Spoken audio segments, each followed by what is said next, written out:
Namaskar and a very good morning to all of you.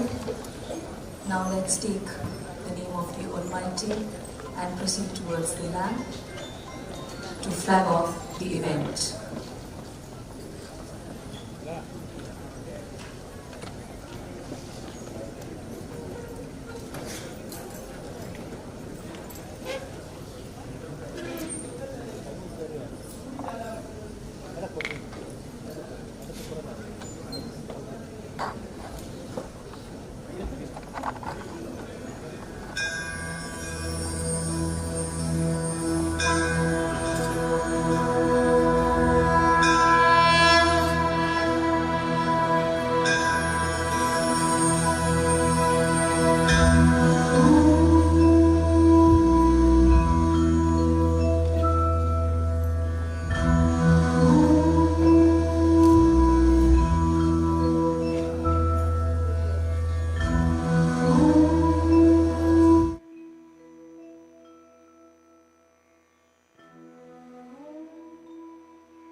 seeking God's blessings.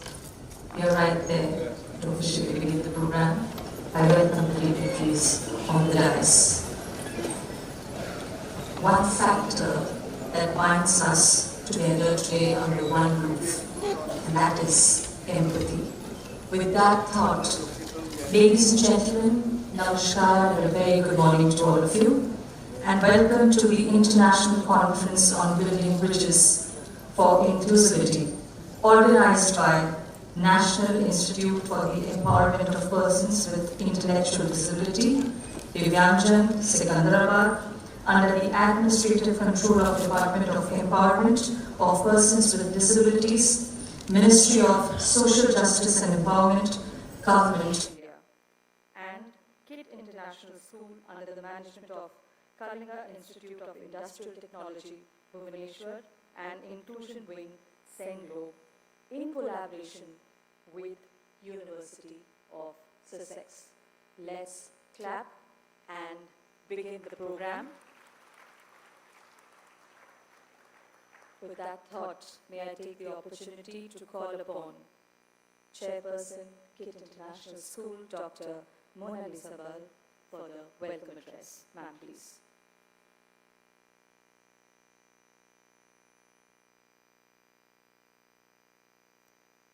Good morning, everyone. It's a matter of great honor and privilege to welcome all distinguished, respected dignitaries and participants. Warm welcome, namaskar, and dignitaries on the dais. We are delighted to warmly welcome Dr. Major B.V. Kumar, serving as Director of the National Institute for the Empowerment of Persons with Intellectual Disabilities, NIEPID, Secunderabad, and National Institute for the Empowerment of Persons with Multiple Disabilities, NIEPID, an autonomous body under the Ministry of Social Justice and Empowerment. Under his directorship, both National Institute functions as a central coordinating institute for professional development, capacity building, and applied research. A distinguished leader in the field of rehabilitation, he has been instrumental in strengthening professional development, capacity building, and applied research through these institutions. Under his guidance, the national institutions have emerged as key centers for advocating evidence-based practices and multidisciplinary approaches in supporting persons with disabilities. His leadership has also focused on expanding outreach to underdeserved communities, enhancing accessibility through digital platforms, and promoting inclusive education by integrating children with developmental disabilities into mainstream system. So we truly are honored by your presence today. A warm welcome to you. Namaskar. We are delighted to warmly welcome Professor Simon Thompson, Deputy Pro-Vice Chancellor at the University of Sussex, United Kingdom. In his role, he provides strategic leadership in academic development, research, and institutional partnership. His leadership extends beyond internal governance to include engagement with higher education consortia, government research bodies, and industry partners. University of Sussex emphasizes interdisciplinary learning and has produced several Nobel laureates and thought leaders. The University of Sussex is well known for its strong research in special education needs and special focus on accessibility and inclusion. Its work in autism, disability studies, inclusive curriculum design, and assistive learning that helps cater better educational opportunities for all learners. Professor Thompson, we are truly honored to have you with us this morning. Namaskar. Welcome, welcome. It's an honor to welcome our founder, Professor Dr. Samantha, founder KIT KISS. His journey from the humblest of beginnings to transforming millions of lives continues to inspire all. KIT KISS are not just institutions, but a movement of dignity, hope, and opportunity.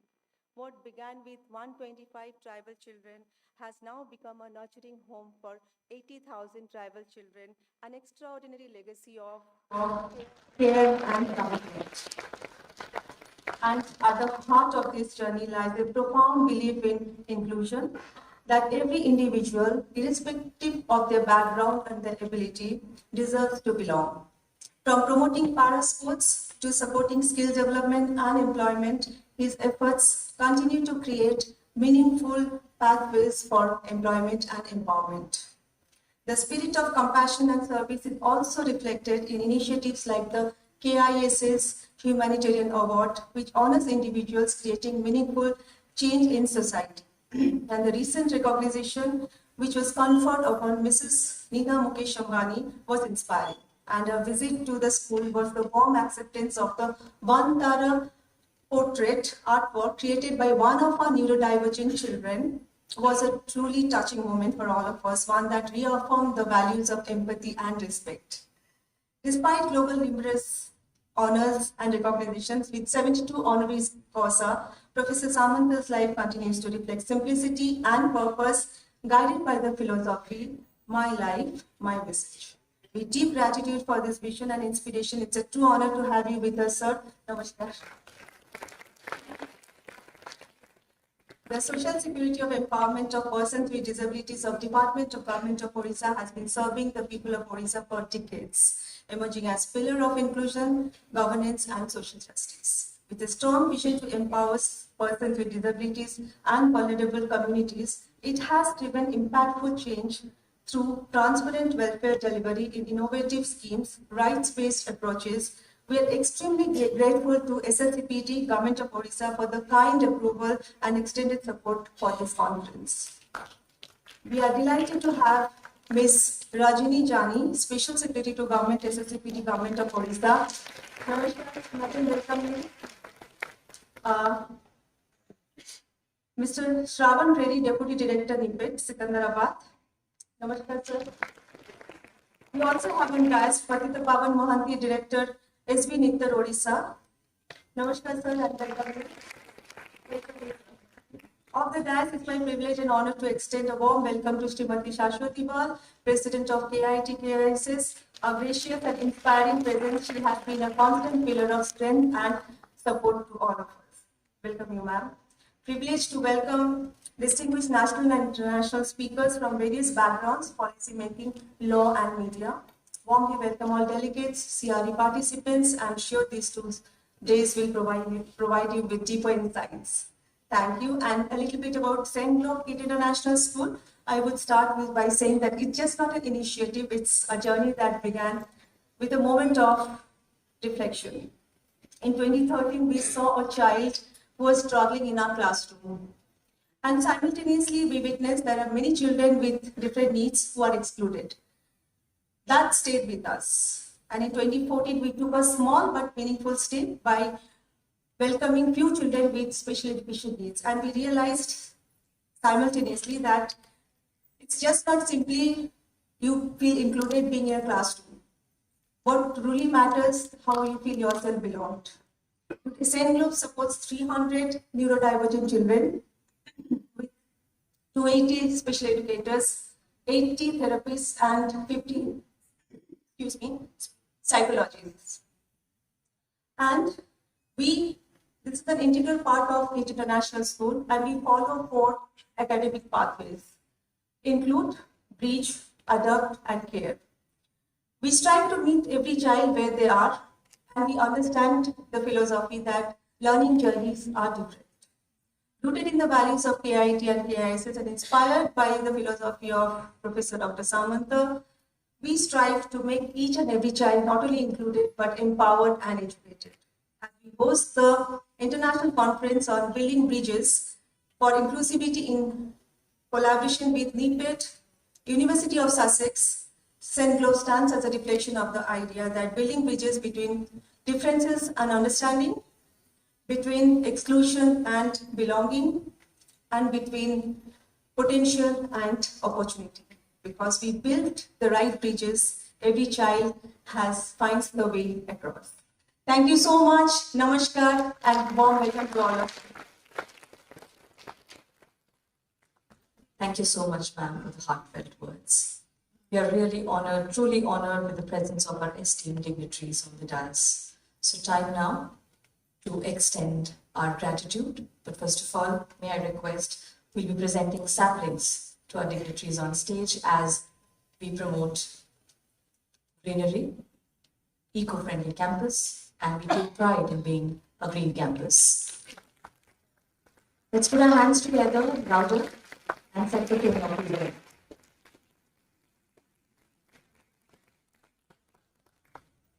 Thank you, sir. Thank you, ma'am. Time now to felicitate our dignitaries on stage.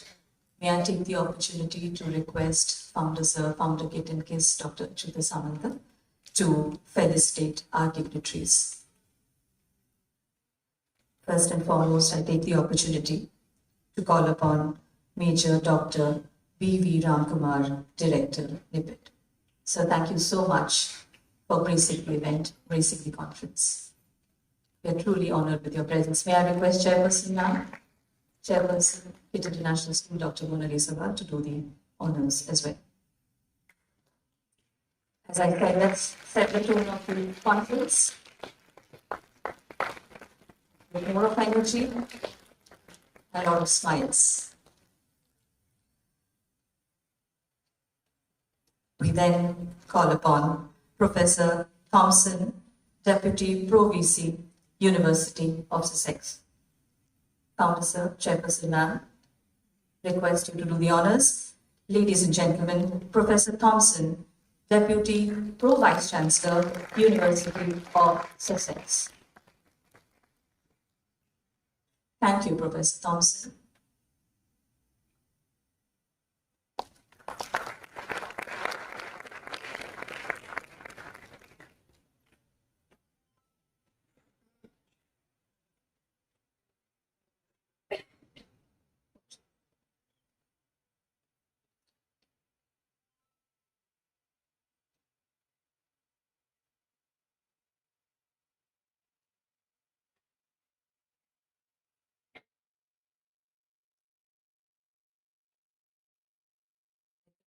Simply allow applause.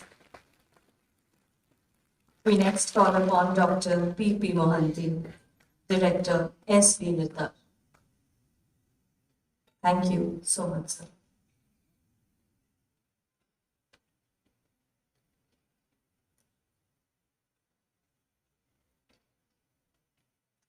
Dr. P.P. Mahanti, Director, S.V. Nittar. Thank you so much, sir.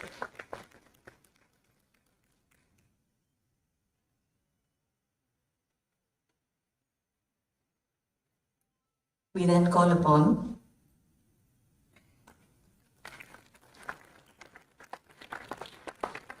a little bit louder.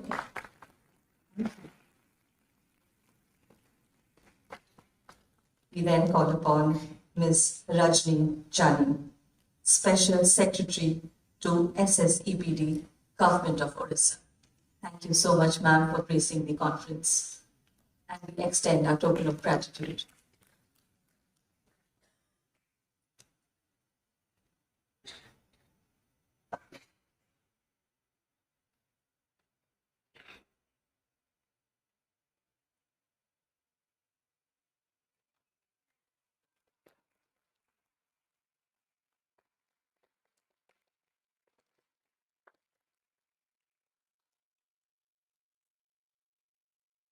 Now call upon In Charge Deputy Director NIEPID, Dr. Shravan Reddy. A big round of applause for Dr. Shravan Reddy, In Charge Deputy Director NIEPID. Thank you so much, sir.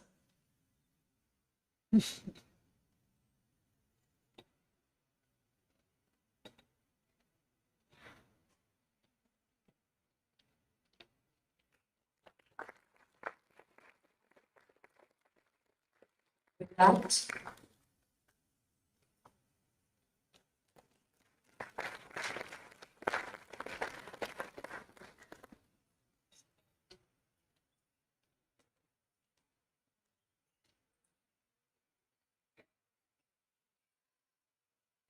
well, now, may I request Major Dr.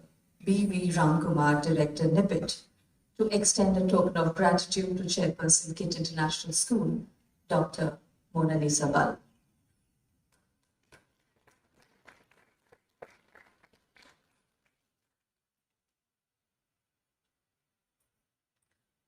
I think we should continue applauding.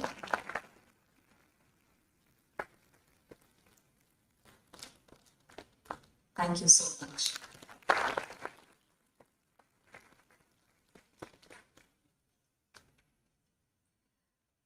May I take the opportunity now to call upon Major Dr. B.V. Kumar, but before that, ladies and gentlemen, the head of the family is here, our revered founder, KiiT and KISS, Professor Achyuta Samanta. So we take the opportunity, NIEPID is going to now felicitate our founder, sir, our revered founder, KiiT and KISS, Professor Achyuta Samanta. May I request Director Sir to felicitate Dr. Achyuta Samanta.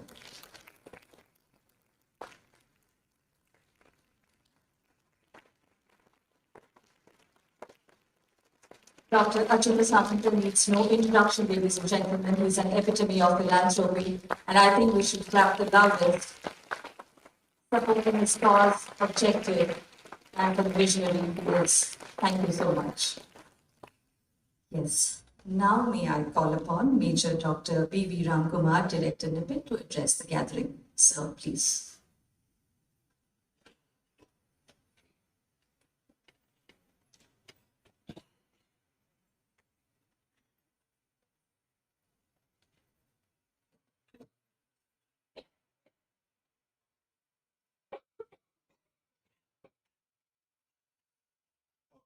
Good morning to one and all from across the globe. We have a lot of participants from neighboring countries like Middle East and even South Asian countries. And I said across the globe because this is YouTube live, which is going across, and a lot of participants. At the outset, I would like to extend a very heartfelt gratitude to KiiT University and Professor Achyuta sir, actually, for kindly hosting this conference here. Thank you so much, sir. And you have actually, in fact, when I came here, I thought this is such a beautiful education campus here, and this learning, this interactions, this, the process of sharing each other's ideas can be done at a better place here. Thank you so much for actually hosting us. Thank you so much, sir. And all the respected dignitaries on the dais, Professor Thompson, my colleague and my senior, Mahanti, Madam Mona Lisa, and Madam Special Secretary from Orissa Government, Rajani, Jani, and my colleague, Dr. Felicitation, and very esteemed invited speakers, esteemed people who have been doing wonderful job in the area of disabilities and education. In fact, I can't take my name because there's so many here. But notwithstanding everyone, thank you so much for actually accepting our invite and being here. And today's conference is about. And obviously, a warm welcome to all the participants who have come again from across, as I said earlier, thank you so much for being here. And as you all know, this conference is on, building bridges for inclusivity. And you see, when India actually enacted the RPWD Act, and also the NEP, and where it was made compulsory, inclusion and all, the school system, forget about other places in the society, a lot of confusion has actually arisen. How do we go about? And there's a lot of, especially when it came to the neurodiversity sector. So NIEPID actually, along with other national institutes and even our Department for Empowerment of Persons with Disabilities, have been taking, a lot of steps, a lot of, programs, a lot of schemes have been implemented, a lot of new infrastructure, a lot of, new establishments and organizations have been set up to actually ensure that this, the RPWD Act and the NEP actually become and translate into a reality. Because at the end of the day, they always say, having a law is not enough, but actually creating opportunities for everyone to utilize and be a partner in the society is very important.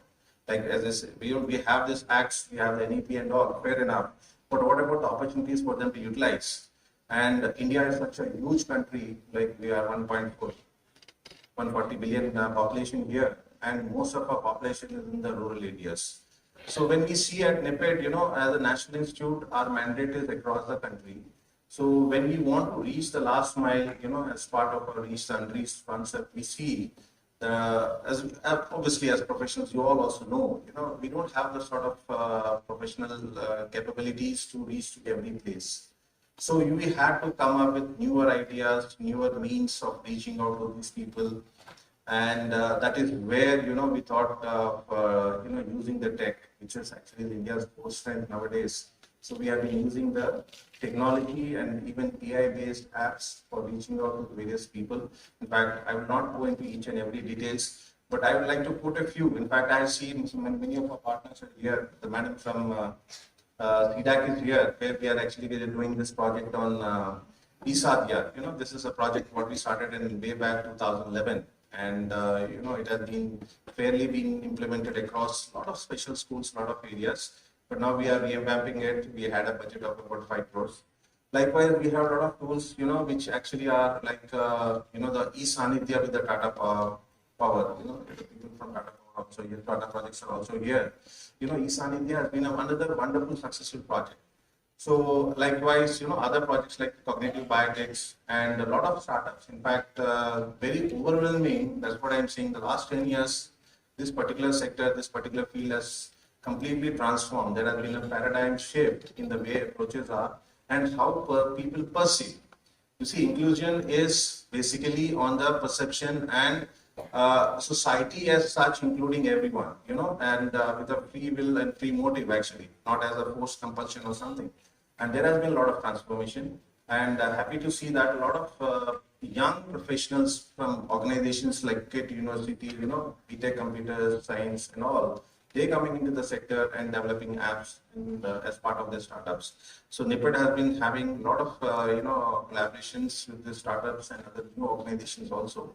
When we are talking about inclusion, that's what we have to ensure that nobody is left out. Everybody gets an equal platform. Everybody gets equal opportunity and opportunity to live life with dignity. And how do you ensure? So this has been the constant endeavors. And also, as Madam has said earlier, we have been striving for developing a lot of Indian tests. You see, 75 odd years, we have been using foreign adapted tools in the country. And again, there's nothing wrong in foreign tools. Actually, they are the best. But again, when it comes to the particular community in terms of socio-economic and cultural aspects, there is some sort of bridge which again needs to be bridged. And NIEPID has been very proud to actually be doing this. In fact, we started with the Indian Scale for Assessment of Autism. And then we had the Indian Test for Intelligence, NIEPID Indian Test for Intelligence, which was done about 3 years back. And very happy to, I don't know, it's premature or what, but again, happy to say that NIEPID has developed a specific learning disability, a tool now, in even for the adult category, where we are actually lagging. A lot of requirement from the Parliament, even the Supreme Court, you must have seen, there was an order that NIMHANS has to, develop this adult battery in 3 years' time. But very proud to say that NIEPID has already developed it. And Dr. Meena Chandra is here, who was part of the DGHS team there, which has been actually doing this too. And it is done now, most probably in a couple of weeks' time, this will be listed. So the point is, when we are talking about inclusion, we are talking about accessibility, we are talking about aids and appliances, we are talking about, equal opportunities, reservations. So these are all there in the place. But again, talk about the reservations for the person with disabilities, both in the school and also in the education and even in the job sector. But again, in the job sector, especially the persons with, neurodiversity or neurodevelopment disorders, we see most of them go vacant, because there are not enough trained or qualified people to take up those jobs. So this has been another area as part of the inclusion, a lot of efforts are being put on the skilling. And, again, when these people go into the sector and they get into the job, there's a lot of, sensitization which needs to be created.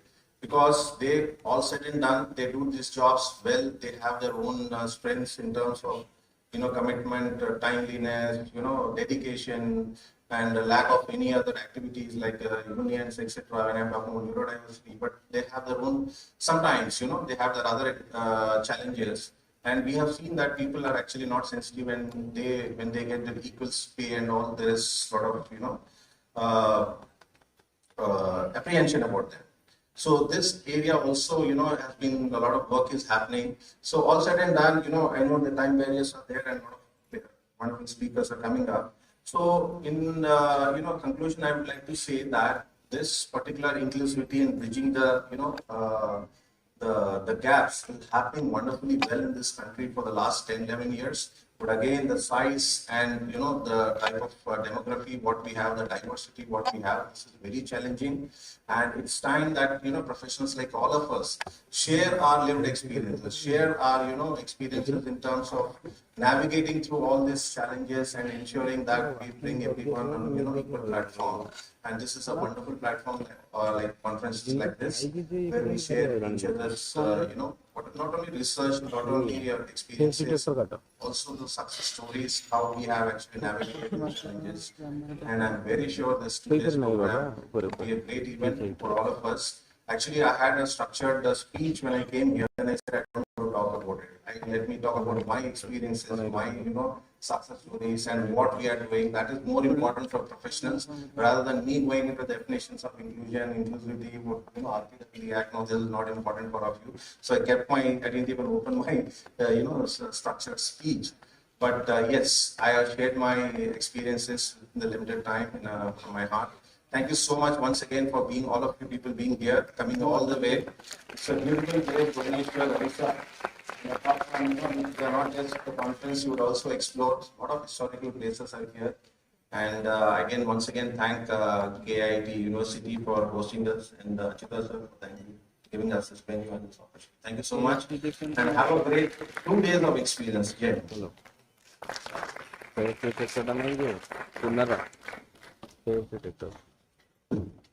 Thank you so much, sir. May I now call upon Professor Thompson, Deputy Pro-Vice Chancellor, University of Sussex, to address the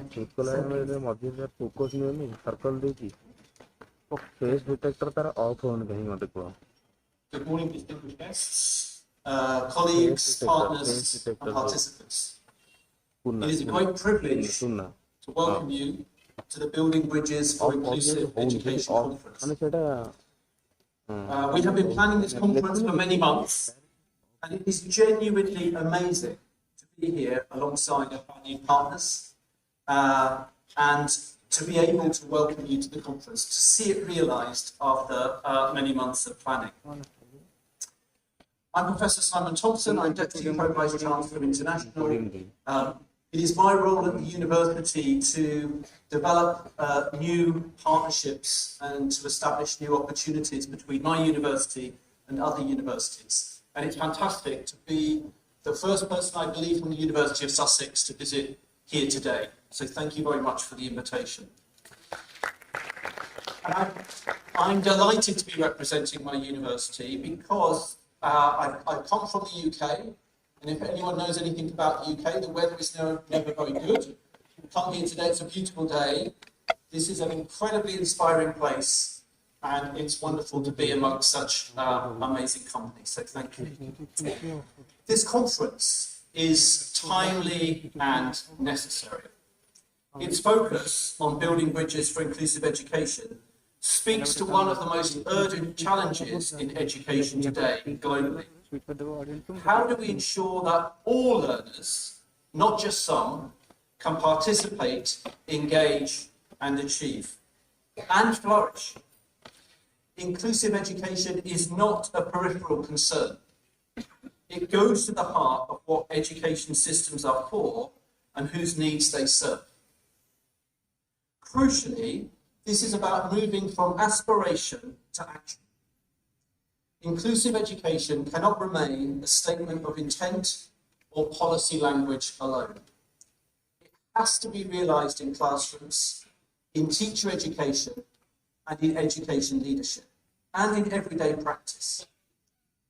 This requires sustained commitment, practical innovation, and honest engagement with what works and also what does not work.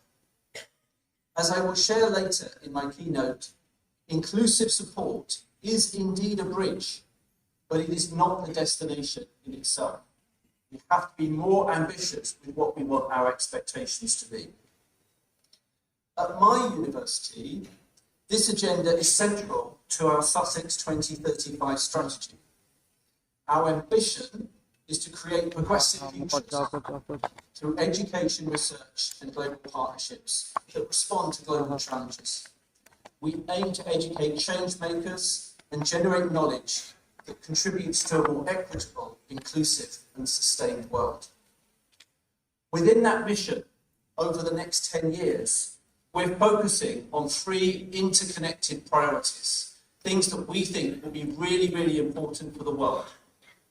These are sustainability, human flourishing, and digital futures. And I believe that the focus of this conference, inclusive education, sits firmly at the intersection of it enables learners of all backgrounds and abilities to thrive in a rapidly changing society. It ensures that innovation, particularly digital innovation, broadens opportunities rather than deepens inequality. And that's a huge challenge for us all to engage in. And as importantly, it supports sustainability by building education systems that are resilient, adaptable, and equitable over time. Such work also reflects our commitment to ethically informed global engagement, particularly through long-term partnerships in India. These collaborations bring together universities, researchers, and communities to develop more inclusive and context-sensitive approaches to education and development. Importantly, they also challenge traditional hierarchies in knowledge production by valuing local expertise, promoting reciprocity, and actively addressing colonial legacies in how educational knowledge is created and shared.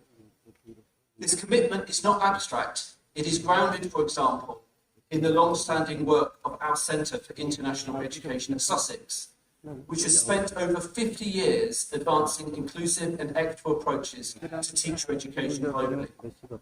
One recent example is the collaboration with 5 Indian universities supported by the British Council, which explored inclusive and quality education in complex and diverse contexts.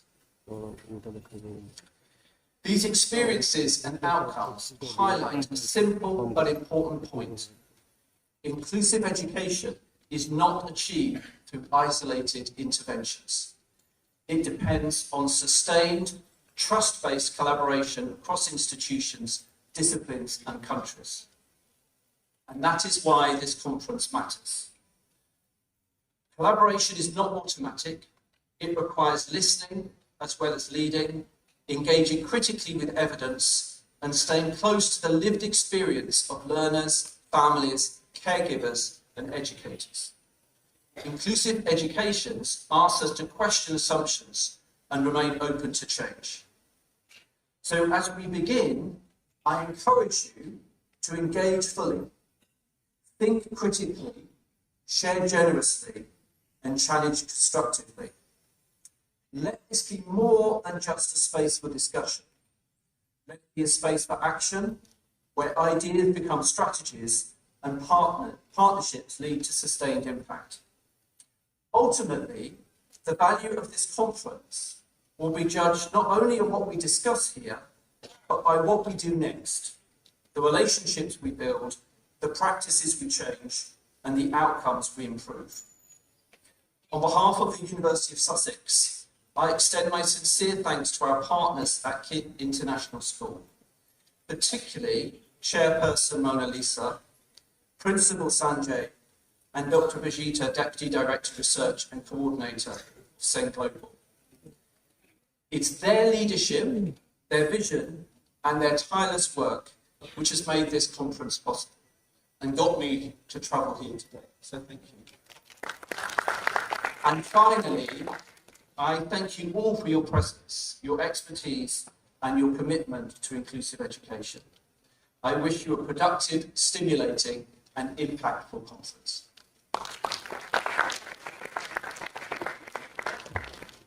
Thank you so much, sir.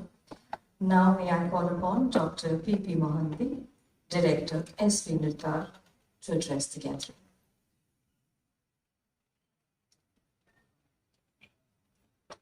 Namaskar. Jai Jagannath. Distinguished guests on the dais, dignitaries, participants, and the students, Good morning to all of you. It is indeed an honor and privilege for me to be part of this international conference on building bridges for inclusivity. There is a lot of awareness created regarding this inclusivity, but at the ground level, there is a lot of gap starting from the medical education or medical education curriculum doesn't consist of much regarding this neurodevelopmental disorder or neurodiversity disorder. So that is the reason there is always delay in diagnosis in case of this neurodiversity. Early diagnosis and prompt treatment is definitely very useful for some and significantly enhance a multidisciplinary approach bringing together therapist, educator, and the medical practitioner is the key. In the society also, there is a lot of gap. So it required a policy, it is the culture, and the community must embrace acceptance over stigma, ability over disability, and participation over isolation. In education system, also our education system, it must move from one size fit all model to flexible learning environment, inclusive classroom, individualized education plan, assistive technology, and trained teachers are essential to ensure that no child is left behind. In the family also, there is difficulty in accepting this disability. The parent, the caregiver need continuous support and guidance and empowerment when the family has strength and the children must thrive.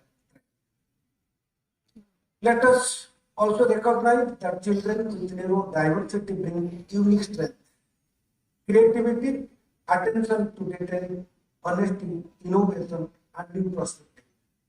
Many great minds across the world have demonstrated that diversity in thinking is a driver of progress. As stakeholders, policymakers, professionals, and citizens, we must commit ourselves to creating inclusive policy and implementation of those effectively, strengthen capacity of the educator and rehabilitation professionals, promoting research and innovation in neurodevelopmental. Most importantly, listening to the voice of the children and their parents. In India and across the globe, we are at a crucial juncture where awareness is growing, but action must accelerate. Inclusion cannot remain an aspect, it must become the reality in the classroom, playground, workplace, and communities.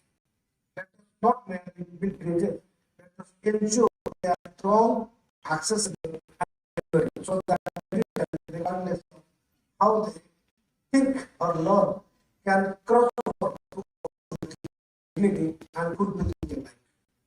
I conclude with the simple thought: when we include every child, enrich humanity.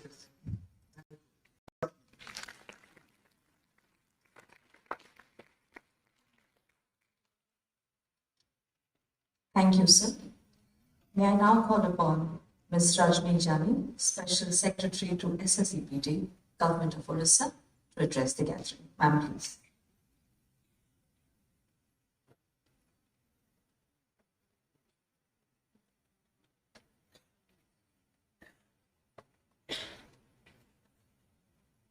Distinguished guests on the dais, dear educators, researchers, and policymakers from across the state of India and from different countries. On behalf of the SSEPD department, I welcome you all once again to the sole state of India, where the Lord of the Universe resides.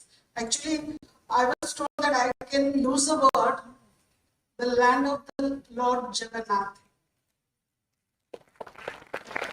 So, thank you, KiiT, for actually giving this permission to use the word, because it's the Lord of the Universe.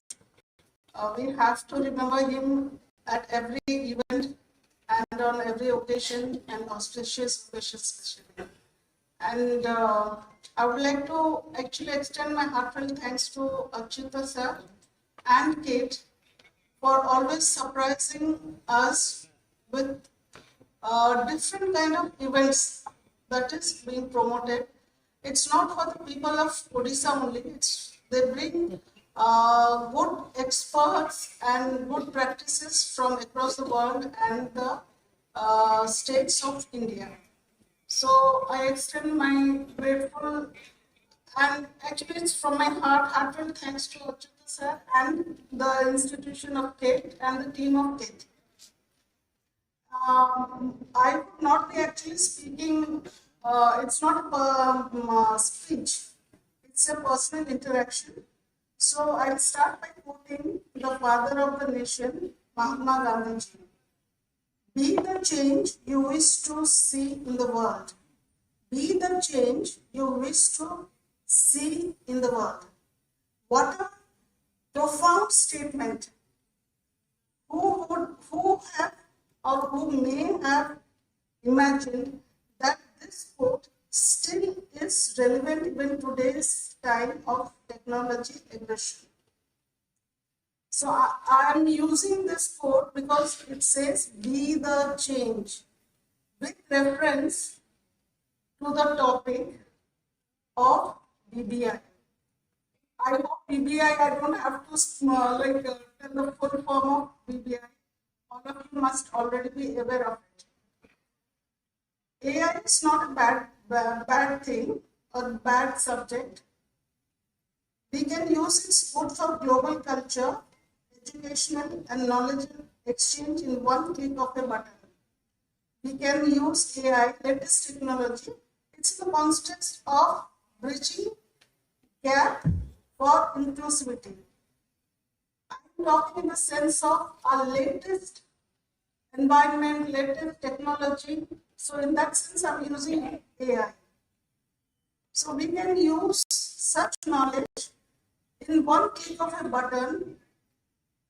We also can sharpen our knowledge, sharpen our sustainability goals. Like one of our distinguished speakers said, that any scheme or any bridging gap doesn't limit to certain word or certain aspect or certain disability. I will not call disability, it's a special ability and special community. So in my small speech, if I say special community, it may please be understood as specially able community. So sharpen our sustainable goals and expertise in the concept of BI. Of course, we can always minus the bad part or the dangers or the hazards that come along with AI. The government of Odisha has done beautiful. We are actually 10 years old and still we have done pretty good work. I would not be going into it because we are running short of time also. But in my experience of 10 months or 10 or 11 months as in charge of the Special Education Research Institute, I have gained certain experience. So I can actually promise you that I never understood what does it mean to bridge gap for inclusivity or what it means to understand the word inclusivity. So when I joined, I had to get into it and conducted several workshops, seminars for our students. We are training students for special educators. So most of our special educators also have got employed in KiiT. So when I got into this, I have to get into it because it's a different subject. Inclusivity is a different subject. It's not for the common people to understand. It's not for common administrator to understand. It's not for anybody to understand. Our children, those who are specially able community people, need to be loved, need to be made feel that they're special, they're not different, and that's how actually they are accepted. So when they're accepted, they don't feel they are different from any others. So it is our our duty, prime duty. Especially when I belong to that department, it becomes my priority to ensure that I bring all of them into a certain kind of environment where they don't feel left out or where they don't feel that they're not cared for. So just a small example, recently we conducted a CBR. CBR means community-based rehabilitation survey in one of the slums of Bhubaneswar, that is Santipalli Basti in Shahid Nagar. And you won't believe the small gestures made them so happy. And that happiness means a lot to all of us, and it meant a lot to our trainees who went doing door-to-door survey. And a small, Tata Group, the money doesn't matter when you deal with this kind of people. It's a satisfaction and it's a kind of, reward that you get. Nobody will reward you, nobody will acknowledge you, but it's a person. When I speak to my trainees, I have 100 plus 43 or something like that, I have trainees. So whenever I talk to them, I tell them that for this, now you're going to be special educators. You're not going to teach normal children, you're not going to be part of normal institution, private or even government institution, you're going to be with these kind of people. So first thing you have to develop is a compassionate heart.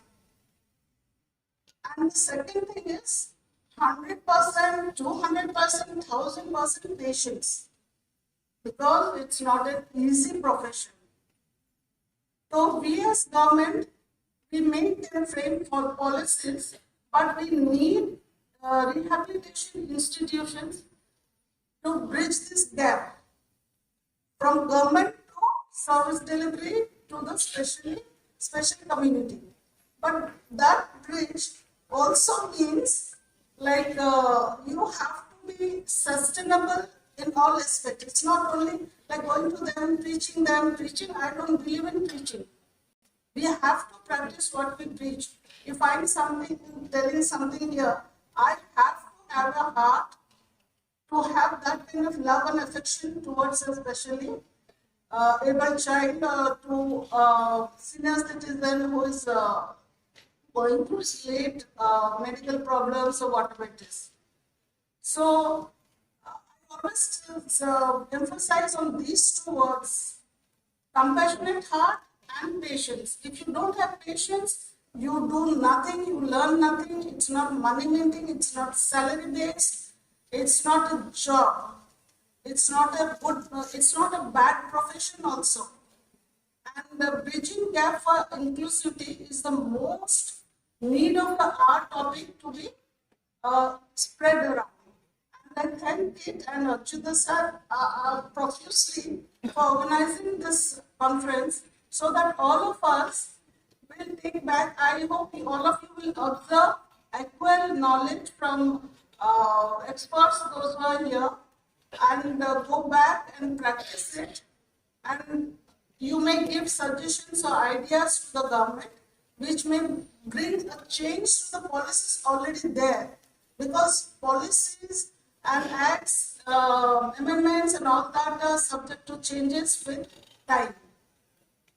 So I'll conclude. I'm talking actually too much, I think. But it's a very, from the core of my heart, it's a subject that we all should think that way. And we should all give priority to that field also. So I hope all of you acquire knowledge, listen carefully, observe carefully, take back knowledge to your state, take back knowledge to different, even from Odisha, people are here. I would ask them to do that.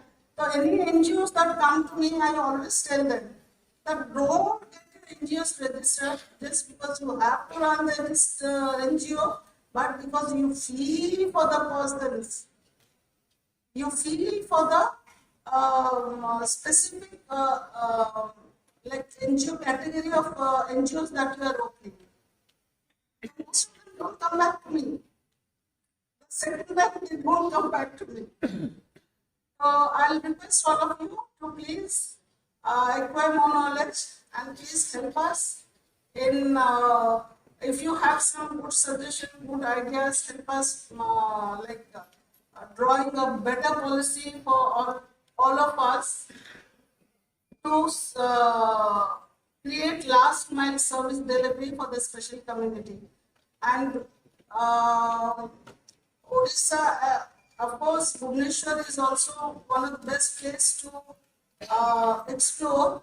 Odisha itself is the best place to explore. But I don't think so most of you will have the time, but please take out time to visit Odisha. And those who are already here, I will request you please explore Bhubaneswar and enjoy your stay. Actually, I'll take a small liberty to say that Odisha government runs such rehabilitation center, which is actually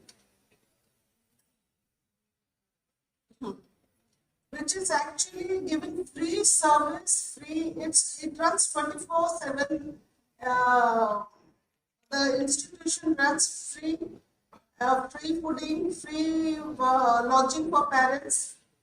I don't think so all of you will have any time for that, but I would have been happy if you would all make a visit to that institution, which is called Manadaya, which is run exclusively by the government of Odisha, and the children there are treated, therapy given, and after the therapy and the children, when they are ready to mingle with the normal society, they are relieved or they are discharged to go back home. Thank you very much once again for bearing with my so, thank you very much for listening to me. Have a good day, have a good session, and please explore Bhubaneswar. Go back with good memories of Odisha. Thank you. Thank you so much, ma'am. Time now to hear the individual who is an embodiment of philanthropy, our revered founder, KiiT KiiT, Professor Dr. Achyuta Samanta. Sir, I request you to address the gathering. Please welcome Professor Dr. Achyuta Samanta. So, good morning, everybody present here. On the occasion of this international conference on building bridges for inclusivity, we are very much happy and honored. We have with us many eminent personalities on the dais. Our Honorable Dr. G.V. Ramkumarji, Director of the NIEPID. Also, we have with us Honorable Professor Thompson, Deputy Pro VC, University of Sussex. We have also with us respected Dr. P.P. Mahanti, Director of the NIEPID. We have also with us respected Madam Rajani Jani, Special Secretary to SSCPD, Government of Odisha. Our Chairperson of KiiT International School, Dr. Monalisa Ball, and also respected Dr. Shravan Reddy, Deputy Director in charge of NIEPID. And also our Honorable President of KiiT KiiT Society and source of strength and inspiration, respected Saraswati Ball, and all the other distinguished personalities, speakers, guests, judges, present here from the different parts of the country, and so also the other invited guests, and particularly my lovable children and the students, those who are present here.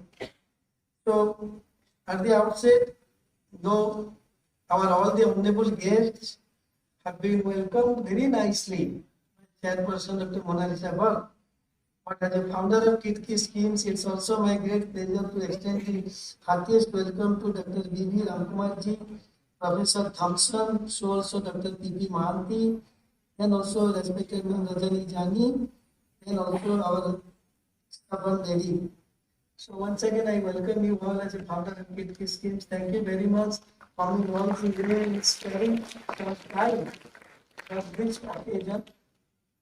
And also extend heartiest welcome to all other distinguished personalities present here. Definitely, even if I will take 3-4 minutes extra, I will take the name of few distinguished personalities sitting on the audience side. Before that, it is my great pleasure to extend the thanks and gratitude to the Government of India, Ministry of Social Justice and Empowerment. So also, Government of Odisha, Department of SSCPD, thanks to them. And also a special thanks to NIEPID, whose director is also present here, organized by this great conference, and also the collaboration with the University of Sussex. So, as a founder, it's my great pleasure to express my thanks and gratitude to all the Government of India, Government of Odisha, other organizations, University of Sussex, for coming forward to have such a beautiful conference, which is need of the hour. Thank you very much. And also, it's my pleasure to convey the good wishes for this 2-day conference organized under the NIEPID, so also Government of Odisha and Sussex. This entire beautiful conference has been thought of, organized by the chairperson, Dr. Mona Lisa Paul, who has been doing a great work that you all know. For us, KiiT International School is the only school in the country, and our director B.B. Ramkumar ji will agree with me. In the entire country, KiiT International School is the only school having the implementation of inclusivity. Today's conference, international conference on building bridges on for inclusivity. This is the only school proving the inclusivity along with the India's top 10 KiiT International Schools with 2,000 elite students. Mona Lisa Paul is able to also run the beauty of the entire country or the world. This is special education needs school. Nowhere it is happening that along with these things, one special globe or one special need education can also be possible. And it has been running year after year. It's such a human touch. That's a very beautiful thing of the KiiT International School, be it its chairman, principal, and the entire staff members. I express them thanks. And because of this conference also, many beautiful things will come out in these 2 days. So many good speakers from so many fields are present here inside this auditorium. So as a founder, it is my great pleasure not to speak more words, but to express my thanks, gratitude to them. If you don't mind, I will express my thanks, gratitude along with welcome to the few eminent personalities, those who are present here. First name, it is written. I am so happy. He is very close to my heart. I have been associated with him for the last 20 years. Mr. Sanyasi Kumar Behera. He is the Halacha, the Sundara Deputy Secretary, Government of Odisha. I am associated with this person since last 20 years. I am so happy that he has qualified Odisha Administrative Service. Now he is in the rank of Deputy Secretary. Tamko, apanko welcome karuchi, swagat karuchi. Also extend heartiest welcome to Dr. Nidhi Singhal, Professor, University of Cambridge. So also Dr. Shekhar Seshadri ji, just I met from the Nimans. I also extend heartiest welcome to Dr. Surekha Ramchandran, Dr. Shekhar Seshadri, Ms. Madam Mugdha Kalra, Professor Keith Pereira, and also Mr. Anand S. and also Madam Ali Padi. I welcome all of you. Similarly, it's my great pleasure to welcome Madam Aruna Marandi and Mr. Pradeep Ghoshal. And also Professor Nathan Greens, University of Melbourne, Australia. So also respected Ma'am Meena Chandra, psychiatric, RML Hospital, New Delhi, and also respected Dr. Special thanks to University of Sussex, UK. So special thanks to University of Sussex, UK. I'm so happy. So many eminent educationists and personalities under the leadership of Dr. Thompson are present here. I extend happiest welcome not only to Dr. Thompson but also Dr. Jacques Sidford, University of Sussex, Honorary Senior Lecturer, Dr. Krishna Hanna, from Head of the Primary Teacher Education, University of Sussex, Professor Hinton Smith, University of Sussex, and also Professor Julia Sutherland, University of Sussex. I welcome you all, coming all the way, encouraging all of us, and also giving so many valuable suggestions and advice in your deliberation. Thank you very much. And at the same time, extend heartiest welcome to our Navanita Madam from the Utkal University.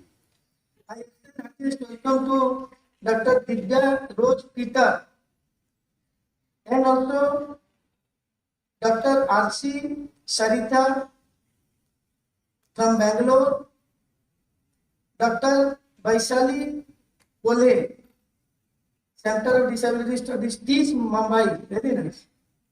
So also respected Mr. Karthik Ganesh,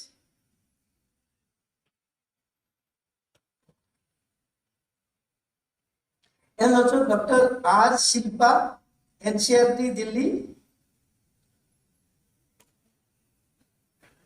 Dr. Varsha Gatho from the Mumbai, and Madam Ira Singhal, IS, Deputy Secretary from the Ministry of Education, Government of India. So also Professor Binoy Kumar Singh from the NCRT, and also our Dr. Ambari KG from NIEPID, Rishikesh Amit Naik. I also extend heartiest welcome to Dr. Renu Malviya ji from the University of Delhi, Dr. Rahul Ganguly, Charles Sturt University, Australia. So also Dr. Sunita Devi, Ravi Prakash Singh, Himanshu Verma, and also Dr. Venkat Raman Kushti,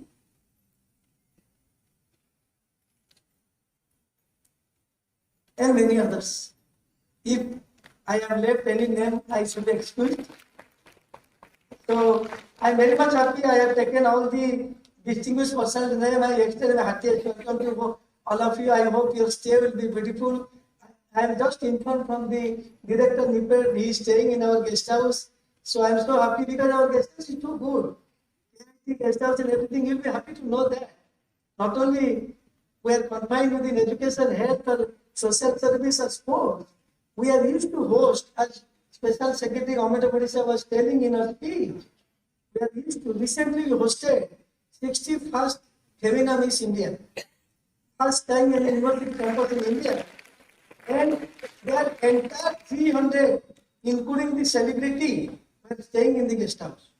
We hosted one beach volleyball festival first time in India in university. 300 foreigners from 52 countries, America, Australia, all are staying in the guest house. And Nita Amani mom also visited this place. And she stayed back 8 hours after seeing the beauty of Kalinga Social Science, a home for 80,000 poor tribal children, fully residential, 40,000 pass out, and 40,000 in the campus. It's a school, it's a college, it's a university. It is the best example in the world for the inclusivity. So KIT or KiiT International School, everywhere you will see all these things are very nice. And if I go on speaking about this 10 group of KiiT International, it will take honestly a lot of time and you all will be bored. So rather these 2 days, many deliberations will come out, and thanks to our once again chairperson, Dr. Mona Lisa Ball and our entire team member organizing for such a beautiful international conference, because KIT is very famous organizing thousands of seminar workshop conference. But this type of conference is being organized for the first time in the KiiT campus. And not only special need education children, also they are also very close to our heart and everything. And KiiT International School is doing great work, nurturing 300 talents in their own way. Once again, as rightly told by Special Secretary Government of Odisha, Madam, in our speech, Odisha is a very beautiful state. And Bhubaneswar is a very beautiful capital city with entire wide road, traffic free, pollution free, very greenery, everything. And it is known as the city of temples. That's why Madam has told, don't forget to see the Puri Puna, the beauty of the seven astonished of the world, but also you can see the beauty of this Bhubaneswar city. But don't forget to see. I will make special arrangement visit of all the guests today and tomorrow as per your convenience. KIT and KISS have been certified by almost all the policymakers of the country and the globe. We have got more than 24 Nobel laureates in our campus. Many policymakers, president, prime minister of many countries, they all used to see and tell, KiiT is the beauty of the entire world, eighth wonder of the world. And we should not forget to see the beauty of the KiiT and KiiT spreading over 36 square foot area with 30 campus with 33 million square foot of built up area. Started with only $100 in two rented house just before 30 years. So though it is a little bit heat outside, but definitely you should not forget to see people used to come from the across globe just to see the beauty of KiiT and KiiT. Thank you very much.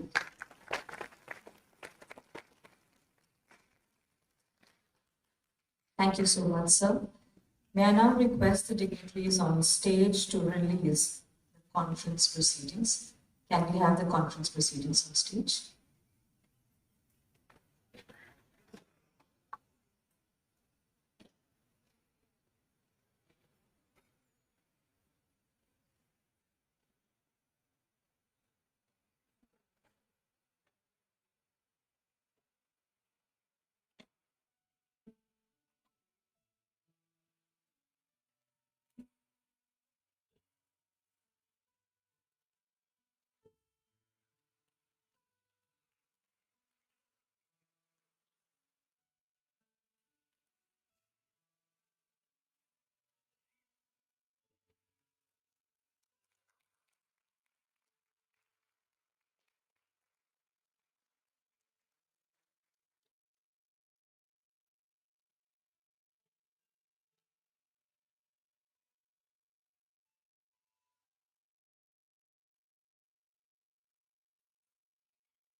I request the dignitaries to thank you so much. Thank you so much. We will now have the memorandum of understanding.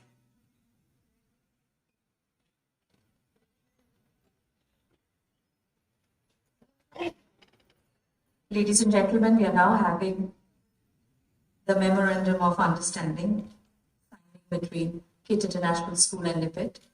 May I request Chairperson KiiT International School, Dr. Mona Lisa Ball, to step forward, along with Major Dr. B.V. Kumar, Director NIEPID, to do the needful.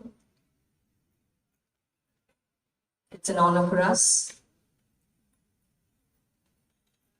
It's a moment of pride. It is a moment that we will cherish.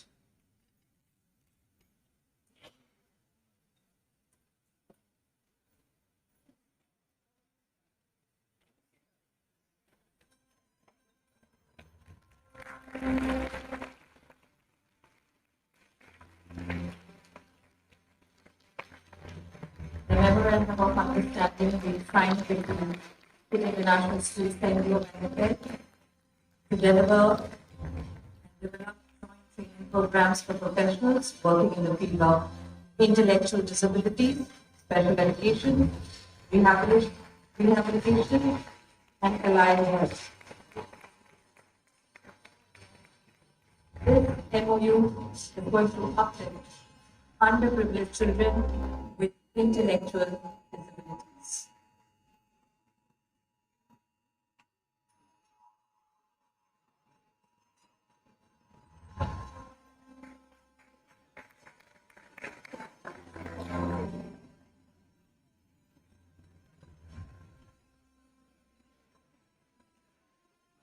Let's rejoice the moment.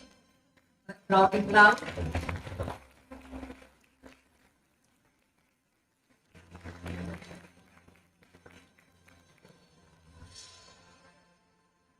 In the presence of our Thompson, we capture the moment with pride and rejoice. Congratulations, NIEPID and KiiT International School.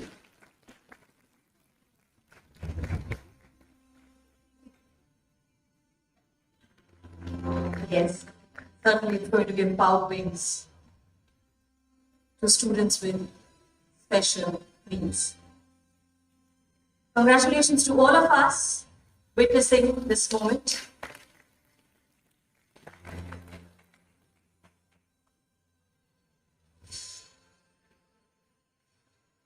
With that, may I now call upon Dr. Shravan Reddy, in charge Deputy Director, NIEPID, to extend the vote of thanks.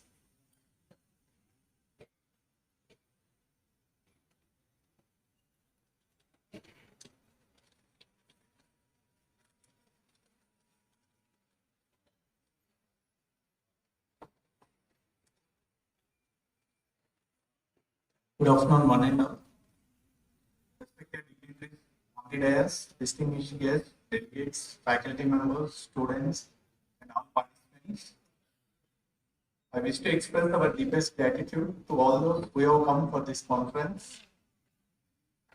We extend our heartfelt gratitude to Dr. Samantha, founder KiiT KiiT, for not only graciously felicitating our distinguished dignitaries, but also for his inspiring address and the warm hospitality extended by KiiT University.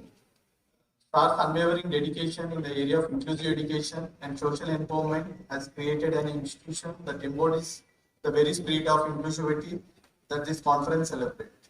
Thank you, sir, for hosting this conference at this prestigious campus. Campus is itself a testament to his visionary leadership. Thank you, sir, once again on behalf of the organizing committee.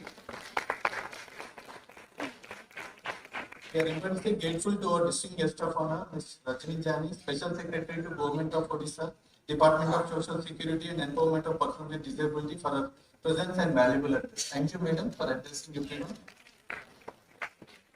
We also thank our guest of honor, Dr. P. Mahanti, sir, Director, SV Network, for his thoughtful address and for the constant collaboration and the support that SV Network is doing in the state of Odisha, and also their services for the inclusive rehabilitation practices. Thank you, sir.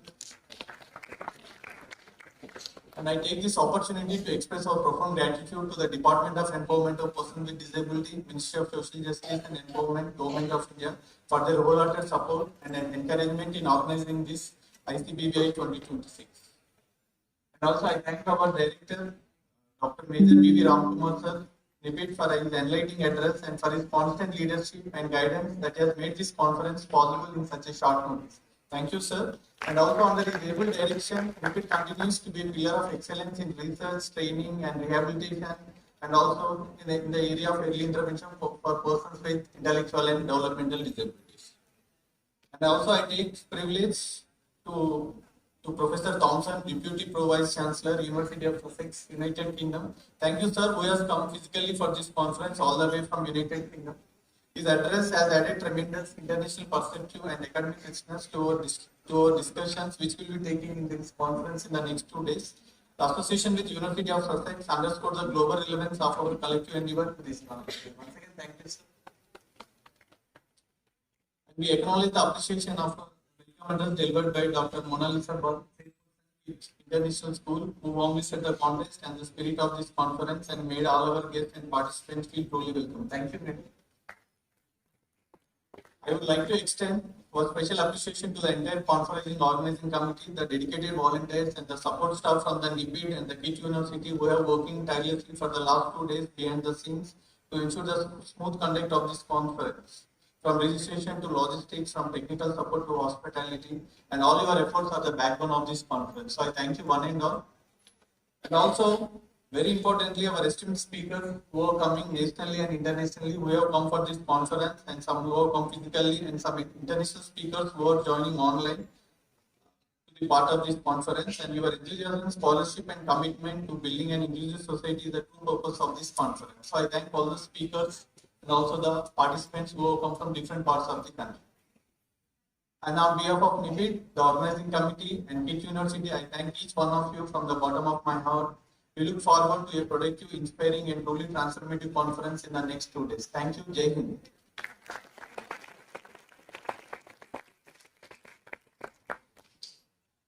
Thank you, sir, for your valuable words and the productive vote of thanks. Thank you, dignitaries, for your insights and perspectives. I would now like to thank our sponsors, without whose support this conference wouldn't have been possible. I would like to thank Lloyds Metals, CSM, NALCO, OPGC, OHPC, Indian Oil, ICICI Bank, and the conference has been supported by Tata Power. We thank each and every one of those. I would now request everyone to rise, including our dignitaries, for the national anthem.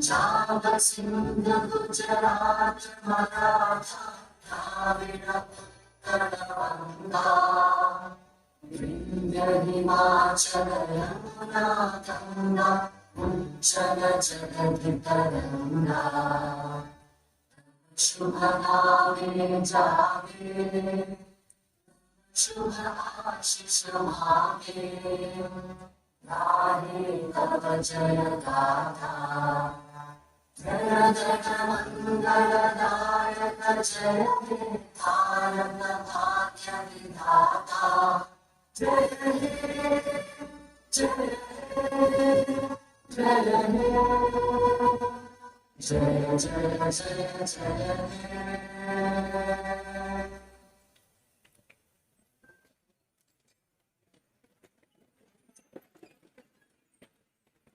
That is all from the inaugural. Thank you, dignitaries on stage. We now have a short, teeny mini tea break for 10 minutes. See you after 10 minutes. Thank you so much.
Bridge. That's where the tea is being served, and all of you requested to please be back within 10 minutes so that we can proceed with the very exciting and interesting sessions that are lined up for the day. Thank you.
would be able to describe what they can see on the screen. So anyone put your hand up if you could describe what you see on the screen for me. Anyone prepared to speak in front of everyone? Anyone describe it? Please. Nice and loud. I've got the microphone and sadly you don't. Please tell us what you can see.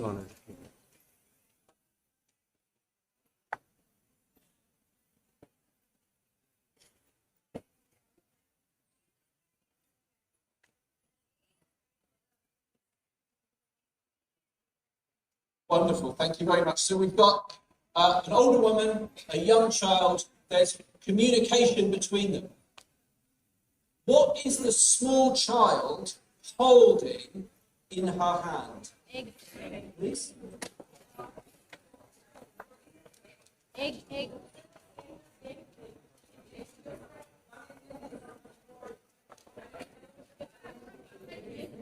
Very good, thank you very much, thank you very much. So we've got a small child holding an egg, and there's a grandmother listening to the small child. This captures quite famous saying within England, and I used it recently in Bangladesh, and nobody knew I'd heard the saying before.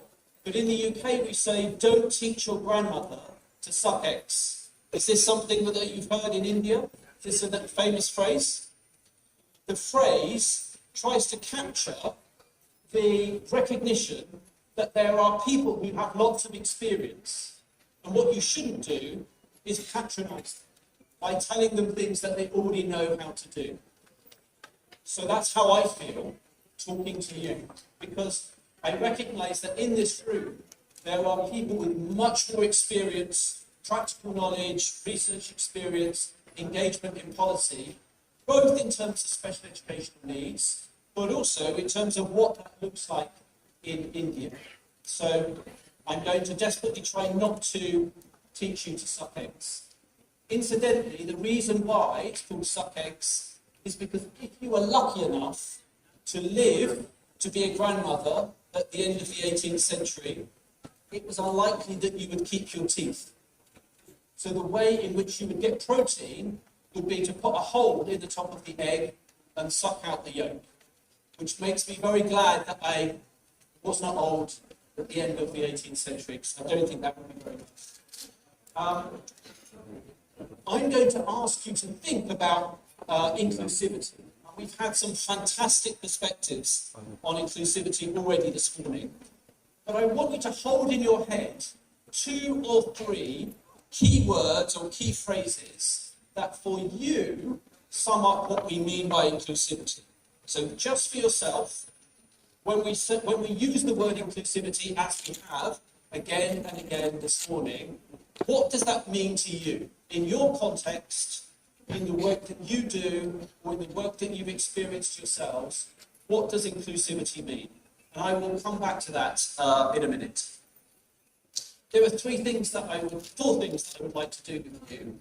One is I want to emphasise how important inclusion is in the professional knowledge of educators, what place it has in their knowledge and where it sits within that experience. Because I'm from the UK, and by invitation, I want to share with you where inclusivity sits within the regulatory framework of the UK, what it says and what happens in reality. And then I want to focus in on this idea of differentiation and to what extent those definitions accurately describe what we are doing. And in doing so, I'll underpin some of those kind of key principles, and I will hope that you will join me in that. So the first part is about what is it that the teachers know about inclusivity. Now remember I said I recognise that you have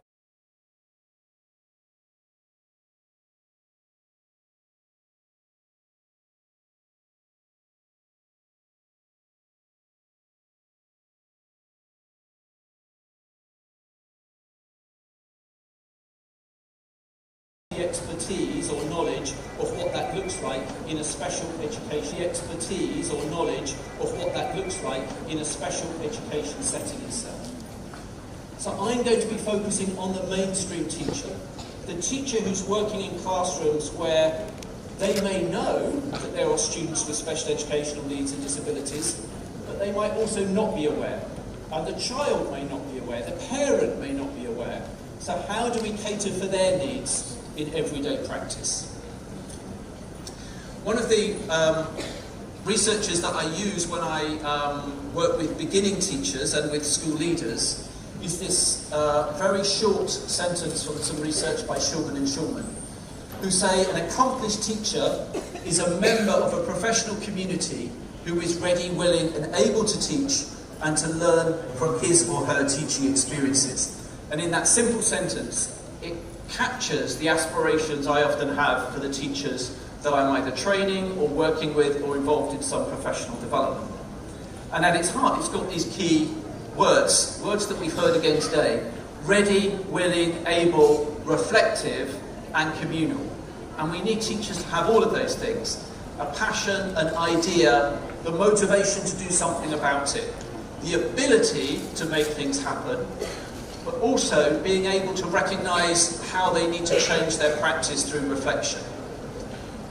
And beautifully captured by you all being here today, we do not get better just working amongst ourselves. We have to be part of a professional community. And so us all being together today is part of that professional community. So what might that look like in the mind, in the head of a teacher, if we could see inside? Anyone recognise this short image? Does anyone call out the name of the film? Inside Out, yeah? Which captures the mind of a small child and then later on in Inside Out, a teenager. And the film focuses on emotion. I'm not going to focus on emotion, I'm going to focus on the knowledge that they might have. So this model tries to capture what it is that teachers know. So we've got their subject, discipline, and all teachers must know the subject that they're teaching or the range of subjects that they're teaching. That's necessary, but not sufficient. It's not enough that we know our subject. We also need to know the pedagogy, how to organise the space, how to ask questions, how to manage behaviour. We need to understand something about the curriculum that we are teaching. Sometimes that's set by the government, sometimes that's created by ourselves. And the resources that we might use is captured by curriculum knowing. Very relevant to what we're talking about is knowing learners. So who are the young people in our classroom? What do they bring with them? We often use shorthand terms like our, often around age, so our reception class, our year 11, our exam groups. We might also divide by gender, we might differentiate by their languages. We use these headings to capture them. But at its heart, when we're doing a really good job as teachers, it's about knowing them as individuals. So we think in the macro, but when we're really making a difference is as individuals. Our context, contextual knowing, is our knowledge of the education system and kind of global trends. So there are commonalities between what's happening in the Indian education system and what's happening in the UK education system. We are grappling with similar challenges, and in other places around the world as well. We're living in a completely different world, which is increasingly being dominated by the impact of artificial intelligence. We all experienced what it was like to teach during a global pandemic. And we are all encountering more challenges with young people's mental health, whether you're in the UK, India, Nigeria, Japan, we're all experiencing the same challenges. So there are some things that are universal, but then there are things that are particular to a context. So I've been learning in such a short space of time, what does that mean in India? But what does that mean in the locality here? What does that mean in the school here? And what might that look like in the schools that you work in? So we look at the big picture and we funnel it down to your own experience. And then my colleague, Ms. Jani today, captured something that was really important. And she said that if you go into special educational needs teaching, you need to have compassion and you need to have patience. And I use the term ideological knowing to really capture that belief, the values and beliefs that we take into the classroom with us. What our vision is for education, and captured by us here, what do we want for our young people? At the heart, you can see the importance there of reflection. So I am going to pause just for a couple of minutes. Remember what I said, I need to bring you together, so please listen out for my imploring for you to stop talking, but just for a couple of minutes with the person next to you.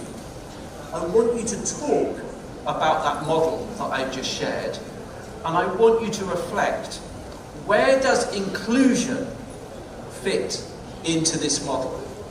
So if we're thinking this is the professional knowledge of our teachers, where would we find inclusion? I'm going to try the conversation for 1 minute, first of all, with the person next to you. Talk about the model, then I'm going to ask you to give me a couple of points as feedback. Thank you very much. Off you go. With each other, talk to each other.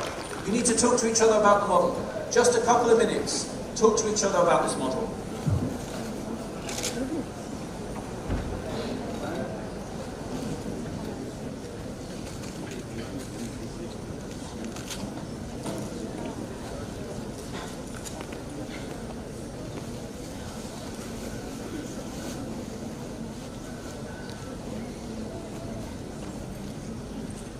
Does this model seem familiar to you?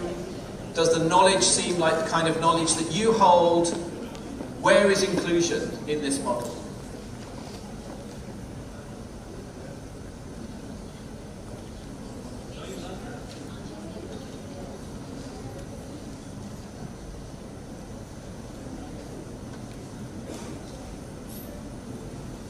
Okay, let's have a couple of suggestions from people in the audience.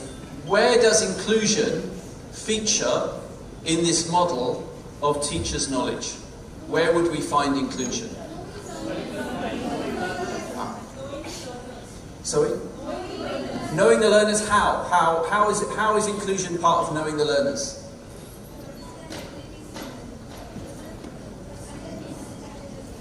So understanding the challenges that they might face. Thank you very much. So we've got something around knowing learners. We would start thinking about who they are.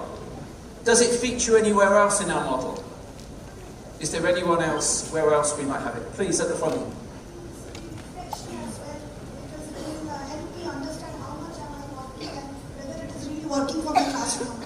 So reflection is something which is important here as well. Very good. So once we know the learners, we'll be reflecting on what their needs are, and that might change things. Very good. What is happening, not happening, where are the gaps? Reflection is going to help us. Thank you very much. Excellent. We'll have one more thought or one more comment. Yes, please. So, curriculum knowing is also a part. It can be a part. If I don't know the curriculum well, I would not know how to implement it for a child having difficulties.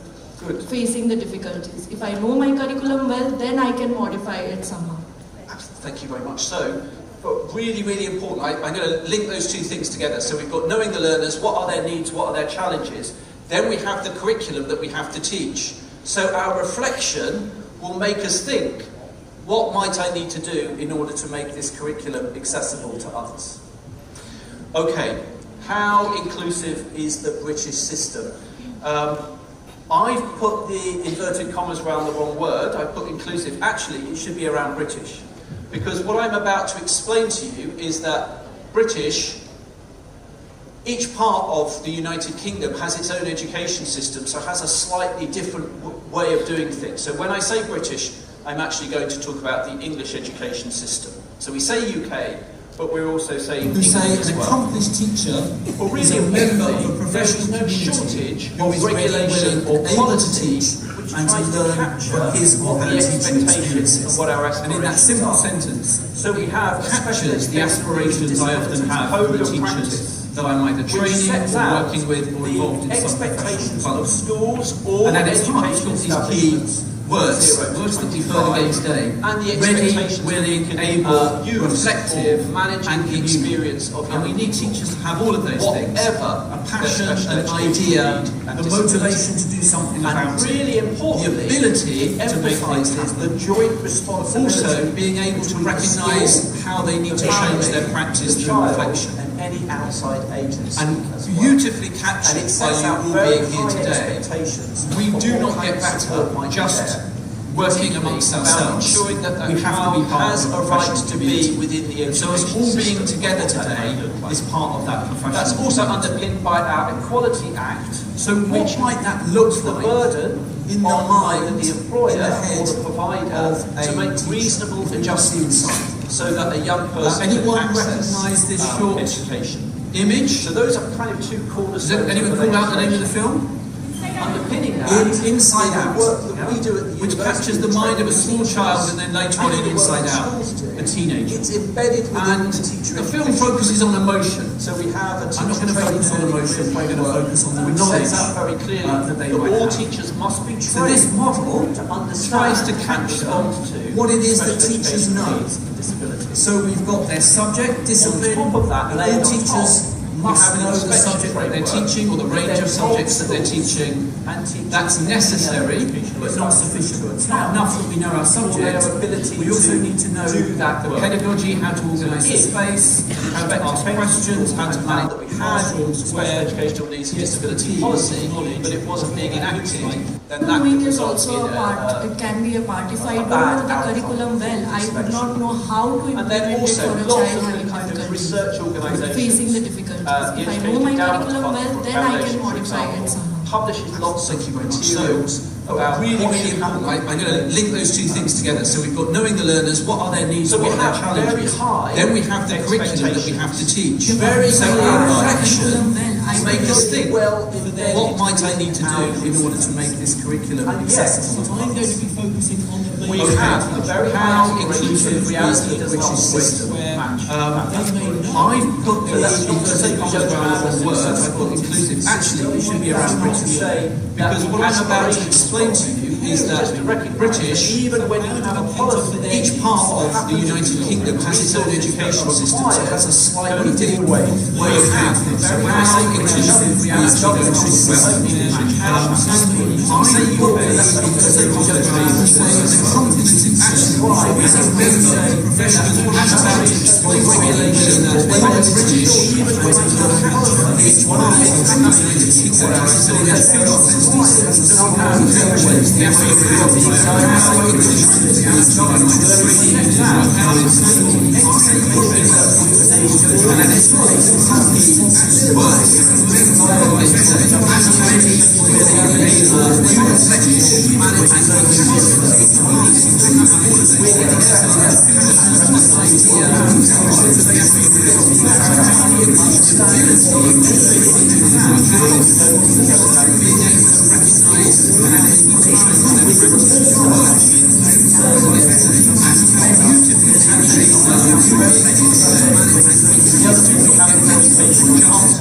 working amongst ourselves, ensuring that there's a chance that some of those will be withdrawn. So whilst we have some really good practice in the United Kingdom, we also have some significant challenges as well. So how might we reframe and rebalance our understandings of inclusivity? I asked you to think about 3 words or 3 phrases that resonate with you when you might think about inclusion. Just a couple from people. Who would like to share one of their words when we hear the word inclusion? What are some of the words that you're using? Please at the front. Yes. An empathetic approach. Thank you very much. Really helpful. Education for all. Education for all. Universal design. So something about the process in which we're doing this. We'll take one more here. Explore, Exploring. discover, Discovering things. and understanding. So exploring things and understanding things. Thank you very much. Someone who wanted one, we'll take one more at the front.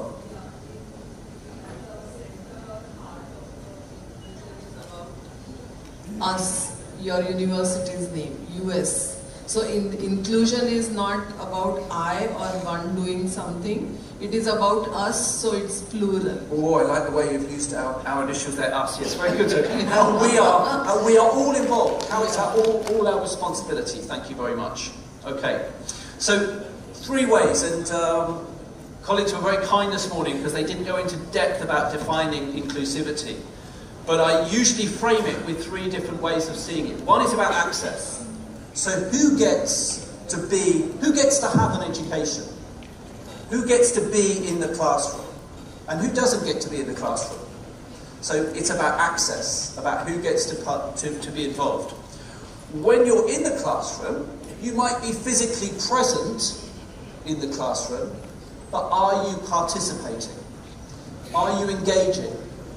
And is the teacher engaging you? So you might be present, but are you learning whilst you're in the space? So we have some fantastic institutions, and we can say, yes, all of our children are in schools, including those with special educational needs and disabilities. But if they are not participating in a meaningful way, then what's the point of the access? And then finally, it's achievement. So we can be in the classroom, we can engage, but at the end of that educational experience, what have we achieved? And importantly, what do we mean by achievement? Are we talking about the award of a certificate or a document that demonstrates that I've learned something? Or have I learned valuable life skills? Or have I learned to flourish and build up my confidence? So who succeeds and what does success look like? So a lot of the work I do in professional development with teachers is addressing, beginning teachers, is often addressing misconceptions that they might have about inclusive learning. It's not about remediation, filling a gap.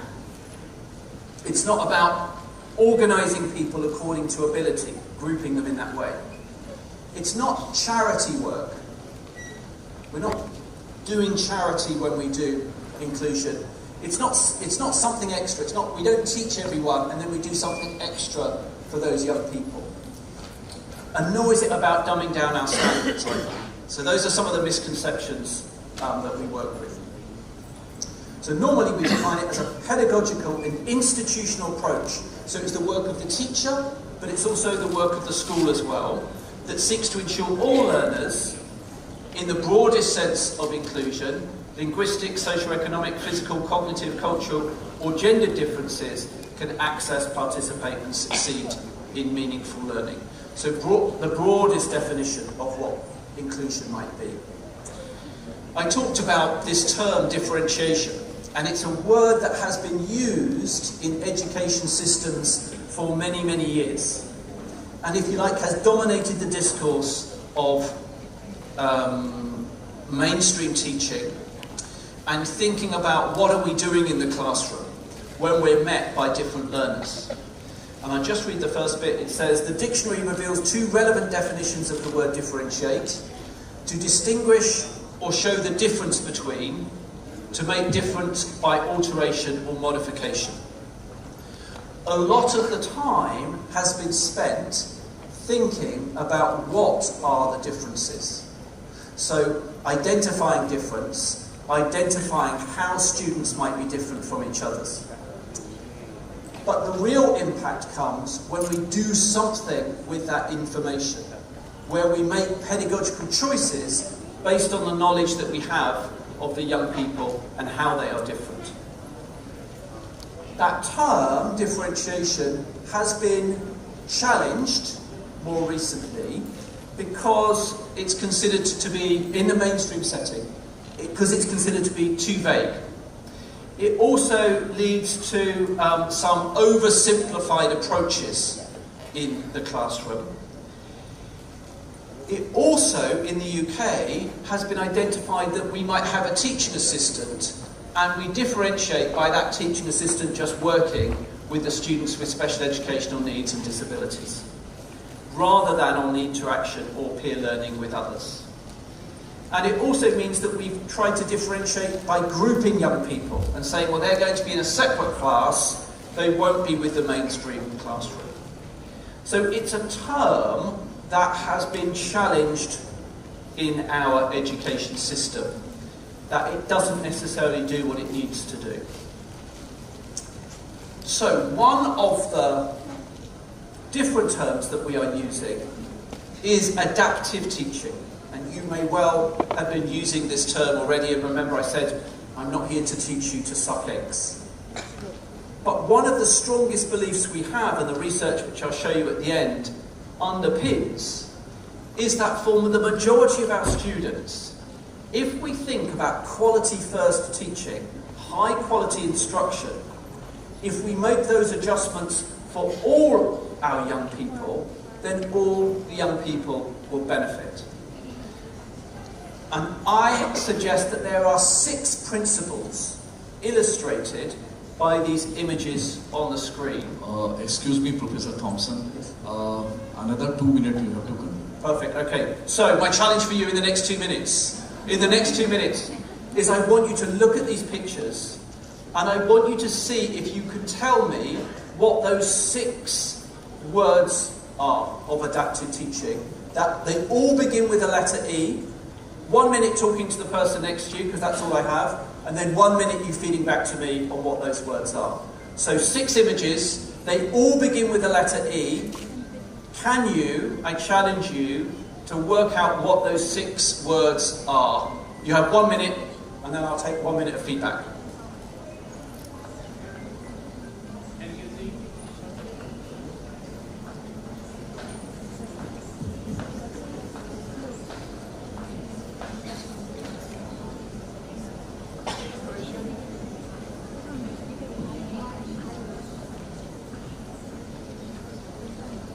Okay, so what have we got? Number 1. Engage. So we have engagement as our first one. Engaging young people from the beginning of the process. Enrollment is good but not right. Express is good, but I'm looking for explain. Explain, okay? Explain. Number 3, explore. Number 4, exercise. Very good. Number 5, empowerment is a really good suggestion, but it's not the one I'm looking for. Empathy is brilliant, it's not what I'm looking for. I'm looking for encourage. I'll explain why in a minute. Last one, evaluate is close, but it's something else. Examine, someone said. Examine. Okay, so very quickly. Engaging from the very beginning of the process, explaining why we're doing what we're doing. Explaining and being really clear about what we know, and our instructions are really important. Thinking about how we share those instructions. Explore, giving young people the opportunity to find some things out for themselves. Allowing them to practice. Providing scaffolding and models of success. And really importantly, the adaptive process is about examining. Asking questions, getting feedback, moderating what we do. That is the quickest introduction to adaptive teaching I've ever done. There's also the importance of expectations. Getting those expectations really right. It's a huge challenge, but trying to make sure that there's some struggle, not too easy, not too challenging. Whatever term we use, and whatever interventions we have, the reality is that in our classroom, we are always going to have students who've got special educational needs and disabilities who may not be provided for. So ensuring that we have high quality inclusive teaching, thinking about what reasonable adjustments we might make, and having ambitious expectations for all are really important expectations. There's a really good evidence review called the Teaching Toolkit, Great Teaching Toolkit. It's open access. I really encourage you to have a look at how it frames these things. Thank you very much for your engagement. Thank you, Professor Thompson. Now we can take some questions from the audience. So 4 or 5 questions we can take. Just 5 minutes is there. So anyone want to ask or discuss something with Professor Thompson? So you can ask.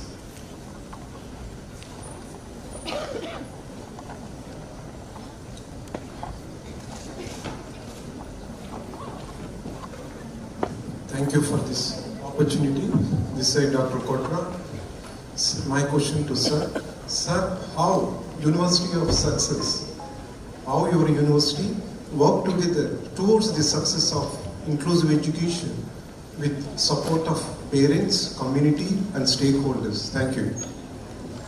May I ask again, sorry, I didn't quite hear I heard the stakeholders, the family and the... We need to include both parents and community so that towards the success of inclusion, how the University of Sussex working together from last couple of years, and what is your future plans to make it more success in this field?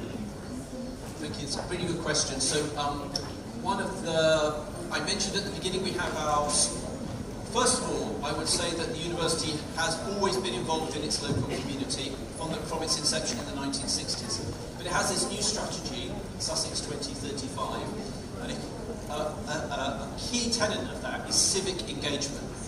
So what we have just launched is something called the University for All, and what it is trying to do is ensure that all members of the local community can think about how the resources, the knowledge, the expertise and the benefits of that university can be more broadly shared amongst its community. So that includes the opportunity for members of the public to come and join some of the activities, but it also means giving up the campus to local groups and local community groups, charities for example, to use some of those facilities to work with whatever charity or focus they have. So one of those, for example, is the University of Sanctuary, which we host, which is focused on refugee education. We also have a resource where we have a local charity that provides employment opportunity for young people with Down syndrome.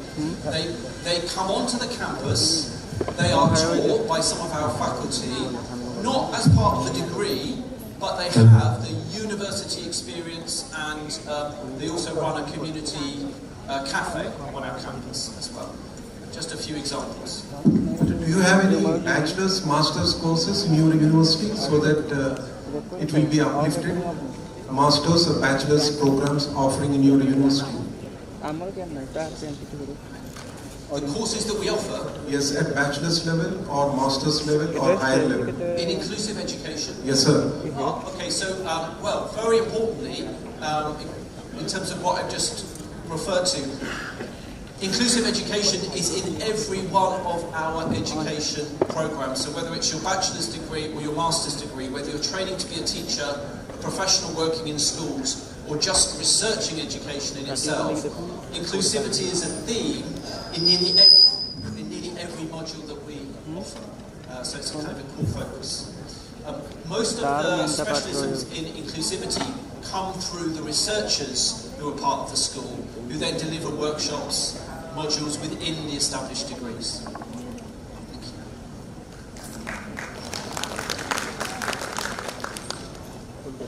Hello, sir. Thank you so much for that presentation. It was really enlightening. So the last part that you said, support is the bridge, not the destination. So can you speak a little more about the destination, and if you can give an example of a real life example of you seeing that, if some students have actually reached that position? Thanks, I think that's really helpful. So yeah, that captures that aspiration for what education can do. And if you think about that Venn diagram, we were talking about access is good, participation is an expectation, but what comes at the end of that education system for young people? So we work with a huge range of different schools at Sussex. We have about 250 in our partnership. And so when our students are working as beginning teachers, obviously they're working in mainstream settings and they're preparing students for exams, and obviously one of the ways in which we measure that is through GCSEs or A-level success, and that's really core. But we also ensure that our students have experience of working with students for whom that may not be their aspiration, or maybe they will not be entered for the examination. So they're often doing work with young people which focuses on life skills, or thinking about employment, or thinking about a broader understanding of education that's about arts, sports, music, or interaction with others in terms of community groups. I think the best example of that is the work we do with two schools that we are working with. One is a local academy that works in a very socially deprived area, and our students in education, we run something called the Role Models Project, where our undergraduates from across the university, not education specialists, go into that school and teach the young people, because they are close to their age, about what it might be like to go to higher education, but also what other opportunities there are for them, and provide that kind of individualised mentoring and support. And that's a good example of some social inclusion work that we're doing.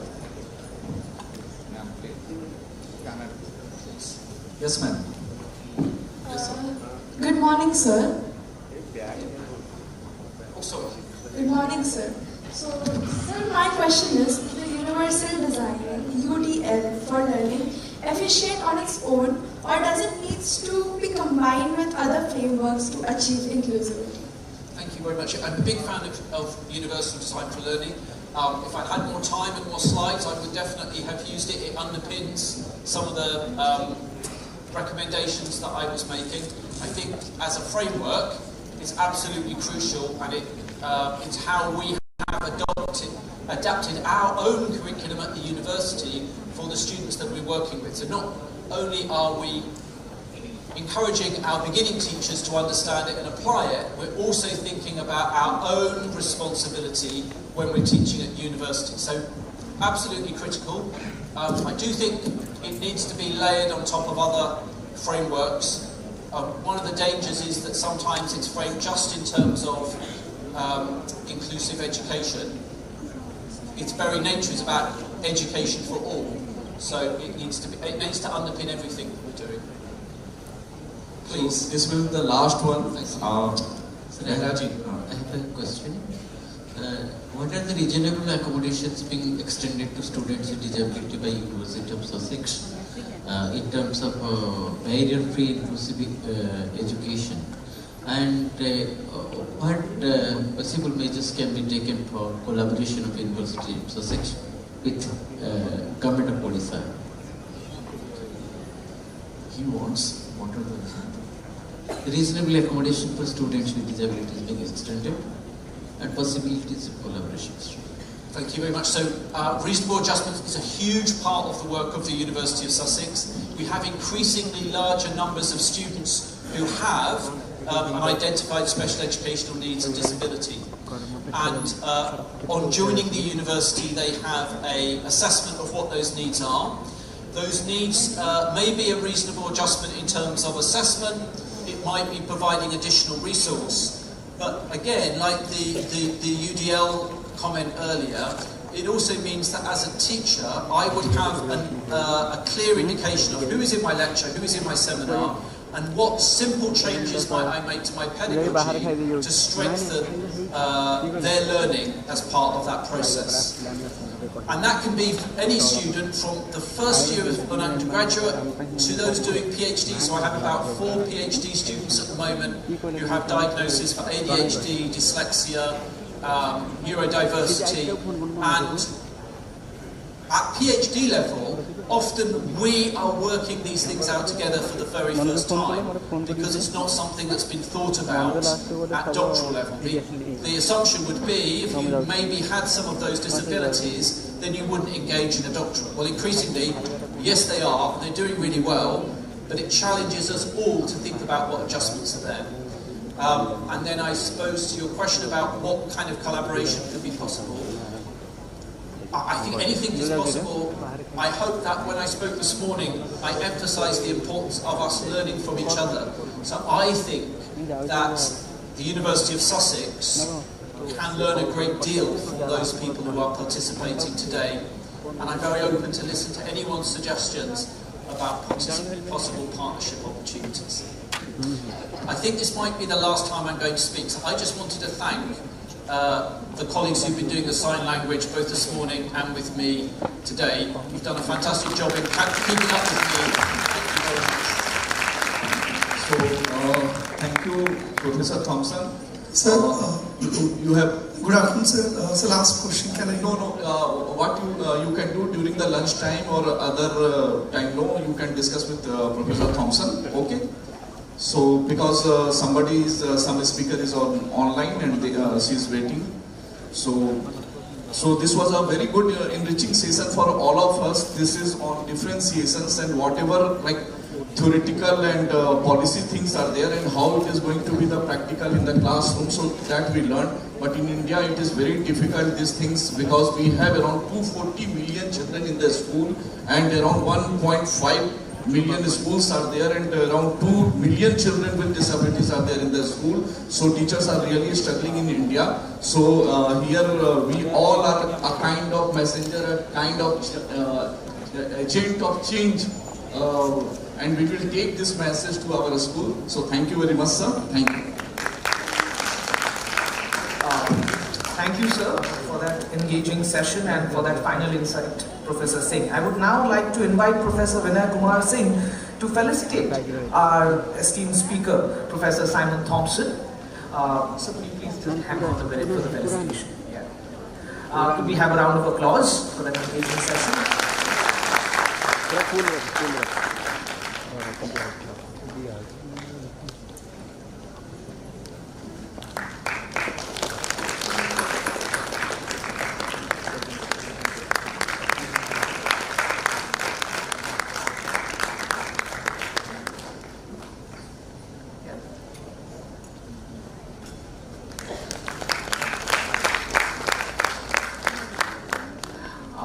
Sir, I would now like to invite Dr. Ambadi KG, Professor NIEPID, to felicitate Professor Kumar Singh for moderating the session and giving his valuable time. Thank you, sir.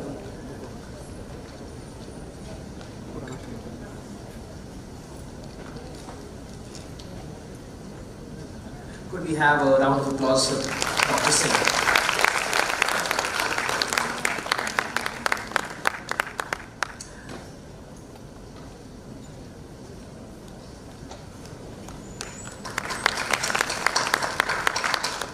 Thank you so much, sir. Thank you. That was all for the first session of the day.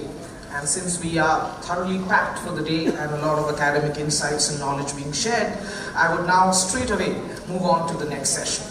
For the next session, I would first like to invite the moderator to moderate this session that is called Advancing Inclusion in Education Experiences of Teachers with Disabilities in India. Now we shift our focus to the other side of the spectrum. I would like to invite Professor Dr. Meena Chandra, who is the head of the Department of Psychiatry, Aramal Hospital, New Delhi. I would like to invite ma'am onto the stage and take her seat. Thank you, ma'am. I would also like to inform that our speaker for this session will be joining us online, and in her honor, of course, we have the slides up there to introduce her, but I would just like to speak a few words. Dr. Nidhi Singhal, Professor of Disability and Inclusive Education at the University of Cambridge. She's a distinguished scholar whose work focuses on educational equity, inclusive education, and improving opportunities for marginalized communities across the global south, which we are also a part of. Dr. Singhal has worked with leading international organizations such as the World Bank, UNESCO, making significant contribution to global disability and education initiatives. Her dedication truly reflects the spirit of this conference. I would now request Dr. Meena Chandra to take over. Thank you. Thank you so much. First of all, I would like to thank Dr. Kumar sir, Director NIEPID, and his team, and also the organizers of KiiT and KISS for hosting such a wonderful topic which is contemporary and so relevant. Professor Thompson gave an APA model about accessibility, participation and achievement in resource-constrained settings of Global South and LMICs and LICs like India. We have far more complex issues. So the model diversifies into, is it availability, before accessibility, followed by affordability, who pays, then acceptability, culturally, is it acceptable, Is there awareness about it? Accommodations provided, not provided? Assimilation into the mainstream, and then achievement. So it becomes a 7 or 8 prong model because of our resource constraints, our cultural and linguistic diversity, and also about our public awareness and our traditions, myths, and barriers. So we're very fortunate to have Dr. Nidhi Singhal, who has done original research work on persons with disability who are trying to contribute back to the society as teachers and education professionals. So over to you, Dr. Singhal.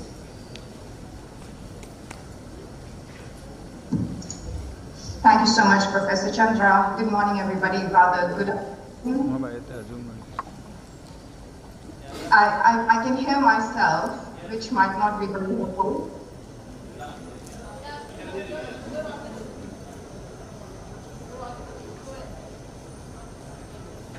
Yeah, should I try now? Fantastic.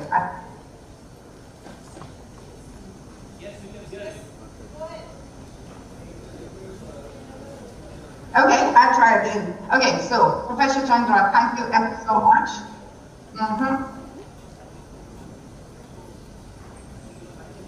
I can hear myself every time I talk. Okay, this is better. Thank you ever so much. Wow, it's very nostalgic, and it's rather, I feel like being out of the system. I am an Indian and I'm doing this online, which is very tragic. So I'm missing all the fantastic vibes in the room. But hopefully we shall try to make it an interesting session and get us started. It's nice to follow. I heard very little bit of what Professor Simon Thompson said in the end about higher education in the UK, and absolutely that's very interesting to hear, and some fantastic questions from the room. So I'm really looking forward to this session. I want to first of all, not surprisingly, acknowledge the organizers of the conference. Really grateful for the opportunity, and it's wonderful to be speaking to communities back home.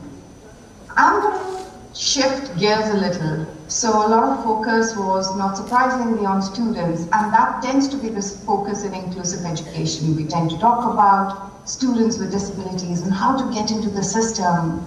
But I want to start with a small question, and given I cannot see the audience, I'm going to rely on Professor Chandra to, oh, thank you, I can see the audience now, because I have a question for you, which require you to raise your hand. So I really need you to raise your hand high so I can see you on the screen. I can see all of you there right now. But first of all, let me challenge my technical skills by trying to share my slide.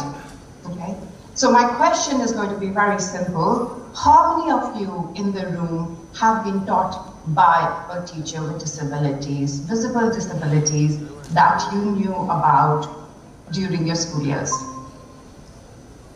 So I'll have to stop sharing because otherwise I can't see all of you. So how many of you, could you raise your hands? How many of you remember 1, 2, 3, 4? Okay, 4-ish, yeah? Okay, fantastic, thank you ever so much. That's not something that's very common. We don't necessarily think about teachers with disabilities because our personal journeys have not been influenced by teachers with disabilities. But that's the area that I'm particularly very interested and keen on, and I'll be talking about. And I'll start, I've got a long slide because it's given an hour, but I'll not do death by PowerPoint. Hopefully I will have opportunities to ask questions again in the end. But I'm going to start by talking about why is it important, then share some of the research we've been doing. And we've done research in lots of different countries, but I'll definitely forefront data from India so that it has a lot of more relevance for the context which we are talking in.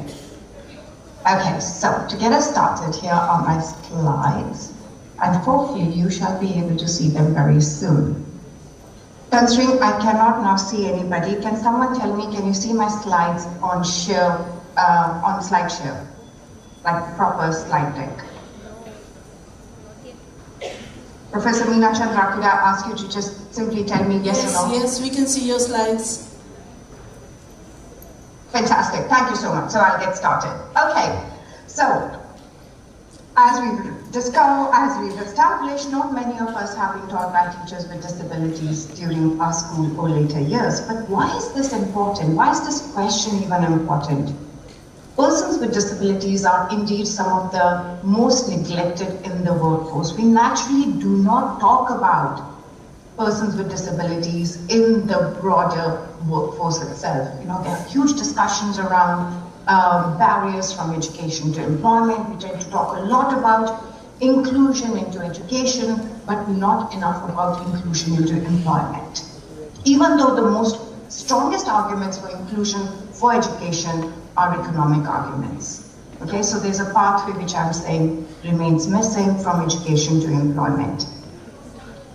Diverse learners need a diverse teaching workforce. We acknowledge across the globe that the diversity of learners is changing, and more so in India. We have a whole range of first-generation learners entering into classrooms. We have huge diversity, which was mentioned earlier. Dr. Singhal, if I may interrupt you, can you put your slides on slideshow so that it is full screen?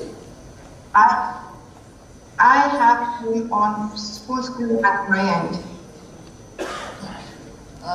Because here, now it is full screen. Thank you so much. No, again, it is now not on full screen for you. Okay, perfect. No, it's not full screen again. It's not full screen again.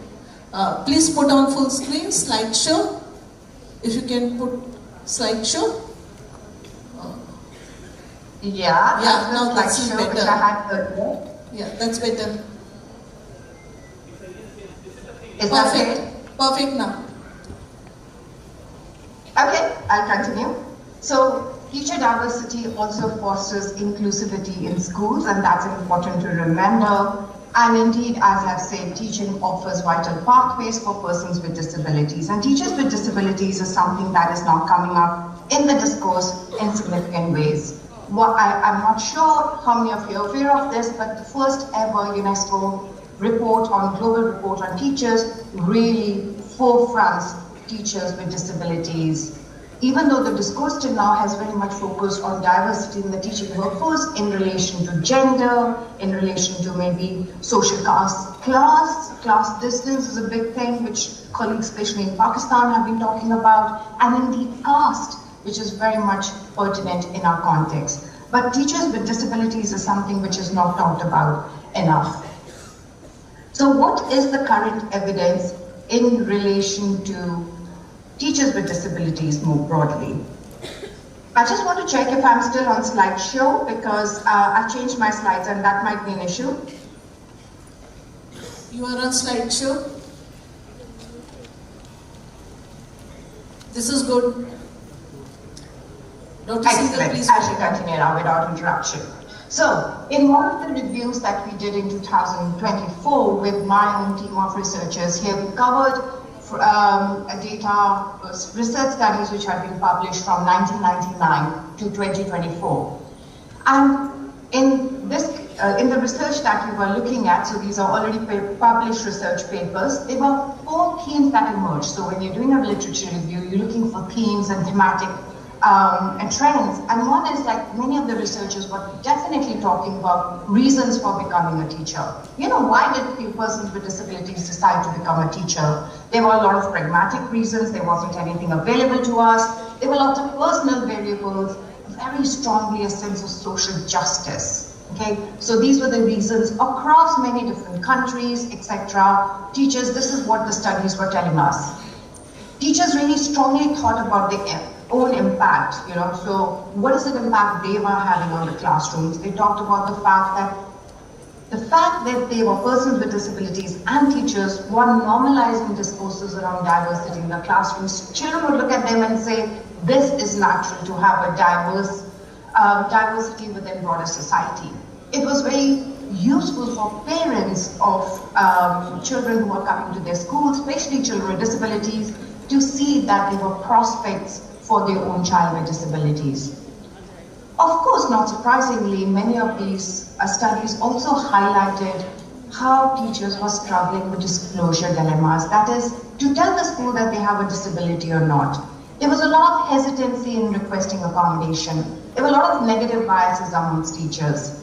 But indeed, there were a few enablers. That is, there were a lot of supporting communities that were happening. And when I say communities, they were primarily in terms of families, informal peer networks, etc. But some of them talked about mentors in the school settings, colleagues who really took them under their wings, and empathetic leaders means leaders who are ready to listen to them and help them with accommodations, etc. So this is what we were finding in the literature. But what's really important to look at is what I'm going to show world map here, and primarily for the benefit of everyone in the room, I'm just going to describe it. This is a world map, and it shows where is the concentration of research studies focusing on children with disabilities. And one sees that there are very few, 1 or 2 articles in the global south, whereas the largest concentration of studies focusing on children, on teachers with disabilities, teachers as part of the workforce, tends to be in the USA and Canada. And so it's a very, very global north perspective without huge additions to the discourse from the global south. So that is what to some extent started my journey. I was part of a big international report which was called the Education Workforce for the Future, Education Commission Report.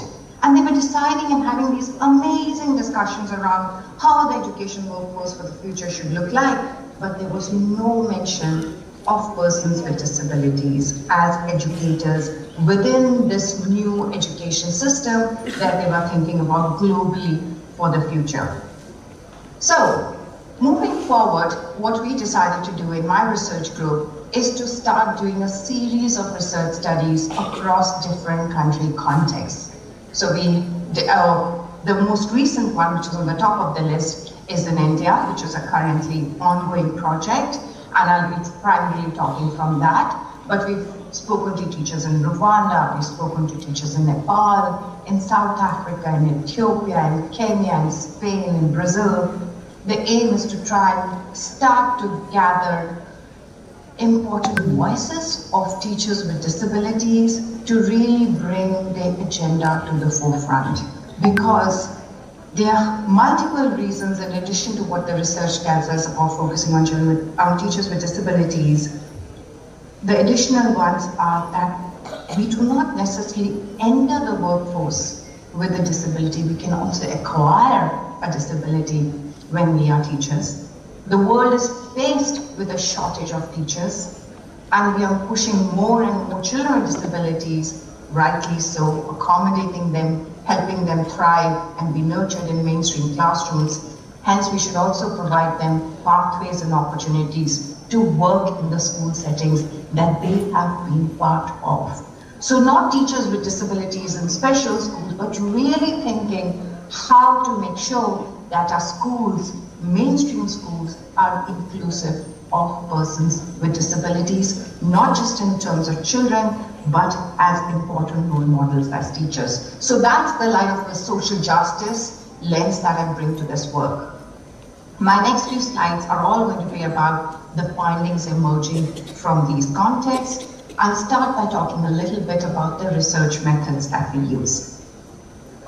So, this is the international study, and on the side in my slides, I always have some pictures to show the where you can get additional information from, and I'll have some web links in the end if those are useful. So the studies which I'll be talking about is from teachers' perspectives in Brazil, as I say. There are only few teachers because these were all self-identified. This was funded by the British Council. We managed in this project to get 25 teachers. The aim is always to try and go for teachers who identify themselves as having a certain type of a disability. Okay, we don't say you have to have a disability card or a medical certificate. It's very much self-declaration of disabilities. So a whole range of different kinds of disabilities, physical disabilities, visual impairments, hearing impairments, and one participant with ADHD. most of the participants, quite a few of the participants had acquired disability at a very early stage, so they were walking into schools already having a disability. In this particular study, we had 25 teachers, 14 were male and 11 were females, and they were all working in mainstream schools. So the India study is in addition to that. Again, we covered, it's a pan-India study, so we covered around 10 states in India. We have data from 25 teachers working in mainstream schools across these different states, 10 females and 15 males. And again, they're self-identified as having different types of disabilities, declared as having physical disabilities, vision impairment, and one with hearing impairment. Just to flag, most of our data in most of the countries, not all, was collected online, either through WhatsApp or more stable ways of online connections such as Microsoft Teams, or even looking at other ways of video and audio transfer of data, and I'll explain that in my methods. We sent out calls on social media, teacher networks, etc. In India, we're working with this organization called Tide Foundation, which is actually a really strong network of teachers. It's an NGO based in Gujarat, and which has very strong links in different parts of the country. So we worked with them there, and quite a bit of the data was collected in person. Some of it was collected online. In Ethiopia, all our data was collected in person. I had a lovely colleague working at the University of Bahir, and we collected data from one particular region in Ethiopia, so it was easy to go and collect that data. Whereas in countries such as Jordan, Brazil, Spain, etc., all the data collection took place online, not surprisingly. And if you see, as I mentioned in my previous slide, the numbers in each country are not the strongest, apart from in India and Ethiopia and Sri Lanka, but what they do is provide some really, really important trends across these different countries. Very important to flag here is my aim is not to homogenize disability experiences across different country contexts, but what is important to acknowledge, a lot of commonalities emerged. Commonalities around the significant exclusion of teachers with disabilities, and that is what I'm going to talk about. Within the India context, I think it's just important again to rehearse that actually we have really strong legislations in place. We have a Right to Education Act, we have Rights of Persons with Disabilities Act. None of these acts actually specifically talk about teachers with disabilities. They talk about employment of persons with disabilities, but not necessarily about teachers with disabilities. A lot of focus on these acts is not surprisingly on children, especially in the Right to Education Act. But what is also very heartening to see and recognize is that there is more acknowledgement of the need to collect data about who are the teachers with disabilities, and UDAS Plus data is really interesting one because it has a variable on teachers' disability. So it does encourage people who have disability to self-identify themselves on the UDAS data. What we see from the UDAS data is very small numbers of teachers with disabilities in different mainstream schools. So the numbers vary from 3% in government schools to less than to 1% in aided schools. In government schools, it's more men with disabilities who are likely to identify themselves as having a disability, and in private schools, it's more women who are likely to identify themselves as having a disability. The numbers are small, but it also underscores the point which I'm trying to make earlier on. They are teachers with disabilities in mainstream schools, and it is our responsibility, it's again a rights-based responsibility to ensure that they are nurtured and that they thrive. So what are the kinds of research methods we use? Just to give you an example, so we were very clear that in all the studies, so my first study actually started within UK, which I don't talk about, but that was like a pilot study, which then I used in the instruments were contextualized and then used in different contexts. Not surprisingly, as the work evolved, our robustness of the methods, what we were able to use, evolved significantly. So I started this work in 2020, and it's been 6 years of doing this at various points in with different sets of teachers. One of the standard ones which we use is, not surprisingly, semi-structured interviews. We spend a lot of time talking to teachers, trying to get rich histories, what are the experiences. All our data is gathered from the perspectives of the teachers themselves. So that's really central to us. It's about forefronting their voices, their perspectives, and their experiences. How do they experience being a teacher with disabilities? How did they reach where they reached? So we take a life cycle approach. What motivated you to become a teacher? How were your experiences on being trained to become a teacher? And then rather importantly, very importantly, what does it mean to be a teacher? What are your experiences with parents, with students, with colleagues, etc.? So when I use the word semi-structured interviews, these are interviews with certain themes, but they're very much in depth. We do 2 sets of interviews with our teachers, a first interview and a second interview. In many cases, we've used photo elicitation, and I'll show you some examples. We have used a range of participatory methods of those photo elicitation, audio notes, and soundscapes. So photo elicitation is very much, we've given, asked teachers, given them a prompt for all 3 participatory activities. We simply gave them a prompt. Tell us what are the things that help you thrive as a teacher, and what are the things that challenge your work as a teacher. So simple prompts. We want 5 photographs or 6 photographs of the things that are very, very important to you. 3 enabling things, 3 challenging things. They click the photographs, then we come back to us, and then we talk through the photographs with them to analyze this. So we analyze it collaboratively rather than relying on our own lens. For teachers who are unable to take photographs, we've provided audio notes. So again, exactly those things, those 2 prompts, asking them collect audio notes during the times when you feel like talking to us, and then they send us little audio notes and we analyze with them, why did they capture that audio note at that time, what does that incident tell us, etc. What does it mean to them and what does it tell us?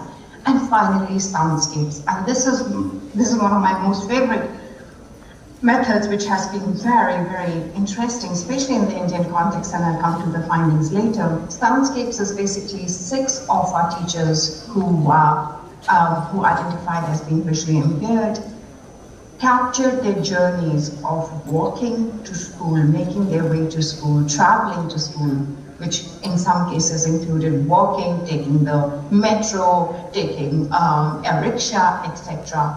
And these immersive soundscape sound recordings provided some really powerful insights around accessibility in the wider society and how it impacts on teachers with disabilities. So I'll talk about all this later, but this is just an example, just an overview of the methods we used.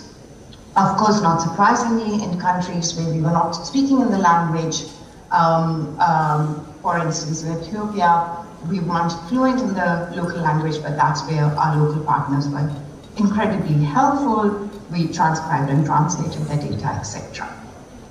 Okay, so moving on to the real crux of the presentation to some extent, I'm going to start with India findings, then I'm going to look at some cross-cutting themes, and then I'm going to end by talking about some specific divergences in different country contexts. So in India, so as I said, we followed a life cycle approach. We talked about teacher training to the teacher participants, and not surprisingly, to some extent, rather sadly, regrettably, but not surprisingly, all of them talked about accessibility gaps during the teacher training years. They talked about gaps within the training content, like not being taught about how to teach children with disabilities, forget how to operate and do their own teaching as persons with disabilities. Huge accounts of lack of support from teacher training colleges who didn't know what was supposed to be done, and not surprisingly, negative societal attitudes. And they also talked about how this restricted their own confidence and opportunities. Okay, so Again, many of you in the room would say, yes, of course, that's the case. But what was also really interesting is to see the kind of support they were getting to navigate the teacher training. And here, peer support came out very strongly.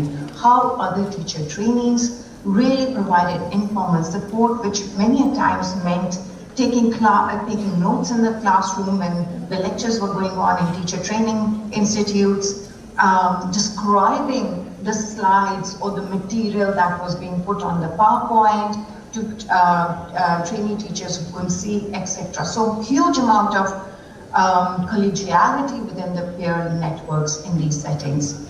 And of course, there was some institutional support that people talked about in one context. We had an individual describe at length how one of the teacher trainers had taken on a personal responsibility to fight his cause in the Teacher Training Institute by ensuring that he had access to accessible teacher training material, etc. So yes, there were challenges, but there were also really interesting enablers that one must keep in mind. And of course, as I said, there were a few adaptations in relation to this teacher trainer going and finding things for them. The other aspect we went, so we talked about teacher training, then we moved on to securing the job. Things which came out in the India data very strongly were how much delay there was in finding a job, and not only just simply in terms of failed applications, but also the fact that people would not get back to them, being asked for bribes. That came up very strongly, especially in government schools.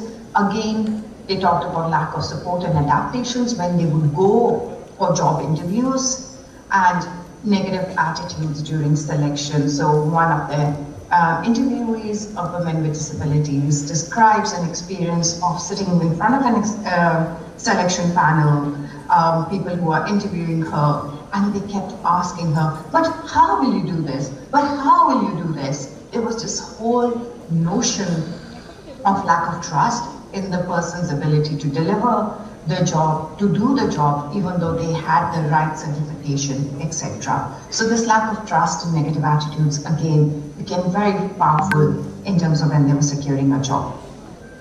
But people also talked about how policy action within the Indian context was a very, very strong way of thinking about bringing about change, and many of them talked about turning to legislation like the Persons with Disabilities Act to really make their cause that no, we are actually through legislation allowed to be participating in these spaces, and hence that's really important to us and really legislatively making a strong case there. And indeed, accessible and friendly environments in some cases, not all, was another thing that emerged.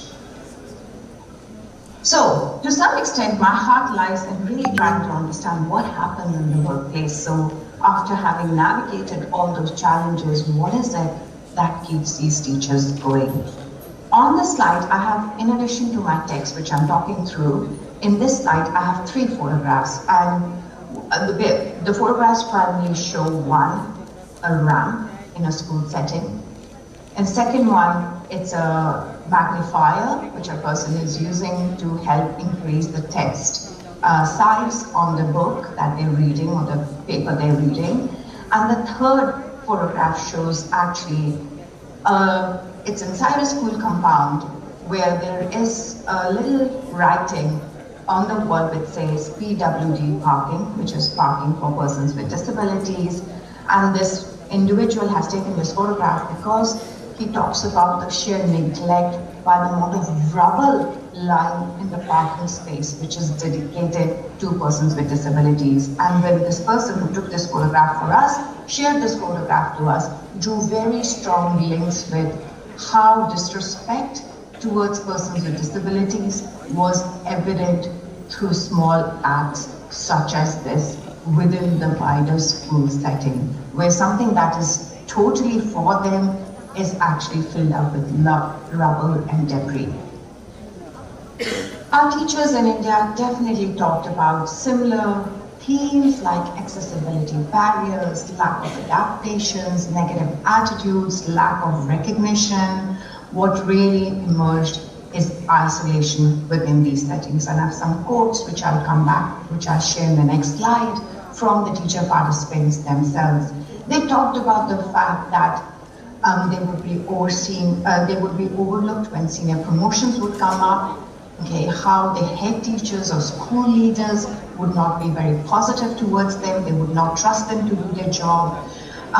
They talked about how parents of children without disabilities would always question their ability to really perform in the school setting. Yes, there were lots of challenges, but what was also very interesting to see is the kind of enablers. Teachers talked very profoundly about the respect they received as being a teacher. And many of them talked about, my disability is a secondary thing, my role as a teacher brings me a lot of respect. A number of them talked about emotional and financial support from their family members, and again from colleagues. And this collaboration from peers was really, really important. We had an instance in India where one of the teachers who was blind, her husband would draw out maps which were part of the lesson that she would be teaching the next day, because she did not have any visual aids, accessible visual aids. So her husband, who was sighted, would draw out all the maps or the figures that were needed by her during her delivery of the lesson next day. So that kind of emotional, practical support was something that came up again and again. Financial support, again, was not necessarily from the government or the school, but from family members, close family members. And again, it's, I think, a reflection of the really strong familial links within our society, and they were the ones which are really propping these teachers to continue being teachers in mainstream schools, despite their disabilities. Okay, so here's just an example of a few quotes. So we had one of our teacher participants talking about discrimination, and he talked about the huge sense of discrimination towards a right to live a dignified life and lack of sensitivity. So these were the kind of emotions that came up in a lot of the conversations we were having. Like, this is, we talk about inclusive education, but we're not inclusive towards teachers with disabilities. A number of our teachers said that they question what is the point of inclusive education for children with disabilities if we ourselves are struggling with accessible materials, if we ourselves don't have access to Braille or to other learning adaptations, then what's the point of getting children with disabilities into school? One of the teachers talked about how I was on my own, I'm a minority in my own staff room. Another talked about, this was a blind individual who talked about, there is no help here. Even though we should get a writer's allowance, because we are doing it extra, we are paying it ourselves. So writer allowance was in terms of checking mark sheets, etc. But they said that they were not getting any of that, rather they had to spend their own money if they want any other human support. And then, this is something which I've been working in the field on with children with disabilities for a number of years, and wash facilities, so water, accessible sanitation and hygiene facilities in schools in most of the global south is a huge issue, including in India. And I've always seen it from the lens of the children, especially girls with disabilities when they're menstruating, etc., how difficult it is for them to get to school. And it was so interesting and rather humbling also to see from the voice of a teacher with disabilities who was talking about, it was absolutely difficult for me to even access the washroom. So sometimes I would ask my colleagues to help me go to the classroom, to the washroom. Some of my students who were sensitive enough, they would come sometimes with me. So not having accessible washrooms even as a teacher was something that came up again and again in many of the discussions. So here I'm going to shift gears and talk about some overarching findings from other countries. What is the trend? What was available across these countries? So the kind of neglect, the challenges that we see in India were not surprisingly evident in many other countries. And here is a few examples. In Sri Lanka, this notion of working at the periphery was something very profound. Teachers with disabilities talked about, I don't have a timetable at present in my school. I've been in the school for 7 years, 7 service years, but still I'm not acknowledged as a teacher who can teach a class. In Sri Lanka, primarily, the subject areas that these teachers were teaching were primarily music or what were seen as the softer subjects. Complacency at the level of the school management, with many of our teachers talked about in the Indian setting, was similarly seen in Rwanda and in other places. So the school leadership not understanding how to engage with the teacher with disabilities. And most of these teachers were then relying on individual resourcefulness and resilience. So here I think this quote by Lucia in Spain is very telling. You always have to ask for everything, but you usually don't get anything. Like in India, many of these contexts, teachers basically talked about largely supportive colleagues and students. And there was an interesting temporal dimension which we saw in the Indian context also, when a teacher with disabilities comes to the school. To begin with, there's a lot of resistance from other peers, from other teachers, but over time they become friendly, and then the attitude changes so much so with students also in different contexts. So the temporality, the familiarity works in their favor. Very strongly, all of the teachers with disabilities really position themselves as powerful agents for change in classrooms and for wider society. And this, I think, really is summed up very well by this colleague, teacher in Rwanda, Mugisha, who said, what I do, it will be a motivation for them. The them here is the students in the classroom, both with disabilities and without disabilities. So what did teaching in the classroom look like for these teachers? They were small, modifying or pedagogical practices. Then again, all of them talked about lack of accessible materials. So in Sri Lanka, we had a teacher who talked about how she would ask the students to call out the page numbers because she was blind and did not have a braille book. So she relies on the students to call out page numbers of where they were in the textbook. There's some physical adaptations were talked about, and again, preparing materials in advance before going into the classroom was something that came up again and again, like I mentioned in the India example about the husband helping his wife by drawing figures before she went to the classroom. I'm going to move on to the very final few slides, and these are going to be country-specific things which I'm going to talk about. I'm not going to take up all the countries, but I'm going to touch upon Rwanda and then India. So we saw broad trends across the board, absolutely, but there were some specific intersectionalities of types of disabilities and country context. Again, gender was not profound in the Rwandan context, but came up hugely in the Indian context. But I'll talk about the Rwandan context first. All the participants that we spoke to in Rwanda had reduced mobility, sort of a physical disability of some kind. All of them talked about the extra cost of having a disability. So in one of the photo illustration exercises, so this slide has a photograph on the right-hand side which shows a crutch, and they talked about how getting crutches, affordability of good crutches was a big problem. Teacher walking to school, so the distance between the home and the school was substantial in many cases, and not surprisingly, people with reduced mobility were not able to walk very long distances, so they had to rely on public transport, which was more or less non-existent, but then they would have tuk-tuks, like small autos there, and they would have to take that, but then that would be very expensive. So the teachers talked about this extra cost of being a disabled teacher doesn't get reflected in the pay, which was very, very low, more broadly amongst teachers in Rwanda. In India, I'm going to touch on two themes which were pretty significant in the India data, and the first one is teacher-directed violence. This is something I did not see in any of the other countries, but came out hugely in the Indian context. So violence, we always talk about in India, violence inflicted by teachers on students, but here I'm asking you to think about the other way around, violence which was directed towards teachers. Violence of different kinds, name calling by students, we had instances of teachers talking about the fact that they would be called rude words and names by children.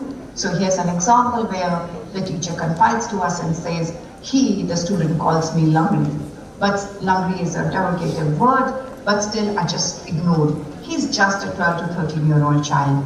I'm much more mature, so probably he'll come to know what is their life reality. But I just told him, I didn't choose to be a disabled person. So here's just an example of name calling within the school settings I'm talking about. Disrespect. Another teacher talked about, there was a time when one student mimicked my work in front of others. I felt very bad. I scolded him and he said sorry later, but it hurt. And finally, direct violence.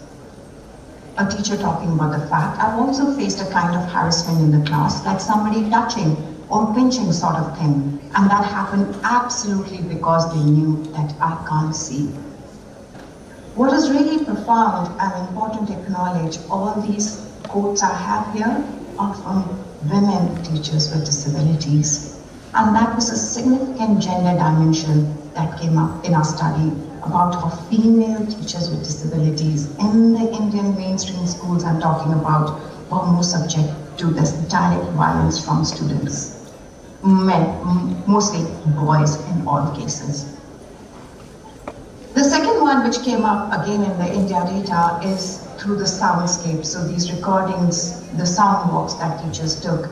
And what is really profound, unlike Rwanda where the teachers were physically having a physical disability or inability to function and make their way to school, here we're talking about teachers who are blind in the Indian context, who do these soundscapes. There were 6 teachers who recorded their commutes from their home to school. And what these soundscapes, these recordings reveal is that getting to school is less of a journey and more of a constant negotiation. We have a recording, I don't have the time, but I can share it later.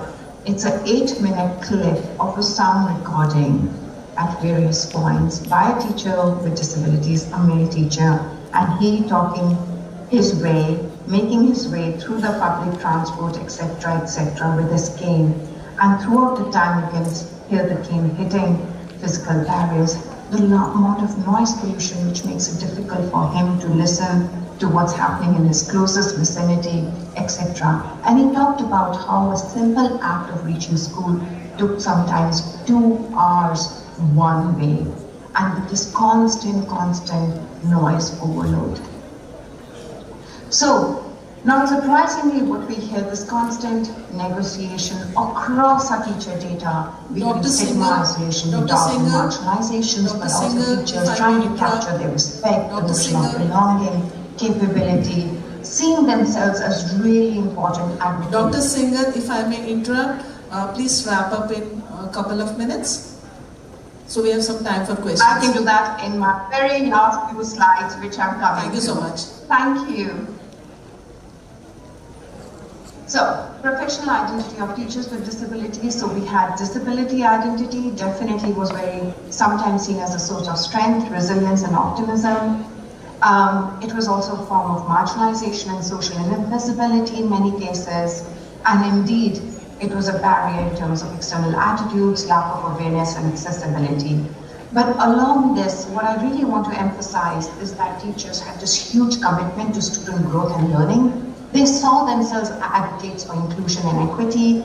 They saw themselves as people who are resilient and persevering, and they saw purpose and passion in teaching. Even though the data I've presented provides a really deficit view of, it provides a deficit view of the system, not of the teachers. The teachers were negotiating the system, and that's really important to understand. There was really strong enablers they were drawing upon, which might be informal networks, and this belief that they mattered in the classroom.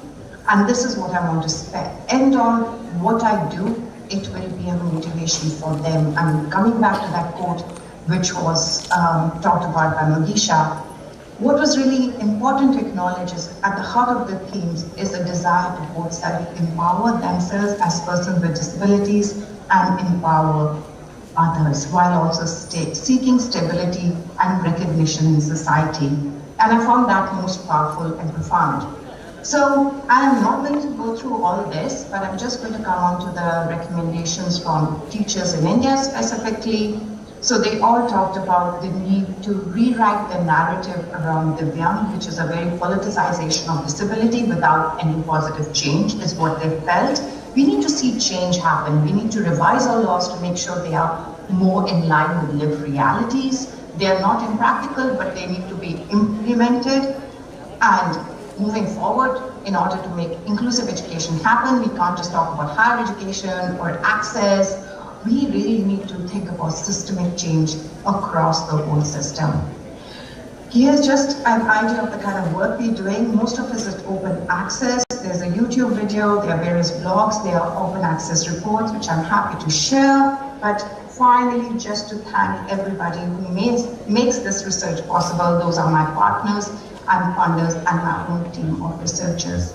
And I am going to end there, Professor Chandra, back to you. Thank you so much, Dr. Singhal. Very insightful, thought-provoking and impactful presentation. And though it talked about teachers with disability, it can easily be referenced to other professionals with disabilities, because the lived experience of disability in community settings and in professional settings is likely to be similar, though there is less research in India. So I would now open the house for discussion. Any question? Yes, sir.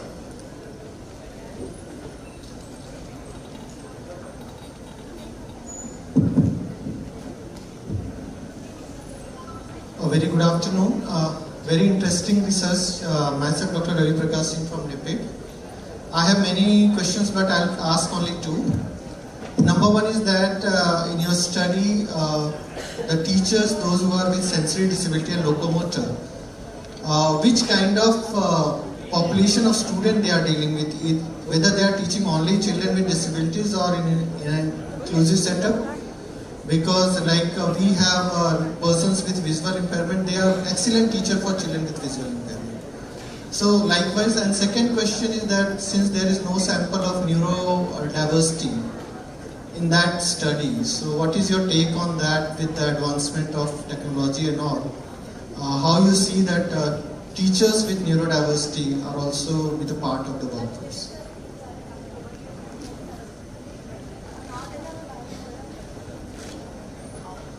Professor Chandra, do you want me to answer this question? Yes, please go ahead. Please go ahead. Should I answer? Please respond. Yes. Okay. So, Dr. Ravi Prakash Singh, thank you so much for your question. So, in relation to the first one, I'm sorry if it wasn't clear. The whole data is from teachers with disabilities working in mainstream schools. So, जो आपको mainstream में बच्चे मिलते हैं वो. Just the whole diversity of kids in mainstream classrooms. So no, these were not special schools. And that's what makes this research interesting. Of course, we have enough narratives around how teachers with disabilities are working in special schools, blind teachers with blind children in blind schools. But these are teachers with disabilities who are in mainstream schools. The schools which you and I are talking about need to be inclusive. So that's really important to emphasize. And that's what I want to say, like, we don't think about this population, but it's there. And we need to start thinking about them and start thinking about how to support them, because that's what makes for an inclusive culture move widely within the school setting. So this is a missing dimension for inclusion from my perspective. The second one about neurodiversity, I love that question. So I am one of those people who is very, very careful about simply taking concepts and terms from the global north and trying to put them and plumb them into our context, right? And this is a longer conversation, because what I'm going to say is going to be very controversial, and I really need to unpack it. I think we need to understand a little more what we mean by neurodiversity in our own context before we start using the word. How are we thinking about who are the children? How, I mean, is it a medicalized way of thinking about it? We have been dealing with basic sensory visible disabilities, okay? I'm not saying this is not a population that's really important. What I'm saying is be more critical about the concepts and the terms that we're going to use, which are basically built in the global north and now are being transported to the global south. Okay? So I'm sorry, I will not be able to answer your question because my notions of disability is very much driven by the local notions of disability. How the teachers themselves see who identified as having a disability. I wasn't going with a list of these are the disabilities and this is what I'm looking for. And I hope that answers your question. Thank you, Dr. Singhal. Very well put, because it's time we start seeing disability in the context. As WHO International Classification of Functioning tells us, participation, inclusion, exclusion, and maybe all models of global north may not be applicable to the global south. So that's a debate for another day. Any more questions? Good morning, ma'am. So ma'am, my question is, how can we change the society's mindset to better accept teachers with disabilities? Such a brilliant question. Thank you. I'm sorry, I didn't get your name. Ma'am, I'm Shreya Chaudhary. I'm Shreya. Shreya. Fantastic. Thank you for your question. I think it's a really important thing you're talking about. How do we change society's mindset? I have seen a huge amount of change in India per se. In the last few years, I've been, in the country context, etc. In the last few years of me growing up there and then being as a researcher based primarily in the global south, there are huge differences in how we talk about disability, the visibility of disability, but then also undoubtedly there's huge discrimination and disengagement and societal issues, But I still see a lot of strength in the fact that things are changing. We're more ready to talk about these things, and acknowledging and amplifying is itself a really, really important thing. So all of you sitting here, you have come for a conference which is primarily looking at issues around inclusivity, right, with a strong lens on disability.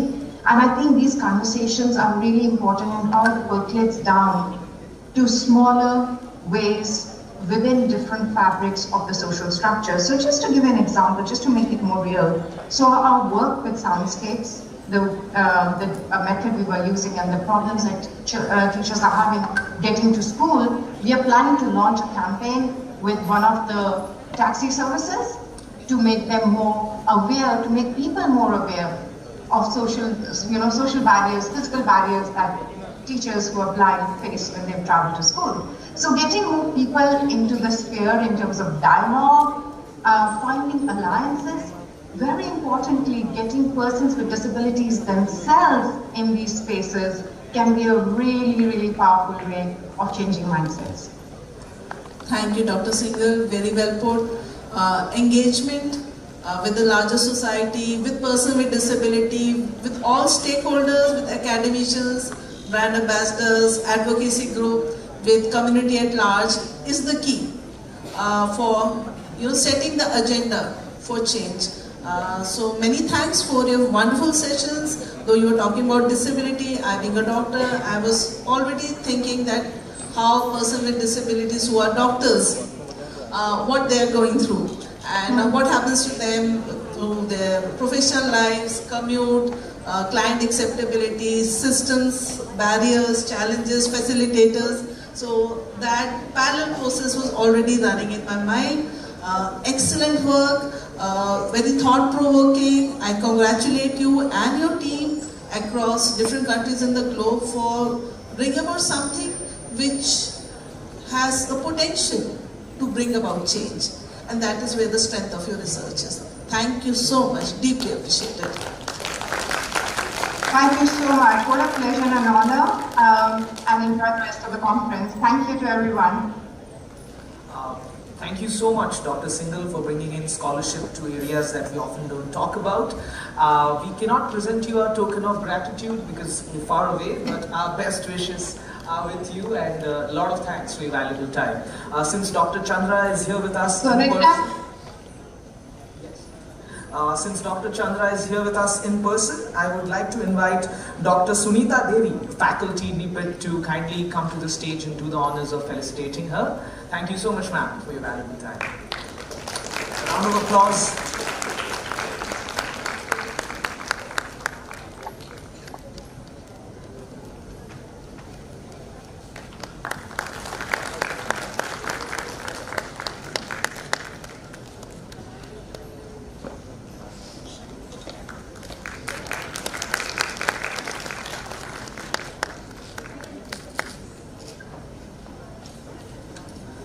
Thank you.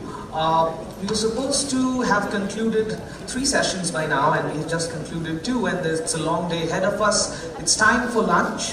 However, the earlier slotted time has been reduced a little bit, so it's 2 p.m. right now, sharp. We have completed it at 2, and we expect you to be back in the auditorium at 2:30 p.m.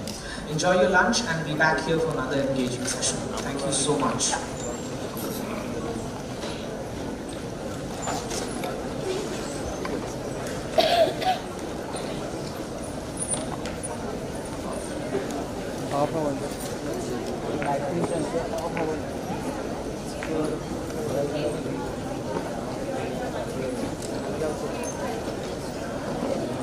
If you're visiting for lunch, there are also stalls that have been put up by students. Please make sure that you give a visit or at least look at them while you are enjoying the lunch. Thank you. And I hope that you have your coupons for the lunch. Thank you.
We're a little beyond the completion of our lunch time. I hope all the participants, students, educators have come back, and if you are just entering the auditorium, please be prompt in filling up the seats, and especially I would request you to fill up the seats in the front rows. Requesting everyone to assemble and settle down at the earliest. We are due to begin the next session. Thank you.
Good afternoon and welcome back to the session after lunch. This session is titled Educational Justice for Neurodivergent Children in India, Inclusive Education, Communication Rights and SDG 2030. A lot to unpack from the perspective of legislation and communication rights and attainment of the Sustainable Development Goals.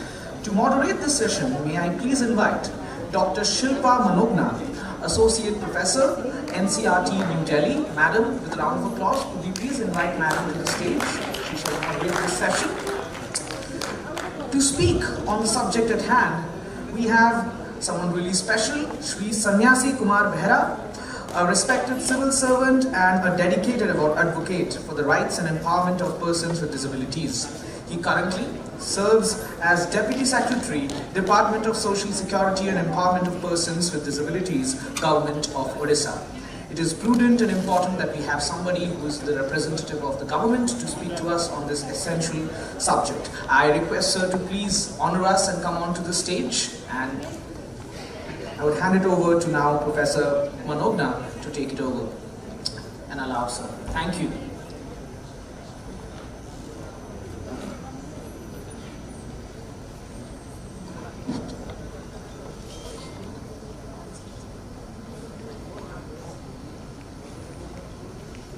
Welcome to my presentation.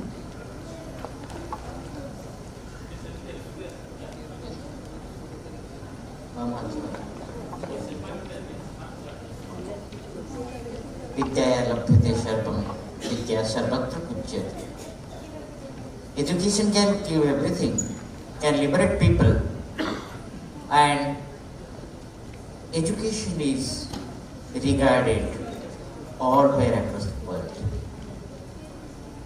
So my presentation will be on educational justice for neurodivergent children in India, inclusive education, communication rights, Sustainable Development Goals 2030. You know, the Sustainable Development Goals are common development goals for all countries from 2016 to 2030. So we will discuss these things.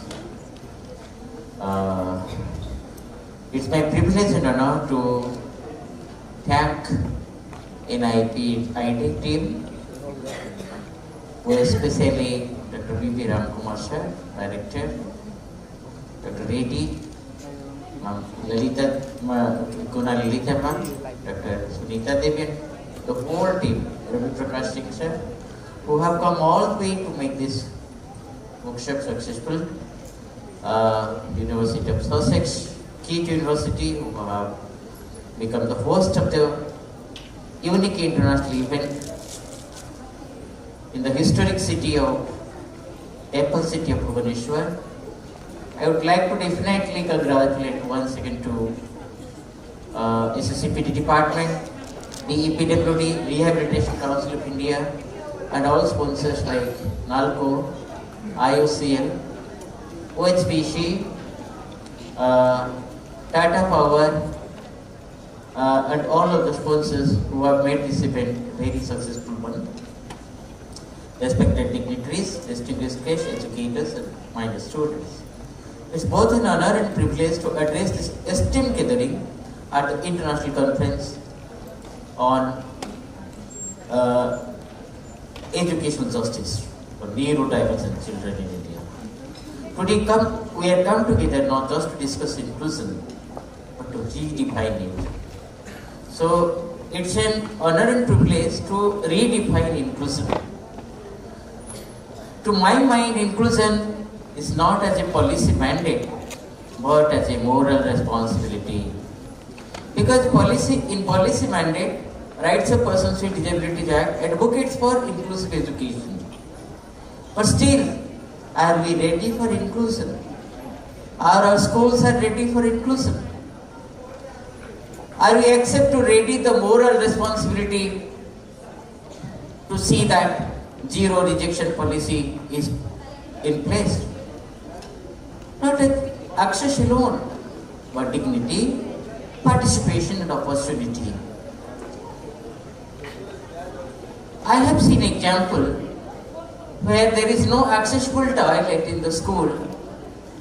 Once upon a time, a child with cerebral palsy having severe sensory coordination, lacking of sensory coordination, could not go to toilet, and she was toileting in a classroom. She was satirically commented by peers, and she committed suicide in a dreadful night in a tribal district of Kevusar. Are the children in inclusive school, children with disability in inclusive school, enjoying equal dignity with non-disabled children? Are children with disabilities are getting opportunity of equal participation in sports and recreation activities, in cultural programs? Are the school children with disabilities are getting opportunity to avail the question in braille script, to avail the question paper in large print, to avail the question paper in Indian Sign Language, to avail the question paper in English Sign Language wherever required? After 10 years of implementation of Rights of Persons with Disability Act, let us redefine inclusion as a moral responsibility, not only really a legal mandate covered under Rights of Persons with Disability Act 2016. Because in framing legal mandates for persons with disabilities, we are at 7th position. In implementing legal mandates, we are as a country in 91st position in the world. Let's redefine inclusion as a moral responsibility, not only a legal mandate. Next, in understanding inclusive education. Inclusive education means educating all learners, regardless of ability or disability, within age-appropriate classroom in neighborhood school. Neighborhood school means a school situated within 1 kilometer from the residence of a person with disability. Are we allowing all children with disability to study in the neighborhood schools? It ensures high quality instruction, appropriate interventions, and support equal opportunity to succeed. I am giving you the example. In one community development block, there are 120 schools. For 120 schools, there are 2 special educators. Are 2 number of special educators sufficient to guide children in 120 schools in a month?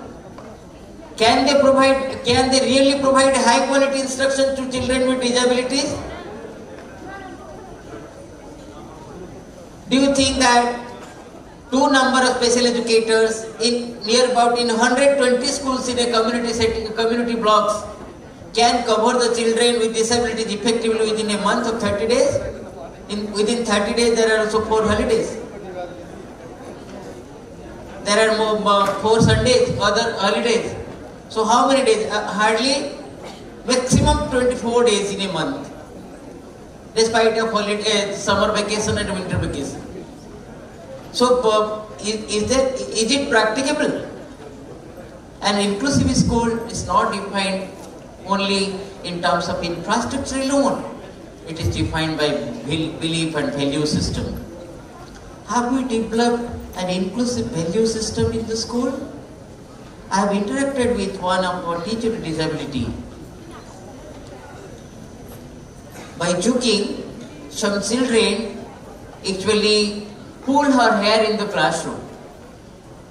She went to the headmaster, concerned of the school, asked, "Sir, there is RPWD Act which provides individual dignity and autonomy to children with disability.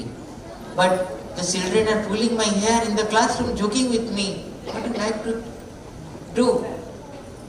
The headmaster told that lady teacher called me and said the headmaster told, the rights of persons with disabilities that only will be in the paper, that will never be in the field and classroom. How do we people accept this as a challenge to provide equal dignity to teachers with disability, to special educators who are working for children with disabilities when they are also discriminated? They are not getting equal salary. They are not being provided with equal salary. They are not being provided equal rules for regularization of their services. They are not entitled to equal pensionary benefits. Someone in the panel told, no, the special educators' approach should not be salary based. So are we moving from a professional model of services again to a charity based model? Or are we going to really implement a rights-based set of inclusive education? I firmly believe that every child is capable. Every learner belongs. And the diversity strengthens the classroom. My next slide going to understanding neurodiversity and disability. Neurodiversity reminds us that difference is in brain functioning and natural. Suppose I am visually impaired by birth. Am I responsible that my eyes are not functioning? Am I responsible that my the nerves connecting to my brain and eye are dry? My actions are not responsible that my brain is not functioning properly as your brain is functioning because my nerves are dry connecting the brain and eye. My actions are not personally responsible and my actions are not personally deficient. Like all children with disabilities, they are really not responsible, so for which their brain is not naturally functioning. In whatever way the brain is naturally functioning, we have to nurture those children. We have to uphold their dignity. The neurodivergent children includes autism spectrum conditions, ADHD, intellectual and developmental disabilities. Alongside these, we recognize a wide spectrum of disabilities. Visual disabilities, locomotor disabilities, auditory and speech disabilities, cognitive and neurological conditions. The shift we make is clear, from a deficit-based model to a strength-based approach. If we have to assess the strength, then we have to decide to make the individual care model services according to the individual strength. To make individualized education plan according to the individual strength. But are we ready to provide an individual care-based model to every child with disability within our inclusive education system?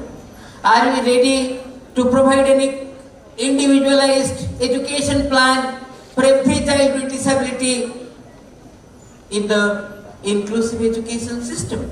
Are there required number of special educators available within the education system to cater to the needs of every individual child with disability? Technology as an enabler of inclusion. Assistive technologies are not optional tools. They are gateways to participation. It is not option that whether you are going to provide assistive technology to our children with disabilities or not. All the students with disabilities must get the assistive technology which will lessen the impact of their disability and will enhance their education in an appropriate school environment. Screen readers empower visual impaired users. Magnifiers support low vision learners. Speech recognition and adaptive devices support those with locomotor challenges, from braille slate to AI-powered tools. Technology is transforming access, but only when it is available, affordable, accessible, and effectively used. Barriers to inclusive education. Despite progress, significant challenges remain, which includes infrastructure. Many classrooms and campuses are not still accessible. There is a 5-year target to make all government buildings accessible. Now, 10 years have gone from the date of enforcement of rights of persons with disabilities Act with effect from 19th of April 2017. Are all our schools accessible? Digital barriers. You see, Madhu app, Diksha app, there are many other apps being designed by our Ministry of Education, NCERT, State Council of Education and Research of the respective state. Are all these educational apps accessible equally for all kind of children with disabilities? Are there audio captioning system? Closed captioning system? Are there audio description available in all those apps? We'll have to re-look into the system to evaluate our system. How inclusive is it to remove all the gaps in the way of inclusivity? Access to assistive devices and training remains limited. Assistive devices mostly are not affordable. There is no repairs and maintenance center. Though imagine a 5-year child is using a mobility cane which is being used by a 60-year-old person. What is the height of a 5-year-old child and 60-year-old older person? But the mobility cane is the same. It's not according to the appropriate size. I have seen the people, leprosy cured people, the shoes is being provided to them, their legs are amputated. Foot is not equal to foot in same size, but all the cured leprosy persons are being provided shoes of same size which are of no use to those children. And I have visited the schools in leprosy communities somewhere in different parts of the country and see they are not provided with equal treatment. In all other schools there are chair table arrangement, but in leprosy colony schools they are sitting on the floor. Because stigma, stereotypes, low expectations continue to marginalize learners.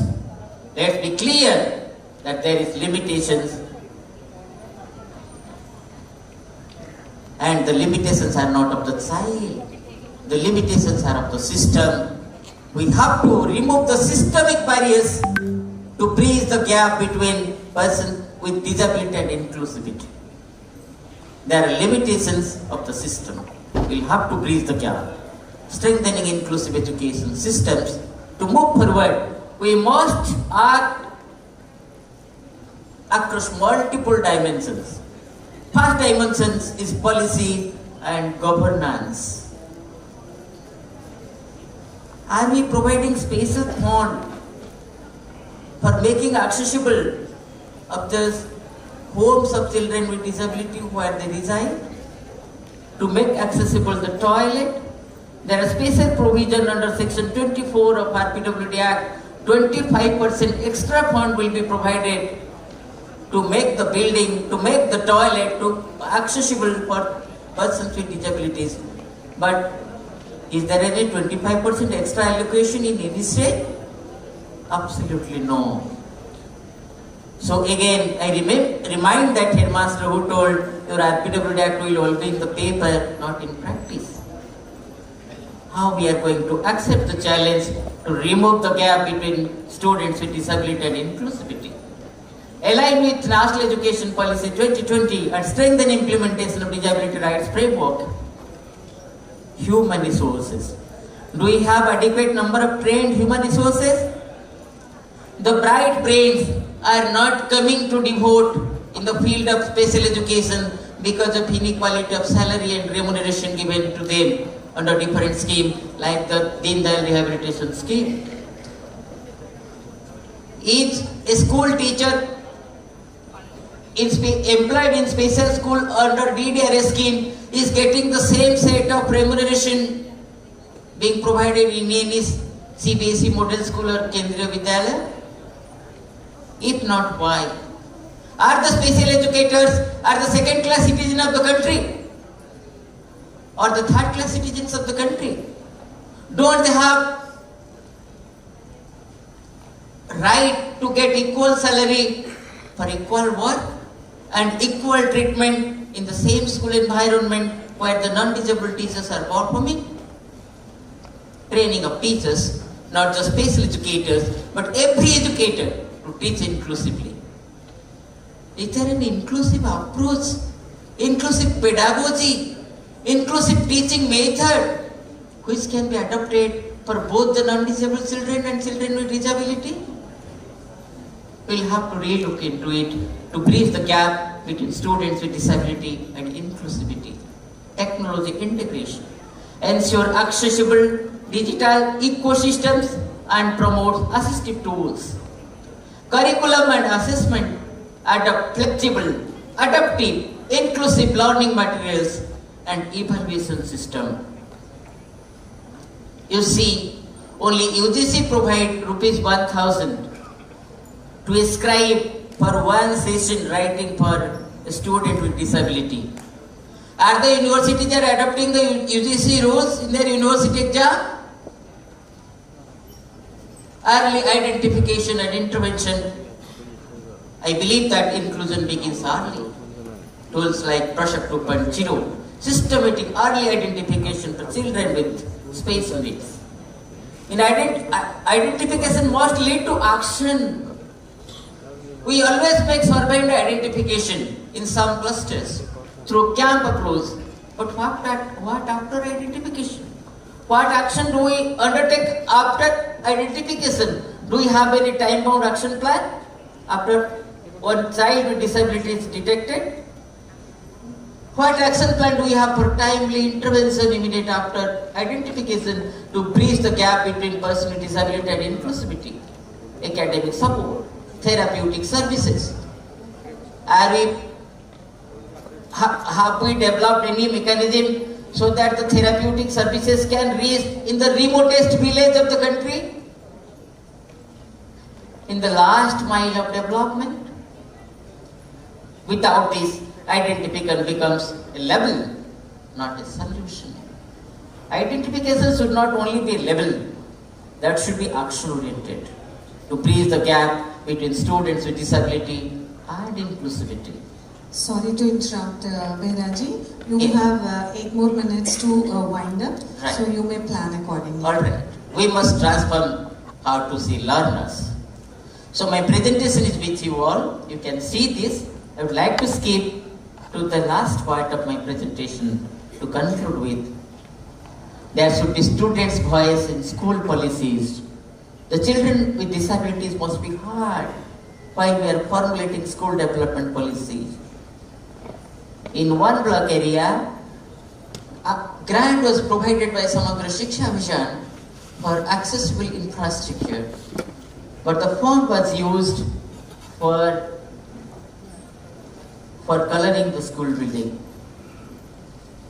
In the entire community development block, in all schools, I humbly asked one of the headmasters, sir, the grant was given to build accessible infrastructure. What have you used for coloring the building? Why? He told, sir, Actually, we didn't know what about accessible infrastructure. We had to utilize the fund time bound. That's why we have made this. Actually, we spent the money for coloring the building, just we have to submit also the UC in time. Look how much awareness is required at ground level. Inclusive education reduces marginalization, no doubt. But we must play a preventive role to give social justice to children with disability so that they receive education in equal terms, without disrespect, without discrimination. And our monitoring system must be fun. Budget allocation must be adequate. Accountability must be in place. Urban-rural divide gap should be bridged off. Future of inclusive education. If there will be technology-enabled solution, strength-based education model, teachers' capacity building, policy to practice alignment, the future of inclusive education will be bright. And the last but not the least regarding SDG and inclusive education and the Sustainable Development Goal, quality education for all. Inclusion is central to achieving Sustainable Development Goal. Inclusive skill training, focus on employability skills, vocational training, independent living, transition from adulthood is critical. Inclusive education is not merely a policy directive. It promotes a promise that no child will be excluded, no learner will be underestimated, no potential will go unrealized. As India's education system expands, we must ensure it becomes more just, more equitable and more inclusive, because true progress is not measured by how many succeed, but by whether everyone has the opportunity to succeed. Let us work together to build an inclusive education system where diversity is celebrated, differences are respected, and every learner is empowered. Thank you very much. Thank you, Rajani, for rightly pointing out the core challenges which we are facing while implementing inclusive education, right from the inaccessible infrastructure to the readiness of the system, the schools, and also the technical digital divide which is existing. Of course, these are the core challenges, but let me also tell you that the government and all the other stakeholders working in the field have taken crucial initiative steps to address these issues in their own capacities. Yes, if you look at 15 years back, there were very less number of human resources available, but now, today, if you look at the scenario, it's totally different. We had no special educators in school, if you look back 10 years, but now you have at least 1 or 2 special educators to address the needs of children with special needs. So it's important to identify the core challenges, but it is also equally important to see what are the enabling factors and what successful steps we are taking towards making this possible. So now the section is open for discussion, and because of paucity of time, we'll be taking a maximum of 2 or 3 questions. So I would request the audience, if you have any questions to our presenter, you may please ask now. Please raise your hand so that our ushers can come and give you the mic. And I would like to tell you over here that our speaker can understand Oriya language, Hindi and English, so language is not a barrier. Anybody can ask the question in any of the languages. Good afternoon, Behraz. Thank you very much for giving an opportunity to ask the question for you. So my question is as follows, this side from Dr. Balayogi. So how public-private partnership will work together towards the success of this divergent, as the topic stands for educational justice for neurodiversity children in India. Thank you. Yes, sir. Partnership building, there is scope actually. Recently, I am giving an example. We have entrusted United Nations Population Fund, United Nations Family Planning Association, to set up a center of excellence for all categories of children with disabilities in Odisha. So this is a government-UN partnership. Simultaneously, in government and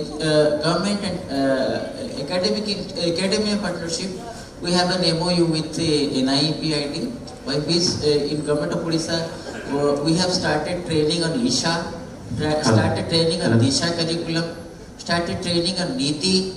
Now we are thinking to actually work on early childhood care and development. So far the children with neurodivergent children are existing in the state. So there can be many more collaborations in terms of government and corporate collaboration, government NGO, civil society collaboration, government and national institutes collaboration, government and UN agencies collaboration. So there is possibilities of collaborations because the area is so expanded. Area of education, inclusive education of neurodivergent children is so expanded. So wherever the expertise is matching with the budget to bridge the expertise gap and budgetary constraint, there can be many more collaborations.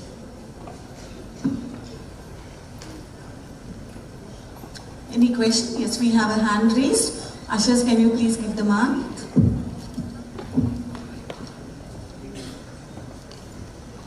Good afternoon, sir. It was indeed a pleasure hearing your talk. What I would like to ask is, since we are also NGO-based, working in the grassroots level in Odisha, so the basic problem here will always remain human resource allotments. So how far is parent intervention can be considered in transitioning the children from a home to a school setup and again from the school to a therapeutic environment? How important is the role of parents, and how can we do something on that on a large scale so that actually this concept works out? Yes, that is possible because we have already set up 320 block resource centers through our Samogra Shiksha Vision. These block resource centers can facilitate the NGOs in promoting training and providing resource room facilities in all blocks of the state. So definitely want to set models. The NGOs also can go to the resource rooms, can use the resource room for the purpose of training of that special educators in collaboration with, we have, despite that we also have district level resource rooms in each 30 districts of Odisha. Those resource rooms also can be used by NGOs for their manpower development and development of human resources. Despite that, in our side here, we provide teachers training with very minimal cost. So the teachers who are unable, the special educators who are unable to go for training, availing training with any private institute by spending so much of money. So our SIGER provides them. For STSC and PWD students, our admission cost is free. And for other students, we take minimal charge for providing training to the special educators. The NGO can sponsor special educators for training with minimum admission fees. This would be the last question, if any.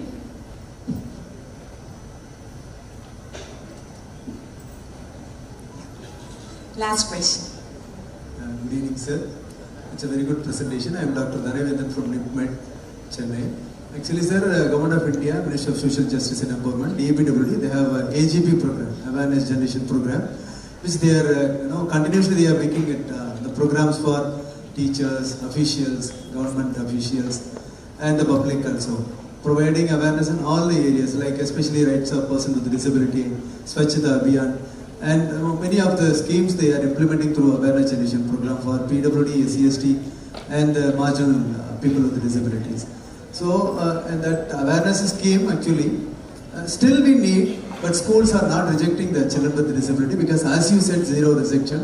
SDG is implemented, and RPWD is strongly, emphasizing children with disability should be included in the inclusive schools, which we mostly general schools recommending children with disability for assessment to implement the services, and we providing the inclusive services, inclusive education, and it is happening. But one or two schools maybe that the fund is provided Swachhata Abhiyan, maybe utilized differently, and maybe the awareness properly not reached the government headmasters especially. For your kind information, sir. Thank you. Thank you, sir. Thank you very much. Definitely, there is a need of strong collaboration between government, civil society organizations, UN agencies, corporate bodies, and we should work together to bridge the gap of ignorance and to make the inclusive education a reality by bridging the gap between students with disability and diversity. And we can reach the goal of inclusivity. Thank you very much.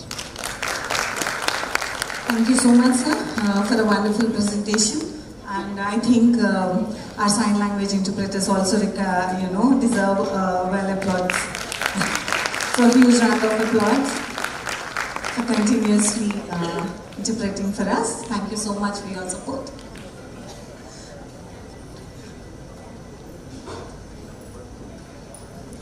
Thank you so much, sir. Thank you, ma'am, for moderating. I would now like to take the opportunity to ask Madam Dr. Shilpa Manogna to please felicitate Shri Sannyasi Kumar Behera, sir. Could we please have a round of applause and the memento and the shawl for the presentation.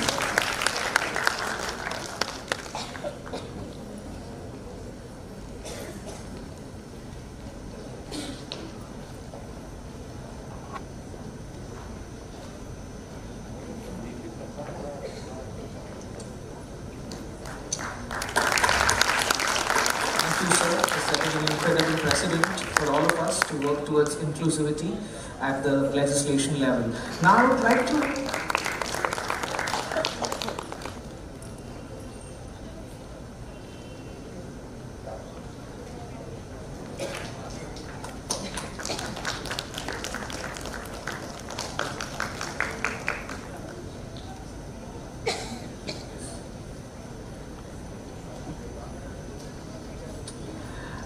now like to invite Mr. Pradeep Ghoshal from Tata Power Odisha to kindly come to the stage and felicitate our moderator, Dr. Shilpa Manogna. Thank you, ma'am, for your valuable time and an insightful question-answer session.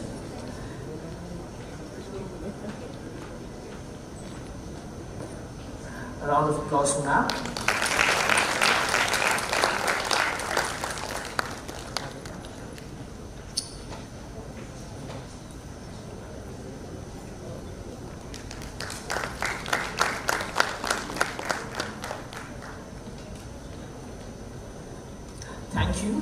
We'll just need 2 minutes of your time as we set up the stage for the next session. Thank you.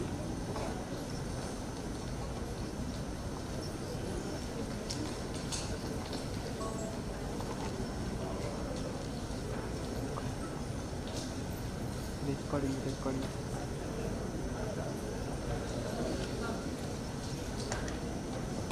Recording ना ऊपर लिखा हुआ है सब जगह देखेंगे सब जगह क्या recording करता हूँ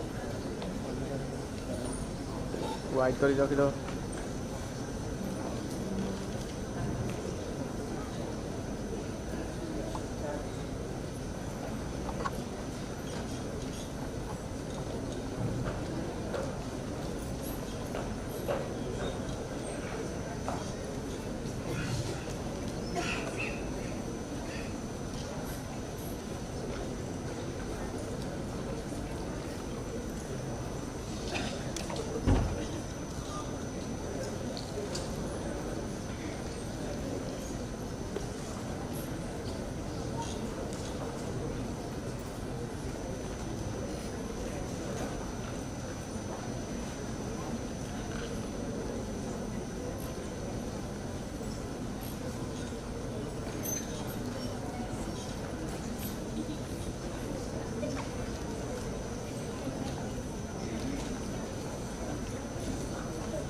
Chair.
Chair. Sir, 3টা কলেজ আছে। Yes, madam.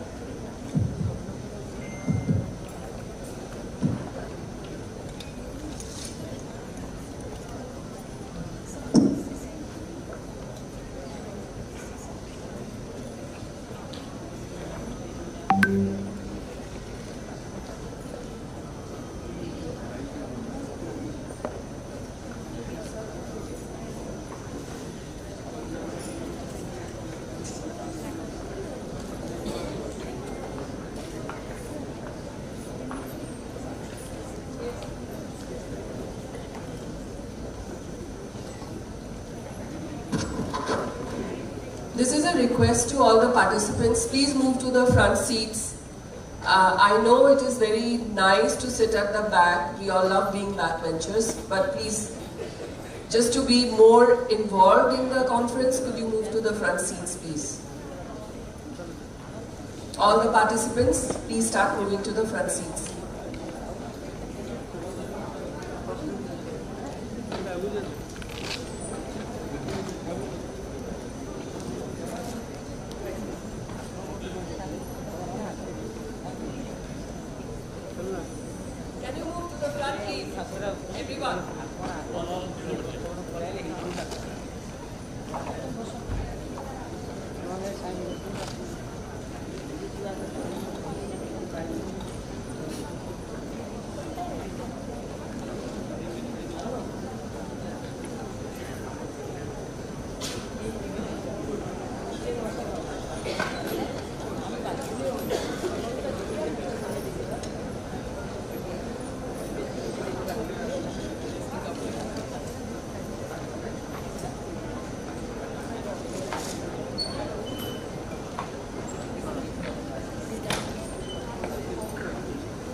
Good afternoon and welcome back. From the plenary mode, we now switch to panel discussion. We have some excellent, interesting panelists who are here with us, and the fervor of panel discussion is that you have multiple perspectives coinciding and converging at the same time, rather than a singular perspective that is presented in the plenary sessions. So we are quite excited to introduce the topic, Inclusion Beyond Intent, Bridging Lived Realities, Mindsets and Systems. I would first like to introduce the moderator for the session, Ms. Ali Padhi, who leads Abhisht Charitable Trust and has done extensive, incredible work for children with special needs. Madam Padhi, if you could please come to the stage as you're moderating the session. Thank you. To introduce our distinguished panelists, Dr. Surekha Ramachandran, who is the President for the Association of Tamil Nadu Down Syndrome and the Federation of India. She works specially with children with Down Syndrome and has done incredible work in that field. We now have next Dr. Shekhar Seshadri, MD Psychiatry from NIMHANS, and he specializes in child psychology. So that's a distinctively special field, and we need that perspective as to how doctors who work in the field deal with the subject at hand. Then we have someone we all know, Ms. Mugdha Kalra, a renowned journalist. We all have known her as a primetime anchor, and of course her work as an advocate for rights of neurodivergent children and neurodivergent people is quite well known. Then we have Professor Keith Pereira, Head of the Department of Education, University of Sussex. He specializes in media education and building partnerships with schools, universities across the globe. At the end, we have Mr. Anand S., Business Head and Vice President, Passenger Sector, Tata Motors Limited. So we have a distinguished, diversified panel today, and we hope for a discussion that lives up to the panelists. Thank you. I will hand over to Ms. Ali Padhi to take over the session. Thank you. Good afternoon, everyone. Thank you for being patient enough. I know we're running a little ahead of time, so we'll try to start by welcoming everyone to this panel discussion, which is on Inclusion Beyond Intent, at this path-breaking international conference on building bridges for inclusivity. I thank the organizers, KiiT International School and KiiT Globe, who have been pioneers in Eastern India when it comes to inclusive education. I also like to thank the Department of SFCPD of Government of Odisha for their relentless work in uplifting the most vulnerable sections of our society, and also for helping us arrange this conference, and without their help this would not have been a reality. I would also like to thank the entire team of NIEPID, who have been empowering persons with disabilities and changing the landscape of rehabilitation in India. They have recently launched path-breaking initiatives such as the ISA tool and the Disha special curriculum, amongst a host of other such initiatives. Thank you, everyone. I would like to extend a warm welcome to our esteemed panelists who are experts in diverse fields ranging from rehabilitation to mental health to journalism to automobiles and psychiatry. In no particular order, let me welcome first Mr. Anand S., who's the Vice President and Business Head of Commercial Vehicles and Passenger Business at Tata Motors. He brings powerful perspectives in corporate and industry inclusion right from the shop floors to the hallways of management. I was speaking to him just now, and I understood that Tata Motors has amazing initiatives like the Saksham initiative, which leads to the Kaushal skill training program, and they have an elaborate process of including everyone with disabilities into their organization, and they're the only organization to receive the diversity certificate, which is the ISO 30415 at their Dharwad plant. So welcome, sir. It's a privilege to have you here. Moving on, I would like to welcome Dr. Shekhar Seshadri, psychiatrist, ex-professor at Department of Child and Adolescent Psychiatry at NIMHANS, Bangalore, and ex-advisor at Samvad, which is a support, advocacy, mental health intervention for children in vulnerable circumstances and distress. Dr. Seshadri is an advocate of music and theatre in interventions, very innovative approach. Dr. Seshadri was also a crucial part of drafting the POXO Act and other initiatives under the National Commission for Protection of Child Rights. I welcome you, sir. Moving on, we have Madam Dr. Surekha Ramachandran. She's the President of Down Syndrome Federation of India, and it wouldn't be wrong to say that she's a crusader in Down syndrome advocacy across India and also around the globe. A devoted mother to a person with Down syndrome, and I got to know that she has been fighting this battle for the last 40 over years. I think most of us in this room wouldn't have been born back then, and she brings lived realities and family-centered advocacy to the fore. She is the author of 3 books and recipients of multiple awards for her relentless work. It's a pleasure to have you with us, ma'am.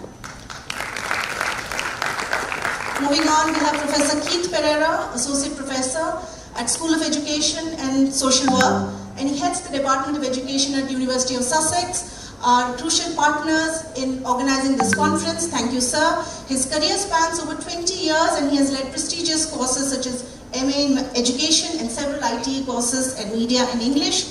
His keen interests lie in the role of all educators in being inclusive educators, and he takes special interest in education tech and generative AI. A warm welcome to you, sir. Last but definitely not the least, Ms. Mugdha Kalra, journalist and consulting editor at CNBC TV 18 and a BBC 100 Women Honoree. Please extend a huge round of applause. She's a huge advocate of inclusion and focuses on the crucial areas of caregiver inclusion and financial planning for neurodivergent adults and their families. She wears many hats, needless to say, and is also the author of an Amazon bestseller, I See You, I Get You. I request everyone to get your hands on that book. In addition to this, she is also pursuing a PhD in assisted living, sponsored by Zerodha Foundation, and she's planning for longevity life cycle planning of persons living with neurodivergence across India. A hearty welcome to you, ma'am. Such an honor to have all of you here. Before we begin, I would like to remind the audience that this is a very sensitive topic that we are talking about. So we hope to have a meaningful engagement and a respectful one at that. Let's keep the tone positive. Let's think of how in our country we can progress with whatever we have. We have resource constraints, as we all know, but we have to make inclusion happen. Globally, disability diagnosis is on the rise, as you might know. Our census way back in 2011 projected that there were 2.1% of our population living with some form of disability. That's almost 2.68 crore people. That census was way back, and there are predictions that it would rise to 4 to 5% by the time we are complete with the next census. So there's an urgent need for this demography to be included, and included not for namesake, but also in the real way where they can be given opportunities to thrive. So my first question to the panel today would be, what does inclusion mean to you? And do you believe that an inclusive mindset should be at the heart of all sorts of planning? What has inclusion at its heart meant for you in your scope of work? I think Ms. Mugdha, would you like to go first? I think for me, inclusion, the word inclusion came about only when I started to fight for it. Before my son was born, who is 16 and who is autistic, I never really had to fight for inclusion, being a privileged person in the society.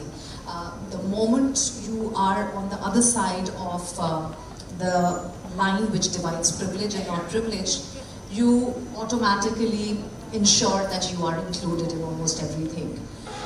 But when faced with the biggest crisis of my life, which was that I was fighting for my son, for basic education, for empathy, for being understood, and I did not want to create another world for him. I wanted this world to be as much his as is anybody else's. And for me, that was when I started to fight for inclusion. And I'm fighting that fight. So inclusion for me should be something where I don't need to make an effort to be seen. or where I don't need to fight for my right to just be like other people. That for me is inclusion, and that is missing for a lot of us. How wonderful. Inclusion should be a natural phenomena, should not be an afterthought or an add-on. Dr. Shekhar, would you like to say something on this? At the risk of, I don't want to come through as either iconoclast or contrarian. I'd just like you to hold on your attention for the talk that is going to follow this panel, where I'm going to speak on the extreme context of exclusion as the polar opposite of what inclusion means. But just a small story. Please. Very near Nimhans, from where I retired, is a social service complex run by the state government, which has the women's home, the boys' home, the girls' home, a home for intellectually disabled boys, and a 0 to 6 home for abandoned children. It's an adoption agency. Now, the home for the 0 to 6 and the home for the intellectually disabled boys are the worst run. Tell me why. Because they don't have a voice. At least in the boys' home, this kid who's run away from Jharkhand or Orissa or has been trafficked for work may say ki, bhaat acha nahi hai. It's quite possible that the staff of the institution will say, chup rahe, tere ko biryani khana kya? But at least he will ask. Now these kids don't have a voice. In the home for the intellectually disabled boys, there is a space 15 feet by 20 feet with a sloping floor with a gutter at either end, where some of these kids, some with severe to profound disability, with locomotor disability, crawl on their knees to urinate and defecate, and every 30 minutes it's hosed down. Guess what was next to this facility? The kitchen. So when I visited and I said, how can you be doing this? They said it's an old construction. I said, build a freaking wall. Give the entrance to the kitchen from the back. Because don't these kids have sentience and dignity? So there is a context of inclusion that is deeply ideological and spiritual, that looks at the preservation and of the sentience and the dignity of people that we are trying to assist. I just want you to register this story, and we build on this theme as we go along with this panel, and as well as what I have to say in my address that follows. Keith? It's not easy following him, is it? So I'm going to answer the question almost literally, if that's okay. So I'm British. I'm a second generation Sri Lankan, and I grew up in London in a social housing complex. So I suppose the percentage, and I trained as an English teacher. I was an English teacher for a number of years. The percentage chance of me completing my school, going to university, getting a postgraduate qualification, getting a PhD, working in a university, and then having the absolute privilege of then using some of those experiences to come and talk at events like this is minusculely tiny. The game changer for me, the thing that transformed my life, was education. And teachers who looked out for me and didn't have a preconceived notion of who I was, what I could do, what I could possibly teach even. And so, for me, it's very profound that I needed to give back. So there's no point being able to clamber up a ladder and not extend your hand down to pull and help other people. So for me, becoming a teacher, I was a teacher for a number of years. I've been involved in education as a lecturer and a researcher. Is about transforming society. It is about making our societies more fair. And education, at least even in Britain, is one of the few levers that allows that mobility to happen. And so this question is actually a very personal question to me, and it allows me to reflect both on my own life but also my professional responsibility. So with the teachers that I work with, the people who are coming into the profession, I want them to have those values at the heart of it. Yes, they're amazing physicists or wonderful geographers or really committed to working with early years, but they need to want to make society better.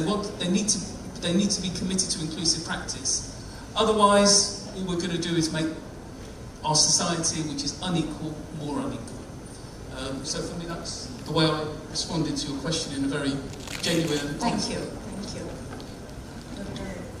Dr. Surekha, please. Yeah. So, to me, I'm not even talking about inclusion. I'm talking for 45 years that we have understood the word exclusion. Because what we have seen is a large margin of our people just being excluded. They have never been asked to come into a room. They've never been asked to participate in a party. You walk in, people walk out. So if you're talking about inclusion, we are still waging a huge war. And that is something that we will continue for a long, long time. Because when I ask my children, what does it mean to you to be in that place? They ask me only one question: who are they to allow us in? Exactly. They don't have that right. We are born different is my right. And who am I to explain anything to anybody? I don't need to be explaining. My daughter tells me every day, I am the most beautiful woman. That's why they look at me. I believe that confidence comes from every person who stands up and says, we love you. Absolutely. You be what you are. You don't need to change because the society wants you to change. They don't want you. Bad enough for them, but they are the purest human beings. So having them, you will change, they will change. And I really believe in that. And that's been what I have done for 45 years, quietly, gently, getting people to understand who we are and where we come from. Thank you, ma'am. Certainly, who decides who are the gatekeepers for inclusion, right? We should break away from these stereotypes. Mr. Anand, your views, please. Good afternoon. At the outset, when I first got the invite from ma'am, I thought, as she sent it with correctly, or is it some other mail ID which she wanted to, because unlike my fellow panelists, I represent a corporate and house of Tatas from Tata Motors. So then she said that a lot of things that you do as an organization for inclusivity, especially on the PWD front. So it's important that you come and share, and that's why I'm here. So let me first set the context later. So then I'll tell you something. From that moment onwards, till now, it's been goosebumps. It's been very enriching personally, as a person, and professionally. She talked about exclusion, and I was going through the papers in my organization, because we have a wide spectrum of manufacturing. We are a hardcore engineering organization. We manufacture automobiles. I was saying, how are we working towards inclusion? Some of the things that we are doing, I will explain as we move forward in this manner. Here, for us, inclusion in Tata Motors is about creating an ecosystem wherein person, even with any different ability, is able to perform the core of operations. If I will close this initial remark with one example. We have such people working in our shop floor where hardcore manufacturing happens, and they work in night shift also.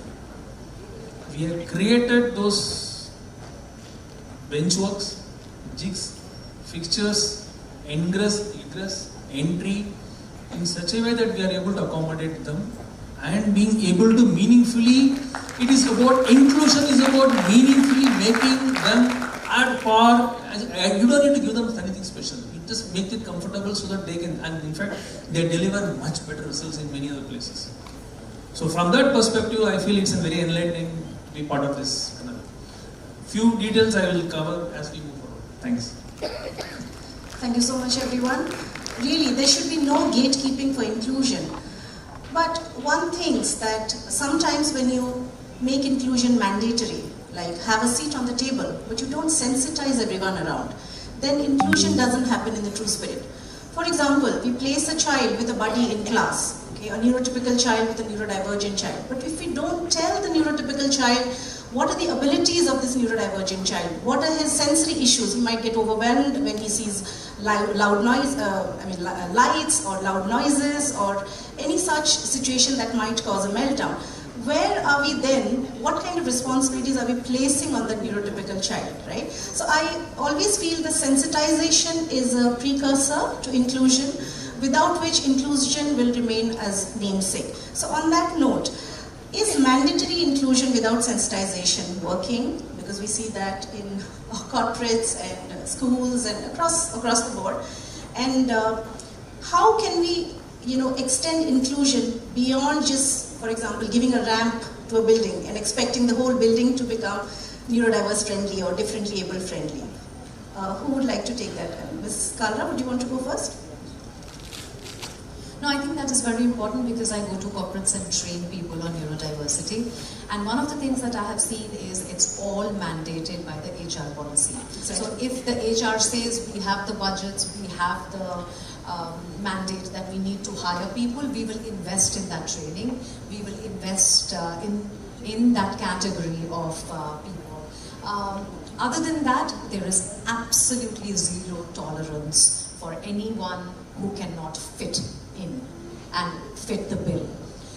Secondly, what happens is even when you are trying to get people on the floor, as you said, if the colleagues are not ready for it, if the colleagues don't understand why a certain person who works very diligently but keeps his glass or the cup on the table like that, and somebody or the other is coming and moving it every single day away from it, or somebody who is not making eye contact, or somebody who's perhaps taking a pause before starting. They don't understand the nuances of neurodiversity and how it can manifest. And the challenge here also is that not one person on the spectrum is like another person on the spectrum. We're all unique. And so with physical disability, they know what the decorum or what to expect or what to say or what to do, which also is challenged, I feel, in a lot of ways. But in invisible disability, it is absolutely missing. People don't understand even how to perhaps address them, how to perhaps make things easy for them, or just treat them like regular colleagues. The third issue is, and this is happening a lot at the state level, wherein you have forced reservation onto departments. You have forced reservation into companies. And the company heads are saying, "Aap ghar par baitho, hum aapko aapki salary ghar pe pahuncha denge.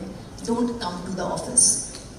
So that whatever I need to do, the basic minimum as mandated by the government, I will do it.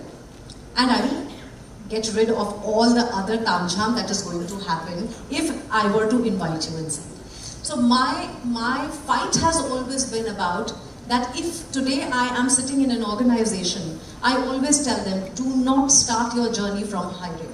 Start from doing an anonymous poll in the company and ask how many of you are masking, how many of you identify as neurodiverse, but you have never come out in the open. How many of you are raising children who are neurodivergent? Start with understanding people who are already in your company. We are unofficially 1 in 50 looking at neurodiversity. We are 22% ADHD or somewhere on the neurodiversity spectrum in the country.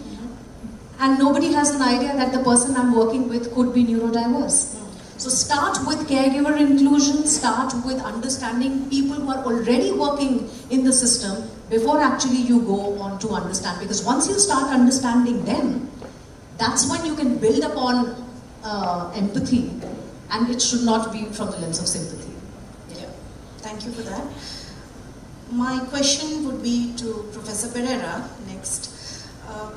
Talking about mandatory inclusion and how sensitization should precede inclusion, how does it extend to an inclusive education scenario where people with disabilities are mostly placed in mainstream classrooms, and how do we ensure that true inclusion happens for them to thrive?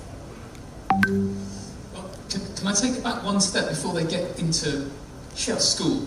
we're talking about teachers. There's something very amazing about working with beginning teachers. So people right at the start of their career at the university, and then they have their classes and they do some preparation, then they go into placement. Because in those initial weeks where you are working with a group of prospective English teachers or geography teachers or music teachers, for the first time ever, you make transparent the process, or the pedagogic process of teaching and learning. Because although they're learning to become teachers, they're in the position of being students, and they're having to reflect on how learning happens not just to them, but to other people. So we're in our own world often, a lot of the time, and this is for some the first time they've had to try to think like somebody else, try to imagine how somebody else might understand this content, understand how somebody might react to be given this task in this time frame. And so out of that, and we've all got experiences, so they can share their experiences of being learners with each other, that hopefully gives them a bit more professional knowledge that they can take into their practice. So I think that for the first time, people are able to have some very honest reflections and share those reflections of what it is like to be in an exclusive classroom. A classroom where you haven't felt as though the teacher even knows who you are, certainly not your needs. So I think that's one thing. And I suppose the second thing I would say, again, I work with postgraduates in the main who are training to be teachers, and they've been through an entire system. But many of them have kind of succeeded in spite of the system. And when it gets to this, which is a very pressurised 9-month course, those coping mechanisms which have been successful thus far unravel. And actually people as adults are now going back to be assessed, to try and get a deeper understanding of the learning needs that they have and try to develop new strategies. And that's a really important role for the university with that body of students. So, given that we're talking about inclusion, what kind of disability-friendly language should we use so that someone, while they're getting included, they're not stigmatized for the very help that they're seeking, for the very accommodations that they're seeking? And how can we ensure their mental health? I think I would like Dr. Surekha to talk about it, and Dr. Seshadri after. Yeah, would you like to go first, Dr. Shekhar? We're talking about mental health here, we're not talking about mental illness. Yeah. And there are two parallel tracks here. One is the well-being of family and caregivers, and the other is the personhood and the well-being and dignity of the child in question. Now, the well-being of the parents has its own narrative and life cycle, because if people are heterosexual and they believe in this overrated institution called marriage, forgive me for this statement, but marriage is an oppressive institution. It's a very patriarchal institution, especially where women are concerned. You expect that you'll give birth to a healthy child, and that child will grow well and will do well and be clever and obedient and talented and so on. And then the story goes awry. And how, do helping healing systems, other than the core interventions that you provide, which are disability focused, look at the meta-narrative around this reality. And how do you actually tell someone that, the child was born at term but has had a stormy neonatal history, and this is an at-risk child and so on. Since Keith said that he taught English first, I'm tempted to actually quote Emily Dickinson when she said, "Tell all the truth, but tell it slant. Success in circuit lies, too bright for our infirm delight. The truth's superb surprise, as lightning to the children eased, with explanation kind, the truth must dazzle gradually, else every man be blind. So, beautiful. A huge round of applause for that. So, how do you work with parents to live with the idea and the truth, and also with the challenges that caregiving brings, especially as your child grows from toddlerhood to childhood to adolescence to adulthood? The second track, really, is about the child. And just a small story. This is not just about challenging behaviors in children who are neurodivergent and how do you deal with this medication, behavior therapy and all of that. I have no issues with that. Since Keith taught English, I'm tempted to quote Thomas Gray elegy in the country churchyard. Full many a gem of darkest ray serene, the deep unfathomed caves of ocean bare, full many a flower is born to blush unseen and waste its sweetness on desert air. Hold on to that thought. There was this girl, Malayali, living in the Middle East, who I saw when she was 6 or 7, moderate to severe, non-verbal, not independent. I saw them every year when they came to their Nadu in Kerala, wherever they came from, and they'd come for follow-up. I saw them for several years, and at age 13 or 14, they came for a follow-up. And other than the routine stuff, I casually asked them, so how does she spend her time? And they said she sings. I said, what do you mean? What does she sing?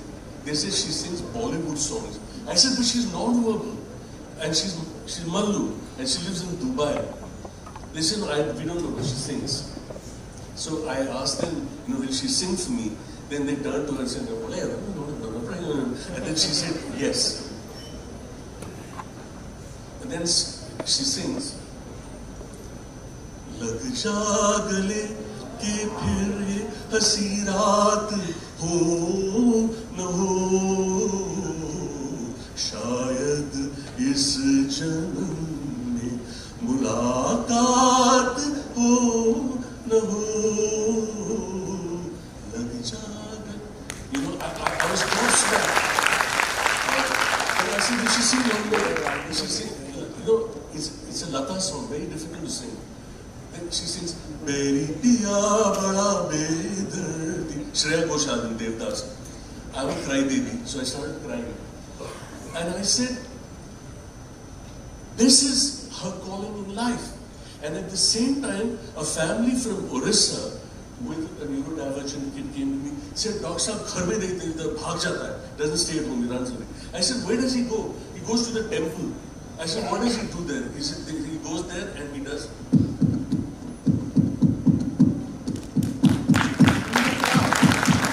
I said, that's his calling. Why are you trying to push him into the conventional idea? Not that he should not go to school, not that he should not develop reading and writing skills, but this is his calling. So mental health is not just about dealing with challenging behaviors. That's one part of it. And I think this affirmative context of mental health is something that we need to keep in mind to really address this very important issue that Ali is raising. So I just want you to register some of these ideas. Many of you who are scholars who will go on to be practitioners to keep as the spirit of what might inform the kind of work that you do. That's wonderful. We should really get to know the child before deciding the path ahead. Dr. Surekha, you want to add something? Difficult to keep me down. Very interesting subject. So I will take up from where Dr. Keith said we Dr. need Surekha, talking to about teachers. To me, I think when you have to sensitize the group, I think it's more the parents. And it's the entire society. If I stand up now and ask everyone here what they know about children with challenges, I don't think I'll get the right answer. And that is the truth. That's hard. That's hard, unless you have had a lived experience. No, it's not necessarily. I think today we're coming into an atmosphere like this, we should have some knowledge. We're talking about building bridges. Now the bridges are not going to be built overnight. It's got to be us who are building those bridges. And unless we understand the subject, like I would know everything about autism, I would know as much about Down syndrome as I know about autism or any other disability. I would learn about it. So if I identify a child, it doesn't have to necessarily be only the parent or the teacher.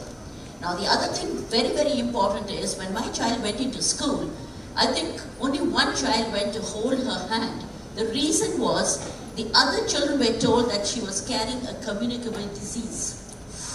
Now, please understand where we come from, that people are not aware, they don't want to know something that doesn't touch you. So, if you tell me that they don't need to know, I don't agree.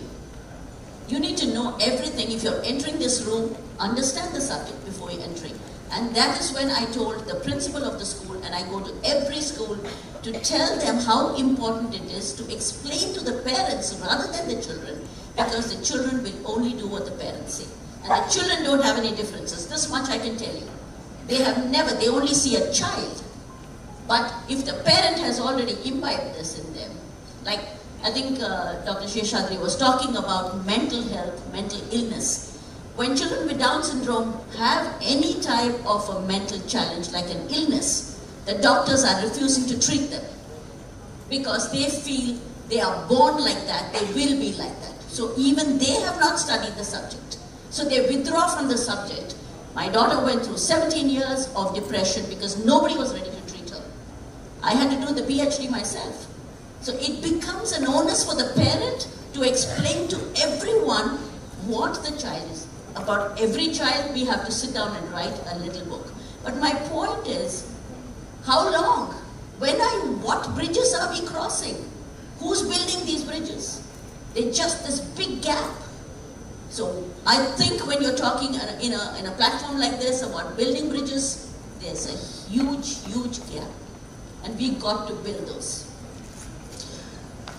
Thank you, Dr. Sureka. I think Ms. Kalra would like to speak about this and add her own points, but what I understand is inclusion is important not just for those living with disabilities, but also equally crucial for those without, because both benefit. It goes both ways. Yeah, Ms. Kalra. We were talking about caregivers. A lot of my work and advocacy is for caregivers. One of the first things that I now recommend, which I missed back then, was the fact that I didn't get the right counseling. So I always tell young parents who I meet, whenever you are finding about the diagnosis, and the diagnosis comes for the entire family, if you can afford, seek therapy. Because your journey about acceptance will be very different from your spouse, will be very different from your mother-in-law, father-in-law, your own parents, your own siblings. And everybody perhaps is dealing with the shock, the surprise, and the reality.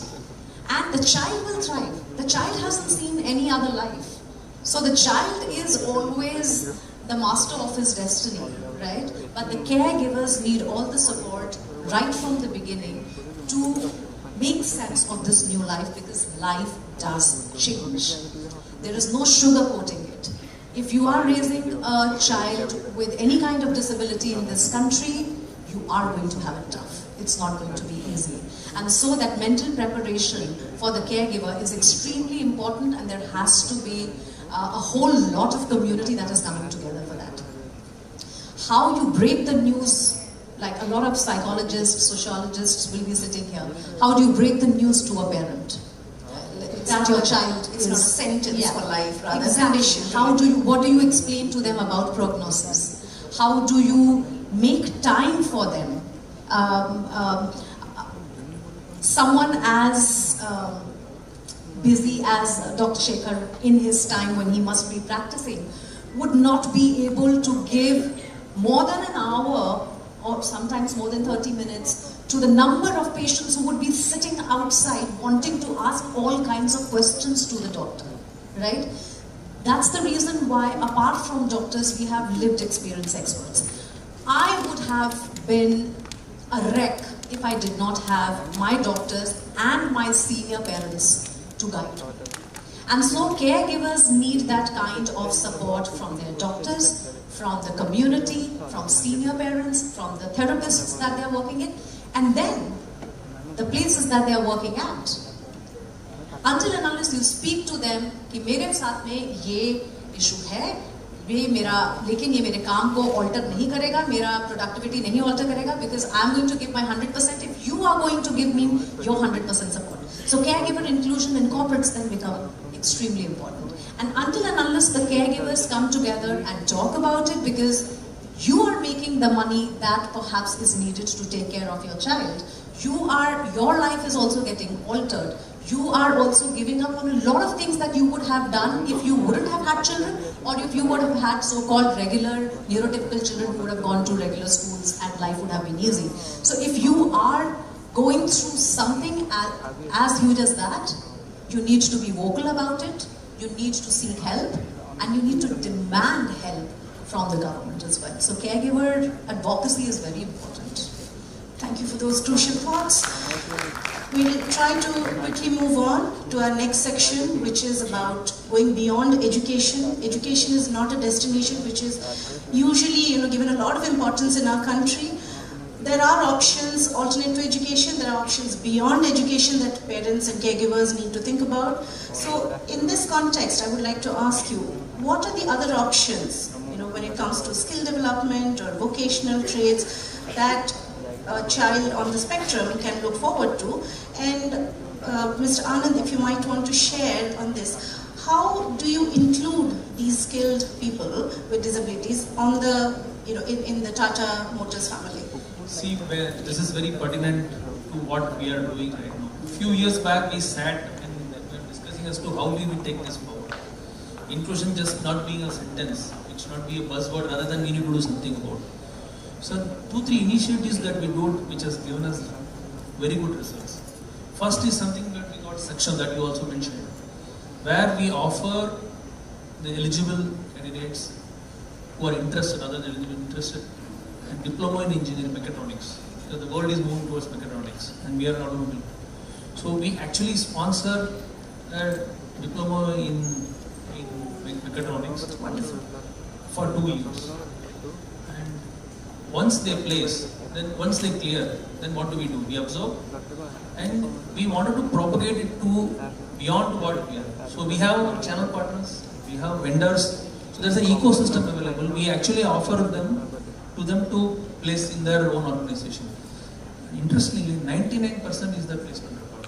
Wonderful. That's wonderful. That's huge round of applause for that. Number 2 is we have a Kaushalya program, where about 100 plus PWDs are there. We actually provide them employment, and parallelly we sponsor the 2 to 3 years diploma. So what happens is they learn, they earn, and they gather knowledge over a period of time. So possibly in the future, someone may replace me and sitting here and having a dialogue with all of you. That's the kind of vision, because we are actually working on building up the skill set beyond just fixtures, making it comfortable, rather than give them the skill set, give them the knowledge, which will develop them as a corporate leader, not just a technician in the shop. So that's how we are working on this.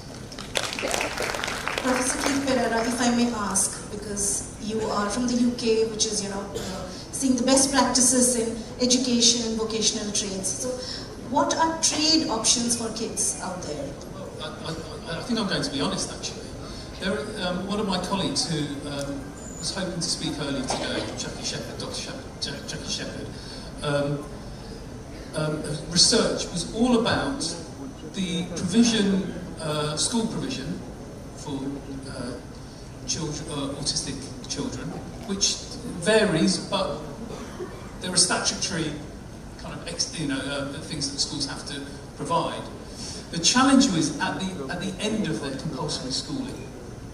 And that transitional point, both into employment and also independent living, is the real weakness in the whole system. It all falls apart at that point. And so I think that there's a shared challenge here. in managing that transition. Our transition points are always hard for any of us, but there are particular barriers and weaknesses in the system that we jointly need to address. Within our own institution at the university, moving from undergraduate to taught masters to PhD, there's a pathway for all of our students, and appropriate levels of support at all stages. So I have PhD students who have a whole range of learning needs, but whose research is absolutely vital, and then they will get their doctorates. Ms. Kalra, would you like to talk about, because you've been working a lot and researching a lot about assisted living. This was just a small observation. Sure, please go ahead, sir. Look at the spectrum here. Unskilled work with supervision, unskilled work without supervision, semi-skilled work with supervision, semi-skilled work without supervision, skilled work with supervision, and skilled work without supervision. My submission to you, friends, is there is an abject lack of creativity in addressing the issue that Ali has raised, and I want you to link this with the point that Anand was making. You can't be running centers where they're freaking weaving baskets all the time. Absolutely. There is a whole world of possibility available which the system needs to explore to create opportunities for employment in mainstream organizations that make complex motorized vehicles. And it doesn't need a freaking degree in automobile engineering to actually. So I think there is a lack of creativity in how systems. I mean, these are creative individuals here, but I'm talking about the larger system and the outcome of events of this nature to come up with a persuasive.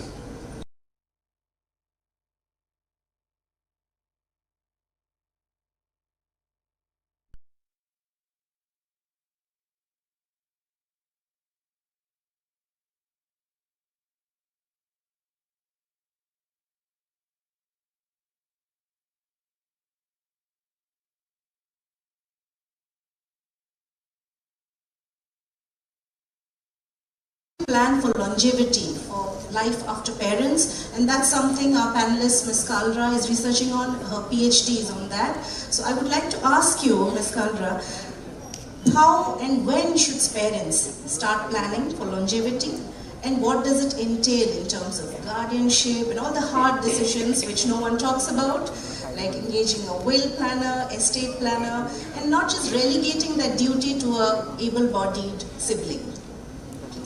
I think it's well, I'm doing a PhD on it, so you can imagine. At the very fulcrum, as we say, या नींव जो कहते हैं, the foundation of autism planning is financial planning for a caregiver. The planning of making money for 2 lifetimes has to start as soon as the diagnosis arrives, because you have other parents now who will tell you what kind of expenses are you looking at, even though you are going to give absolutely 200% chance to your child to prove himself or to pursue what they want to do. You are not going to lose hope, but you're preparing in case that money has to be put in together. So the caregiver then has to start planning, and accordingly will have to make life choices. Whether my child needs assisted living in the future, does my child, it's very important for the child to be independent life skills. As a caregiver, am I making enough money to be able to take care of myself, my family, if I have another child? What are the financial funds that I am investing in? What's my financial plan? So you have to go to a financial planner for that. Secondly, there are a lot of laws. In India, the laws are implemented, there are policies, but we are not aware of them. For instance, right to education supports me as a parent to take my child to any regular school, but because I don't know, I will go spend that money for a shadow teacher and assume that ये मेरी responsibility है कि मेरे बच्चे पे आप एहसान कर रहे हो अपने स्कूल में रख के, तो मैं उसके साथ अपना एक shadow teacher भेजूंगी और जितनी स्कूल की फीस है मैं उतनी ही shadow teacher की भी फीस दूंगी. That's not allowed under rights to education, but parents don't know. So rights are very important. Why do you need to make a will? Why do you need to take legal guardianship of your own biological child after they are 18? Now all of these things are important. UDID card. Why do I need UDID card? Why do I need to make a trust? All of these things come under financial and legal education, and a caregiver needs to be prepared for all of this right from the very start. Where does a caregiver get this information? Because now there are many information platforms. Now there are many platforms, but there are now experts, and this is a forum where we are coming and talking about it. And there are a lot of NGOs who are working in giving that information. There are books now in the market that are also coming up with special needs planning, estate planning, trust planning. You have to find the right people. And also one of the most important things is, as you spoke about, putting everything on the sibling. You know, I call it burden of blood. Absolutely. Right? And what is happening is that, you know, you try looking for people from within the family without having introduced your child ever to them. It's so traumatizing for the child. So you have to have inclusion within the family. You have to have child's allies, your family's allies, you know, people who are going to be part of that trust. And it should not be coming to you as an afterthought when you are 65, 70 and suddenly you feel, all right, now my child who's 35, 40 needs to go to an assisted living. So these are all the things that you have to think about, as in you have to prepare yourself. मैं तो ये मानती हूँ कि हो सकता है कि मेरे बच्चे को बिल्कुल जरूरत ना पड़े, लेकिन मान लो कल को जरूरत पड़ गई. So I have been in a fool's paradise कि नहीं अगले साल ठीक हो जाएगा, उसके बाद हो जाएगा. बहुत अच्छा होगा if our children are able to do that, and I'm going to support my child in doing that. But I'm not going to be in a fool's paradise that, you know, that the government will come and help me. Also, the other thing is my own health. If I'm not going to take care of myself, I'm not going to survive to be able to take care of my child. So that is one of the other things, that I need to be healthy and I need to be somewhat wealthy in my own capacity, and I need to be wise about taking decisions about collectively as where my family is. So planning is very, very important. Okay. The air travel agency got it right. Put the oxygen mask on yourself first before you put it on your child. That's the best parallel to be drawn. Dr. Surekha, if I may ask you to add to this, is assisted living the only way forward? For example, in elderly care sector, we see that the geriatric population wants to stay in their own home for familiarity's sake. And I would foresee that a child suddenly being placed into a separate home might face a lot of trauma. Why would someone do that? Can there be an ecosystem within the community, drawing parallels from elderly care sector, and it can be extended to the Certainly, but I first of all, they are not children or kids. They're all adults, and I think it's so important that we plan very carefully. So what we have done is we have created a community called the Humsafar, which is over 7,000 members, all persons with Down syndrome, and the parents. It's very difficult for a Tamilian to be in Gujarat. Yeah. Okay, so you got to look at the state, you got to look at the type of people, you got to look at the food, the culture. In India, it's not easy. So what we have tried to do is to put together people in every state or districts. Like we have a Rourkela group, we are building up the groups in every district so that they come together.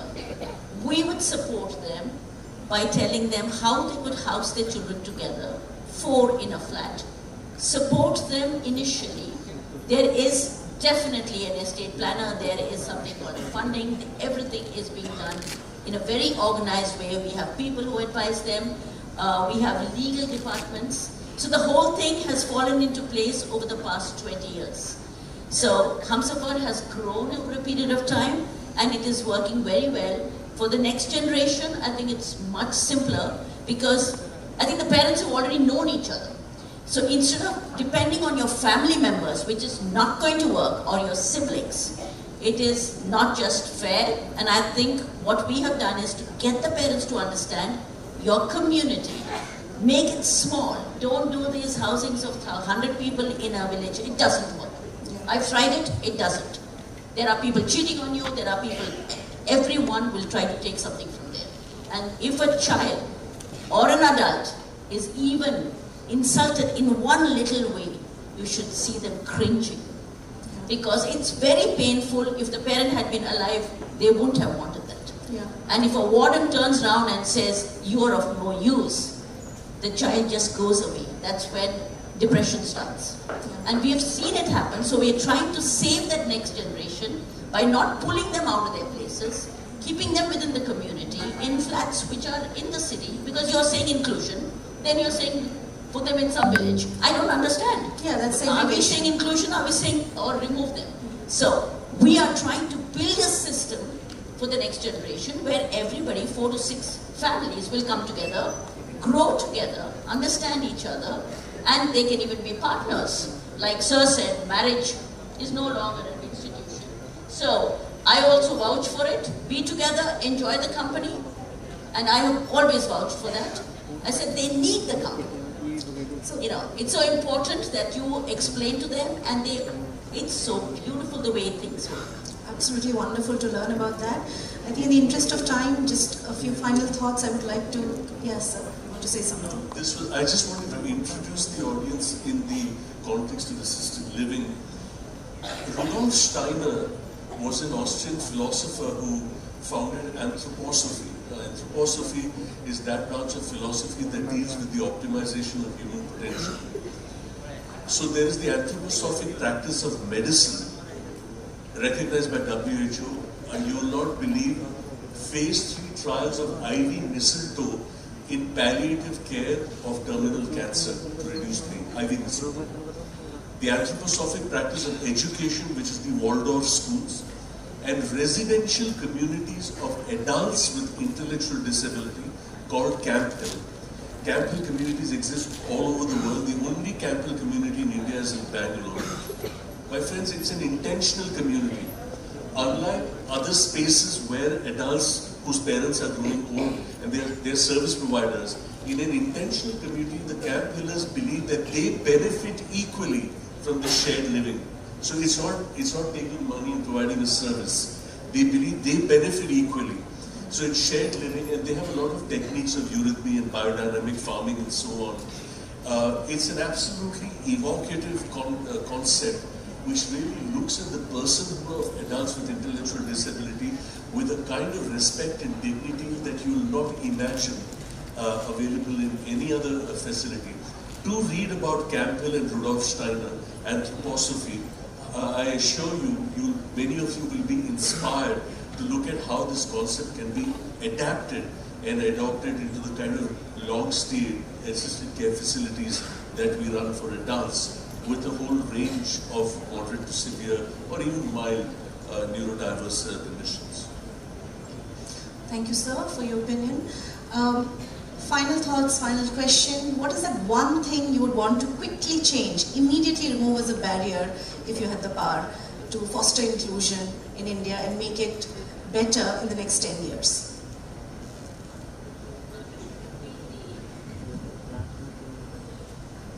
The entire concept of being different in the eyes of society and the public, I think till they are really aware that they are different.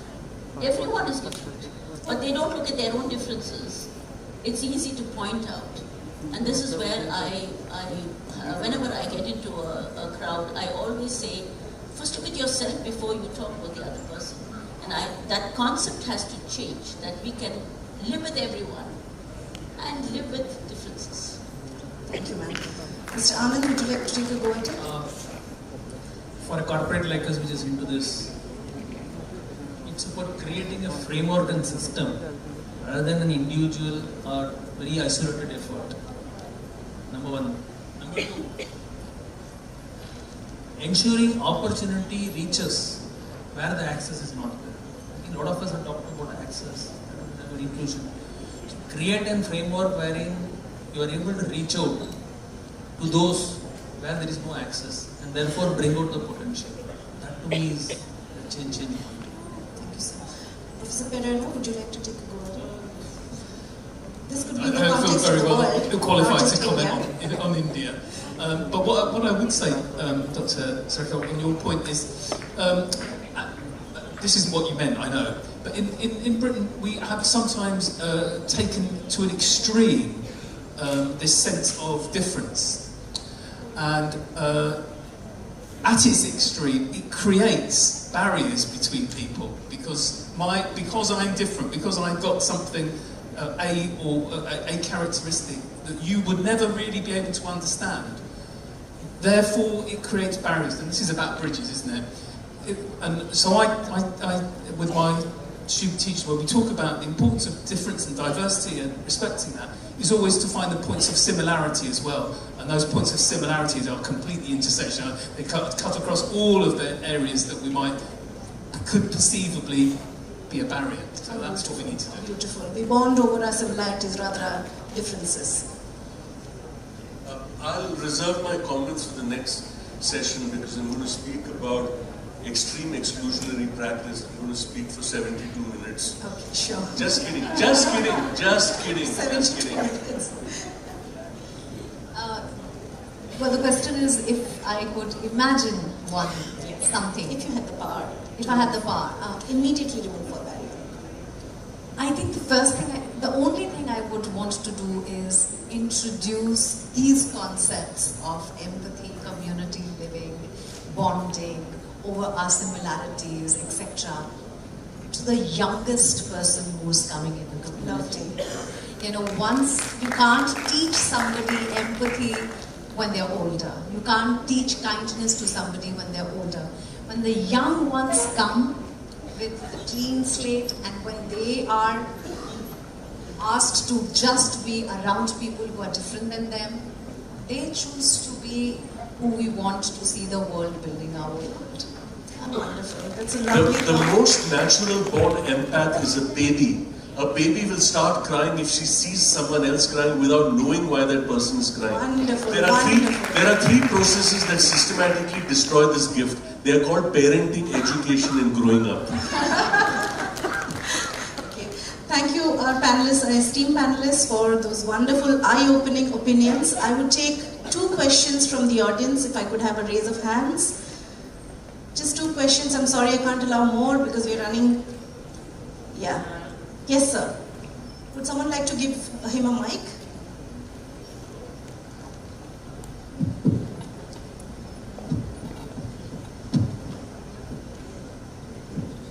Hi, I'm Siddharth. I'm a law student from National Law University of Odisha, Cuttack. And that was a fantastic session, although I do have a couple of questions.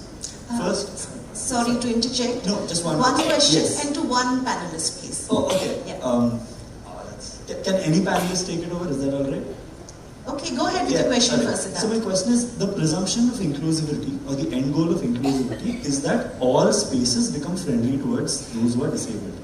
In that sense, the idea that Mugdha ma'am brought up, that it becomes easier to become empathetic once you actually fight against it, that Sureka ma'am also brought up, makes it obvious that legislators, those who are drafting laws, those who are drafting regulations, don't necessarily have the same experiences that are required to display said empathy.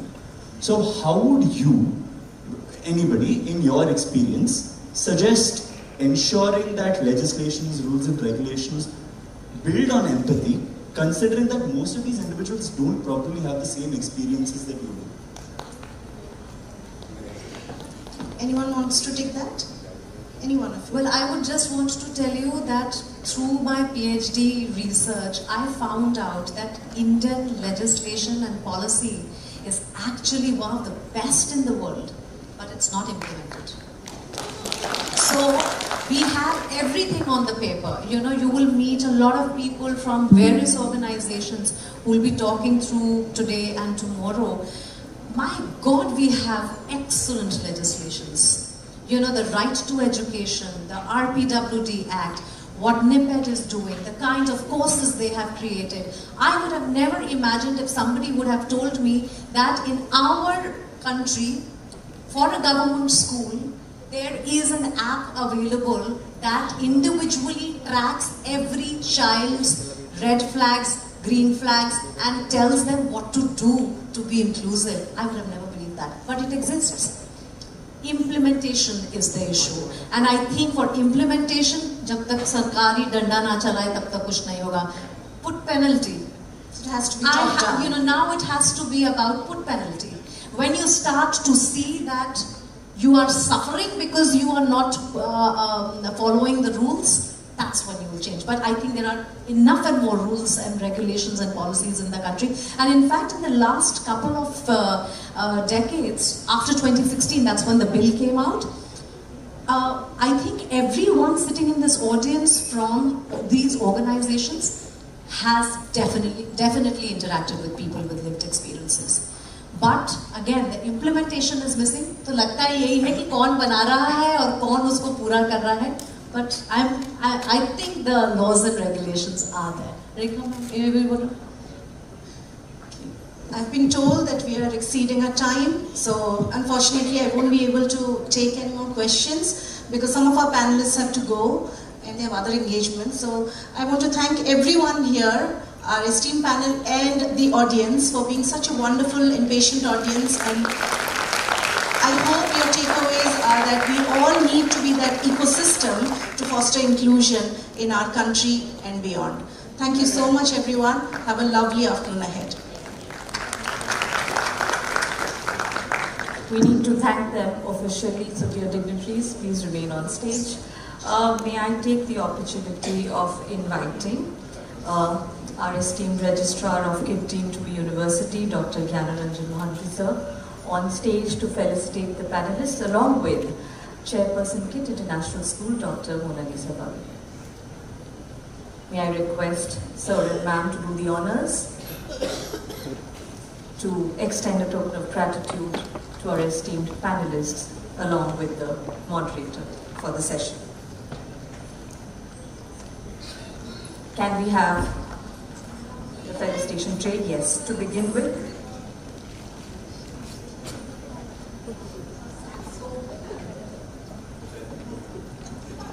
So we go from left to right, Dr. Surekha Ramachandran.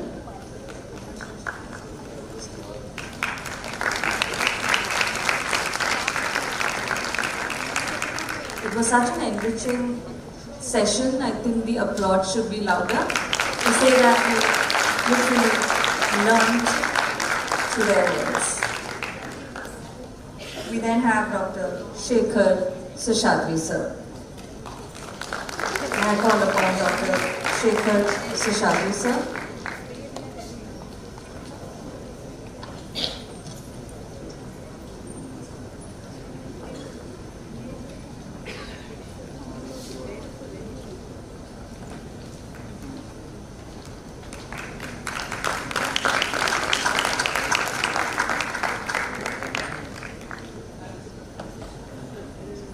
Followed by Ms. Mugdha Kalra.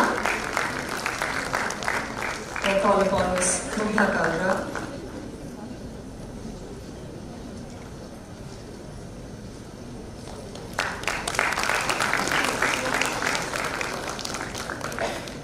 May I call upon, yes, Ms. Mugdha Kalra, so that we can extend our honors.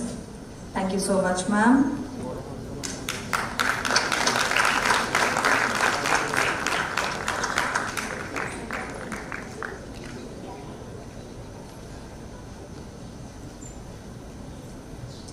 May I now call upon Professor KiiT Pereira. Professor KiiT Pereira. Sir, please.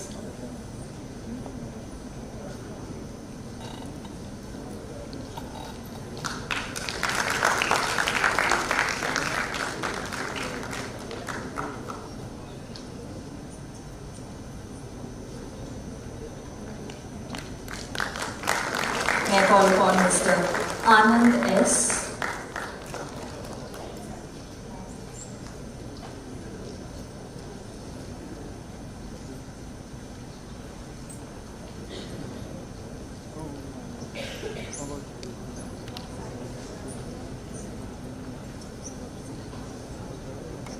Mr. Anand S.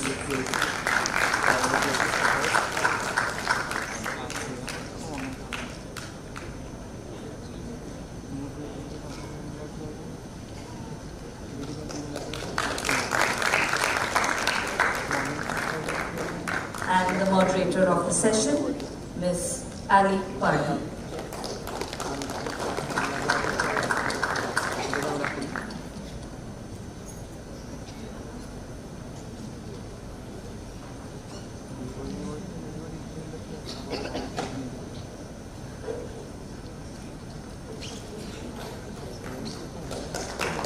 The moderator of the session is Ali Pardi.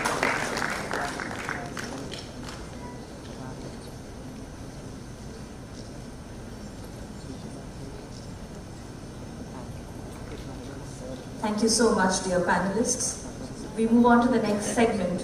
For that, may I request Registrar Sir and Chairperson Ma'am to be on stage, center stage, so that I can hand over the mic to Vice President and Head Commercial Tata Motors, Mr. Anand S. Sir, please. I will take you back about 6 months when we had a wonderful conversation, I must tell you, with the team out here. And she had returned to my group office requesting us to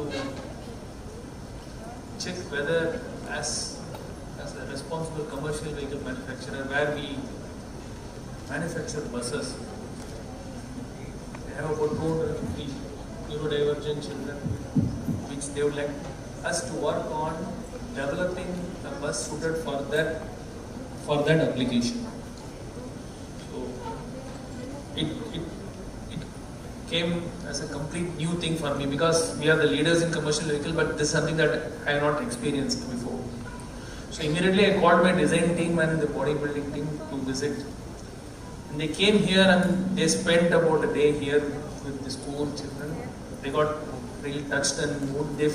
My team felt that we should do something about it. But it's a big challenging task because you need to build features that is very smooth, very good in lighting. You cannot have a sharp edges. So there are n number of features that we need. So the team is working for the last 3 months, 3 to 4 months, to develop a bus which will suit that kind of need. Hopefully with God's grace, in about 6 to 8 months time, we should come out with a designed, developed and a certified bus. ARI is an agency which certifies us. Hopefully with the encouragement from all of them. So as a token of our appreciation, I would like to hand over our expression of interest in developing a product with the inputs from them. And I take this opportunity to thank the entire KiiT team for including us. It's a part of inclusion, part of including us in this initiative, and I hope we are able to deliver to the expectation, not just you, it will help the entire community at large.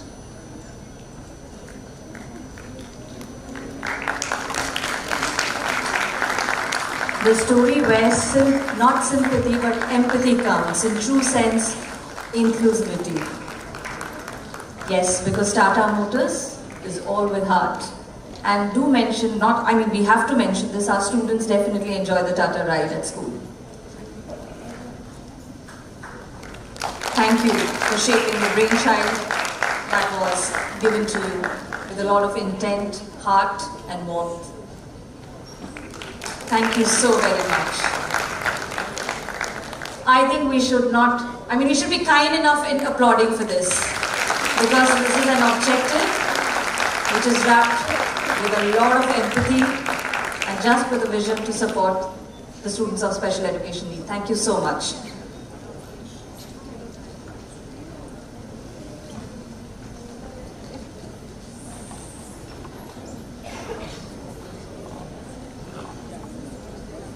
Over to you, Abhishek.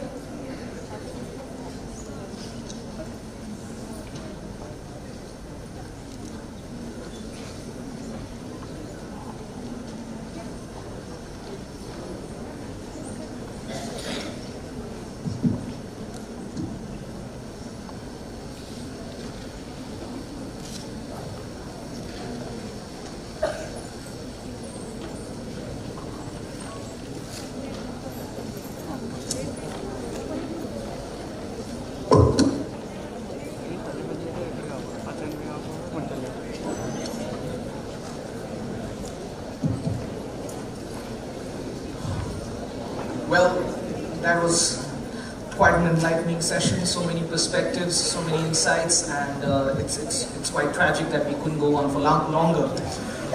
We'll have the next session now, and well, for good reasons, we would still be hanging on with two of the members who were already there in the last panel. The moderator for the session would be Dr. Keith Pereira, and he would be moderating the session that is Beating Safeguarding for Neurodivergent Children. And as I had introduced and everybody knows, the credentials for Dr. Pereira is the head of the Department of Education at University of Sussex, and then alongside him, the speaker on the topic would be Dr. Shekhar Seshadri, whose insights and perspectives we enjoyed a few minutes ago. Professor Health, Azim Premji Foundation, former director, NIMHANS, Bangalore. Welcome, sir. I leave the stage and hand it over to Dr. Pereira.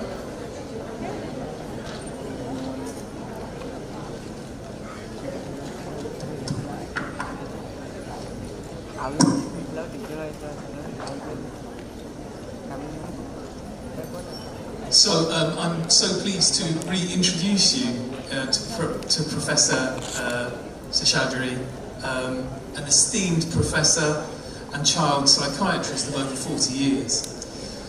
Previously, he has been a senior professor in the Department of Child and Adolescent Psychiatrics, and his work has had an impact nationally and also internationally. His areas of work and research include trauma and trauma-informed practices, an interest in gender and sexuality. So I've had the pleasure of meeting him from the start of the conference, and so I am very confident that he will provide us with an informative, insightful, inspirational, maybe iconoclastic contribution to our day. So over to you, Professor.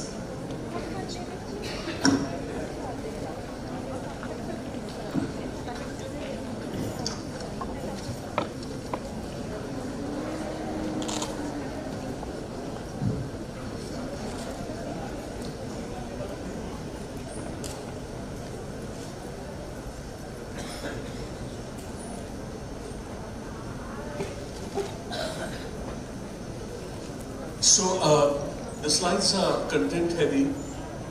Ignore most of the content except for the ones that I've highlighted.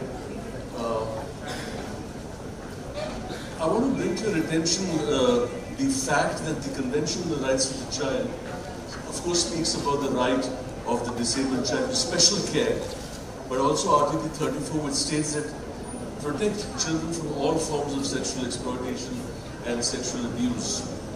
Now, if you look at the reasons for protection and abuse risks in children with disability, and if you look at emotional abuse and sexual abuse and physical abuse, and if you look at the vulnerability of children with disability, their limited communication skills, cognitive processing, issues of social judgment, in addition challenging behaviors and so on, with the kind of physical and sensory deficits that they have, how the spectrum of abuse can kind of increase. I was actually reminded of a book which Eric Segal wrote many years ago, a book called Love Story, made into a movie with Ryan O'Neill and Ali McGraw. In the first paragraph, he speaks about what do you say about a 24-year-old who died, and that she was beautiful. And once when I specifically asked her what the order was, and she said alphabetical, and I wondered whether she put me by my first name, in which case I would figure after Mozart, or by my surname, in which case I'd fit there between Bach and the Beatles. The reason I'm stating this is in preparation for this, I worked out something alphabetical. Of course, I didn't go on till Z. I stopped somewhere where India comes into the picture. If you look at Australia, for example, this whole issue of children who are cared in closed environments with 4 times higher risk of experiencing violence, and with the provision of protective behavior information, the emphasis on listening to children's voices.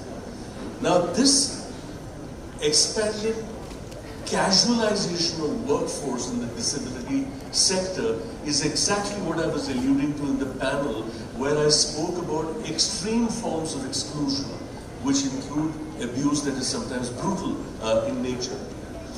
You then look at the whole issue of Bulgaria, which has a child council. It's called the Bulgarian State Agency for Child Protection.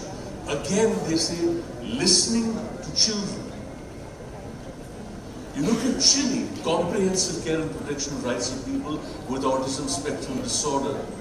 And the child protection agencies in the National Minors Service was created by the Ministry of Justice to protect children's rights and to control and regulate issues pertaining to children. Denmark, for example, the National Autism Plan, providing guidelines for best practice in diagnosis, in care and treatment for people with autism in all stages of life, from childhood to the elderly. So a whole life cycle approach to the whole issue of safeguarding.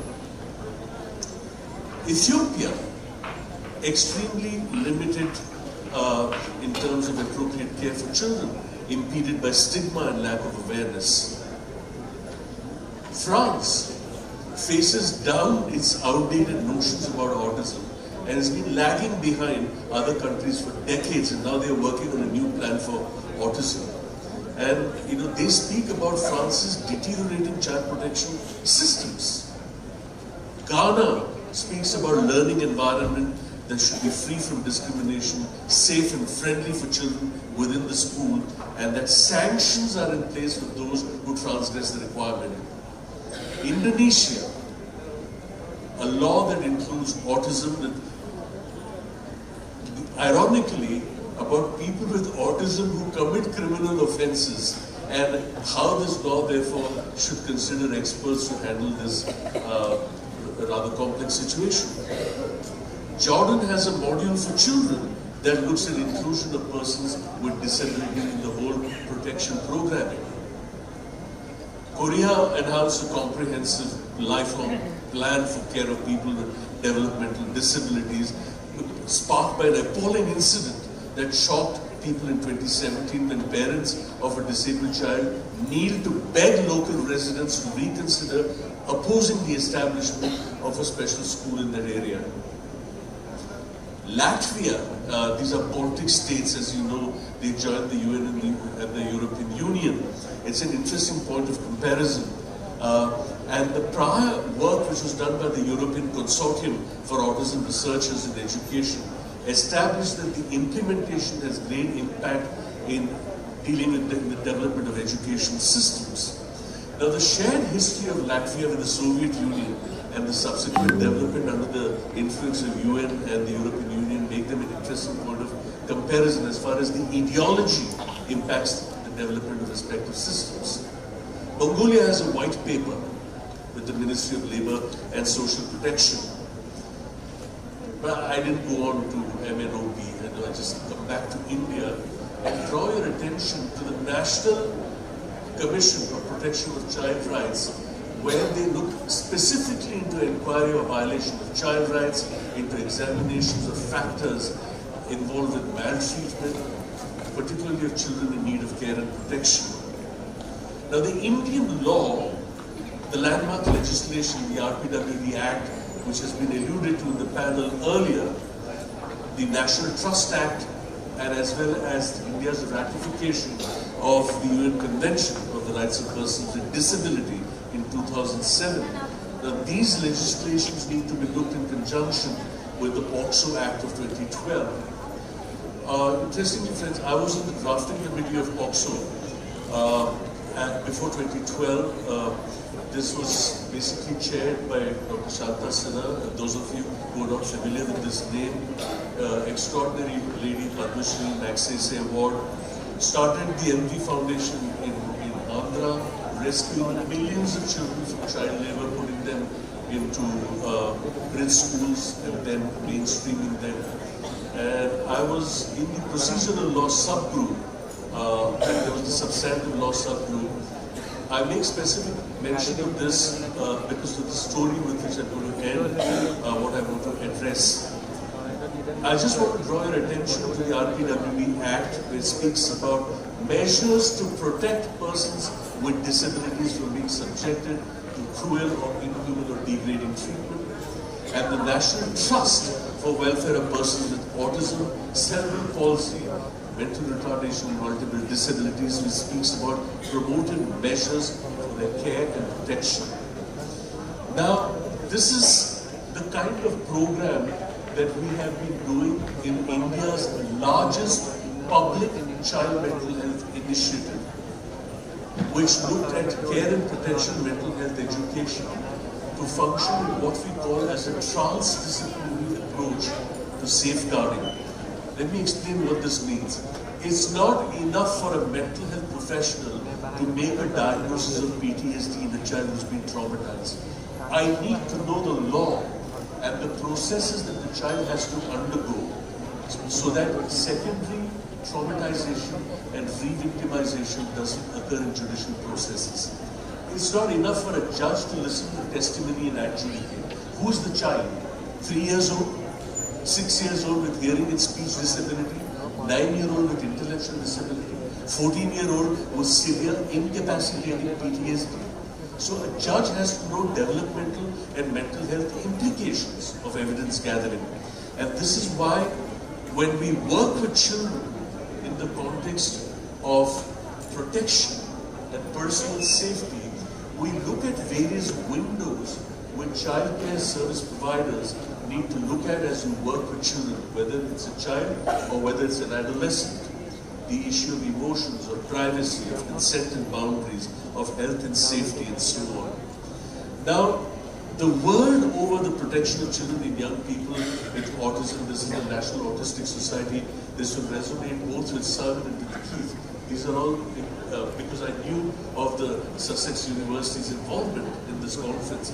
I looked at some of these issues that have been part of the work done with the European Commission of Justice.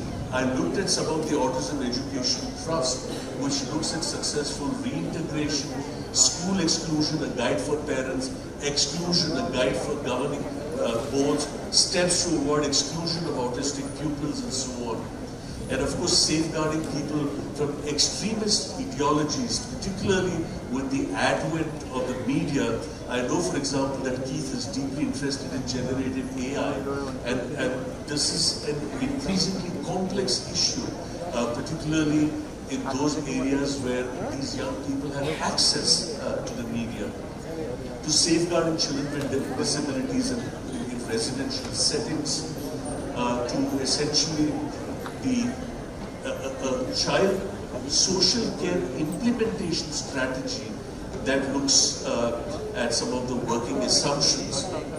So the Tizard Center, for example, the Stop, Look and Listen to Me, the case study, which is the outcomes first group to ask, accept and develop, then the Affinity Trust, which looks at positive behavior support through the picture exchange education system, to the Gloucestershire Children and Young People's Positive Behavior Support System in working with children after a significant escalation in behavior and how you respond to challenging behaviors without being abusive to the child.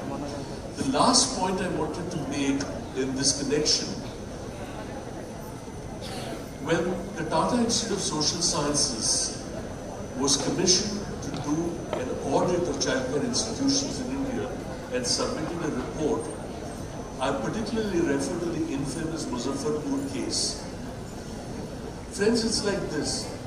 One child abused once by one person, known or unknown, and your collective evidence in helping it means one thing. 47 girls in a childcare institution over a 3-year period abused by the person who ran the institution, his friends, staff of the institution, and any random plumber, electrician who was walking in and out of they were free for all. 20 of these girls had either intellectual disability or hearing and speech problem or mental illness. The Supreme Court took the case away from Bihar police and handed it over to CBI. I was heading the department then. They tasked me with assisting the investigative officer in collecting evidence. The team went to Muzaffarpur. We did the evidence collection. We submitted a 150-page report that was filed along with the charge sheet. The case was shifted from Patna to the special court in Delhi in Sangli. 22 girls were found fit to give evidence, of whom 8 had either hearing or speech problem or mild intellectual disability. But they were capable of giving evidence by robust assessment that we did, and those with hearing and speech problem through written exercises and paper pencil tasks. The trial took place in 2019. I was a prosecution witness. My direct and cross-examination went on for 3 days because there were 22 accused and 21 defense lawyers. The judgment came in December of 2019 and the sentencing in Jan of 2020, just before the pandemic hit us. 11 people were sentenced to life for the rest of their life. The CBI Special Prosecutor actually asked for death sentence for the main accused. Needless to say, death sentence is a very controversial issue.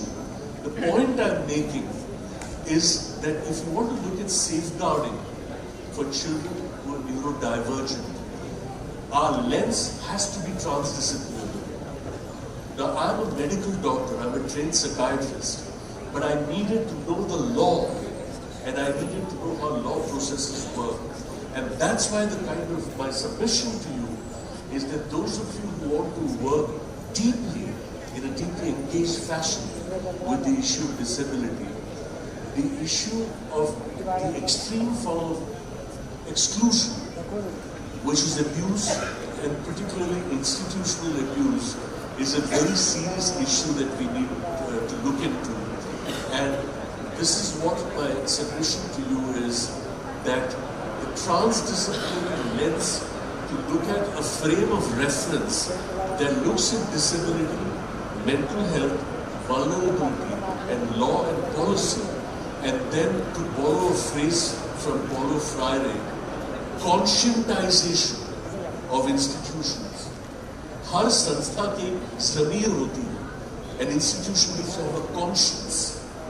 And how do you build that conscientization into the public systems that look at childcare is really the challenge that we have to reduce the extreme forms of exclusion and then move towards the whole principle, ideology and spirit of inclusion in keeping with the spirit of building bridges for inclusivity.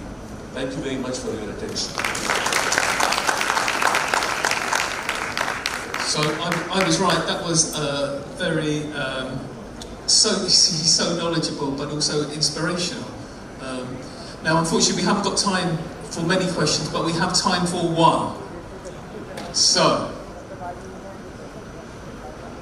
have we got a question? Please.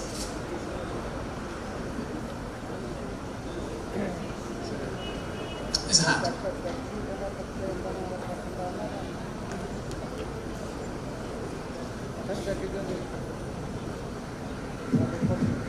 Thank you.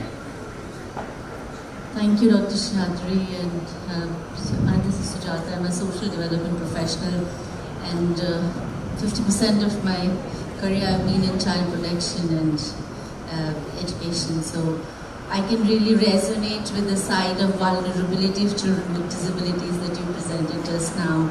I think this whole dialogue wouldn't have been complete without this perspective being spoken about. Every day when we open our social media, I think we come across one such terrible news, at least if not more, where there is violation. And violation of all kinds, needless to say that the sexual violence that is continually happening and without being, of course the Muzaffarpur case have seen some, light of resolution in terms of some sense of justice. But this, I think, this vulnerability has been taken for granted by society. I think this is one extreme form of exclusion that we were talking about, that we continue to confront. I don't know what, in the name of regulation or practice, that we can do to prevent this. I don't know if it's an expression of frustration or it's a question that I want to ask you on a public platform that we can carry forward as practitioners. Thank you. I'll be very quick. I'll also try to compete with the torrential rain that I believe is pouring down. I guess that sound is a natural rain. There is a serious examination required about the essence of childhood and the essence of disability. अभिभावक का संतान के साथ, अध्यापक का छात्र के साथ और सभी समाज का बच्चों के साथ. The relationship of a parent, a pedagogue, or civil society towards children and their understanding of childhood. How do you construct childhood? Is your construction of childhood based on the notion of controlled direction? Is the question that needs to be asked in response to what you're stating. Please don't get up. I'll give you a very simple, I'm not even talking about extreme forms of exclusion. A child goes to the father and the child goes to the father and says, Papa report card. Say Papa report card. Papa report card. And this is what Papa does.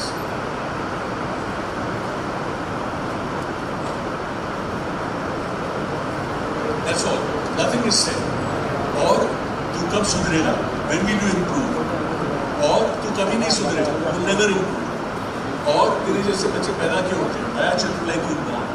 और तू मरता क्यों नहीं? Why don't you die? 99% of people who contemplate self-harm have at some point of time in their lives heard a feedback that devalued them. And the best thing you can provide to children is provide them a sense of value. That I value you as a person. And the moment you take value away from the human being, great harm is being done. I think that's the spirit in which, so we really need to look at some kind of a public campaign to re-visualize childhood and revitalize it in ways that become evocative in the ways that we respond to children. Thank you so much, Professor Seshadri, and I quite enjoyed being your son, just even for a few seconds. I think we're out of time, but can you please extend your warm appreciation for Professor Seshadri, please? One last time.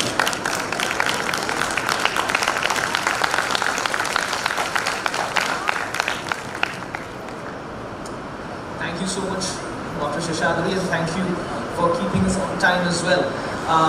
Our token of gratitude will keep pouring like torrential rain outside. I would now request Dr. Pereira to please do the honors and felicitate Dr. Seshadri.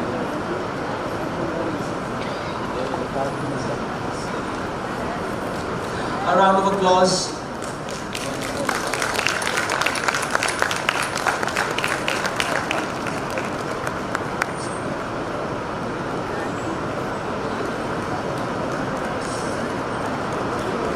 Thank you, sir.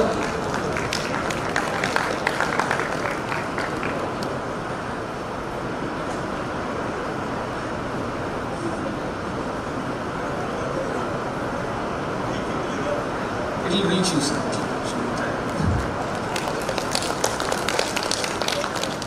I would now request Dr. Sravana Reddy, Deputy Director, NIEPID, to come and felicitate our moderator, Dr. Keith Pereira. Thank you, sir, for giving us a valuable time and for the concise moderation of the session.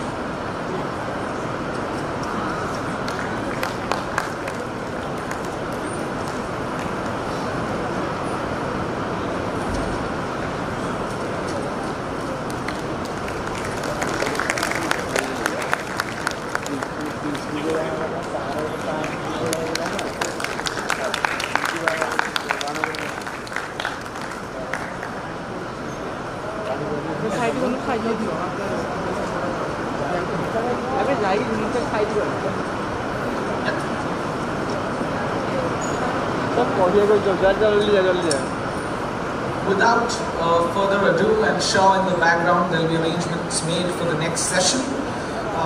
The next session is an online session like the one we had earlier. This is community-based inclusive development, and I would like to invite the moderator first onto the stage, Dr. Rahul.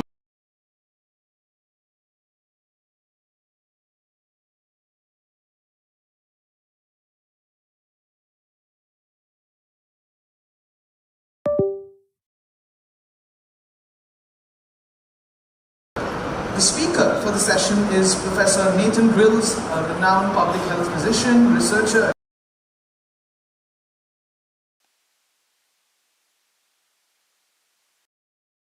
University of Melbourne, Australia, and has led impactful health and disability initiatives across India and many other countries. I would now like to hand it over to Dr. Ganguly for this insightful session. Thank you. Thank you all for coming. Professor Nathan, I'm from CSU, so good to see you. 9:30 in Australia, so please give a warm welcome to Professor Nathan for staying awake this late. So without any further ado, I would love Professor Nathan to start his presentation. So welcome, Professor Nathan.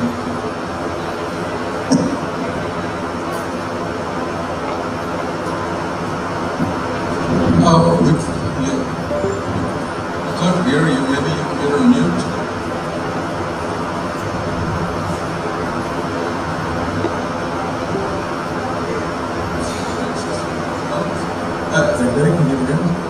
We can hear you now. Okay. So, I would say thank you very much for the introduction. It's a real pleasure to be here with people who are working for a long time and people who I really admire their work. So thank you for the opportunity to share today. I'm just going to start my presentation.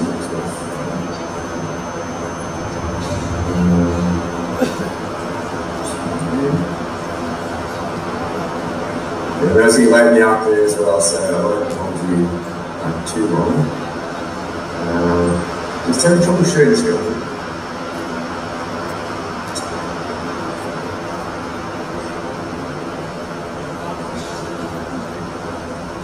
Just can't find my screen to share.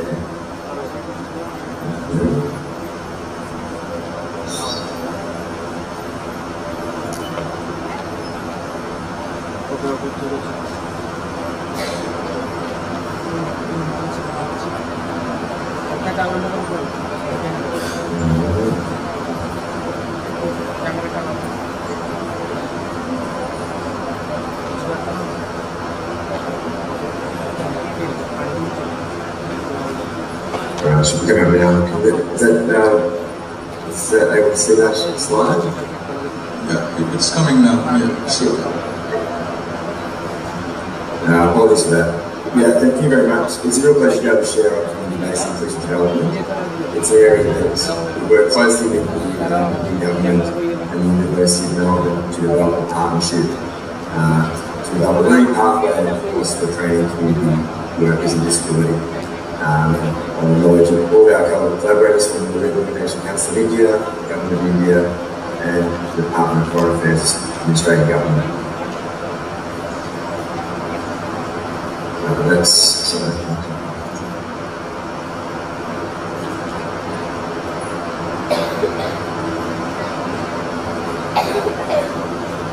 So the need for community-based inclusive development workers in India is clear. It's being estimated that it's got a shortage of 1.6 million. Sorry, Nathan, we lost the PowerPoint. They lost the PowerPoint? Yeah.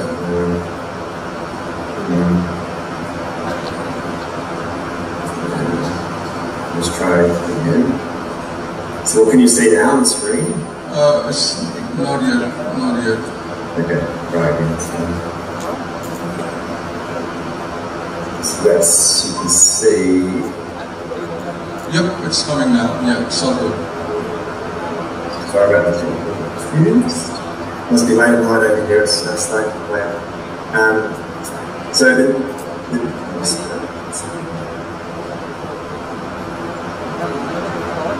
the need.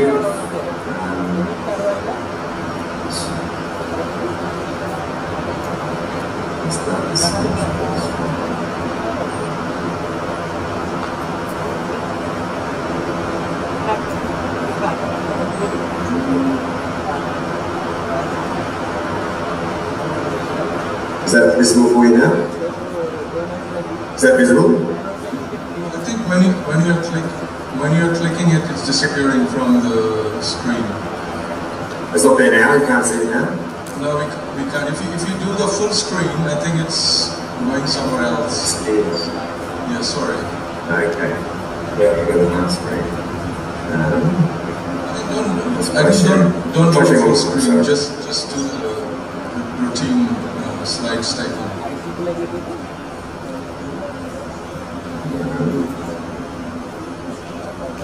Do you have two monitors or one?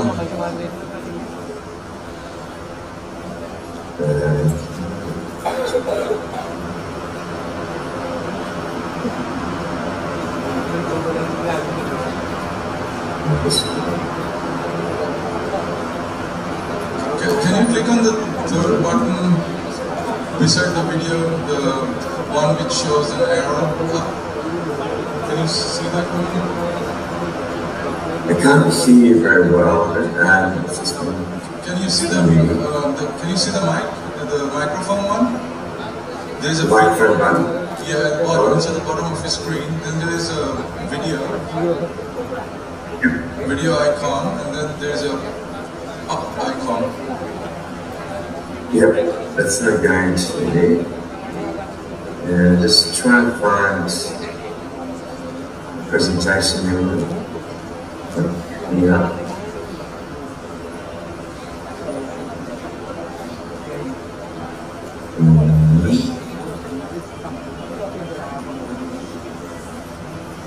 Let's try and share it here.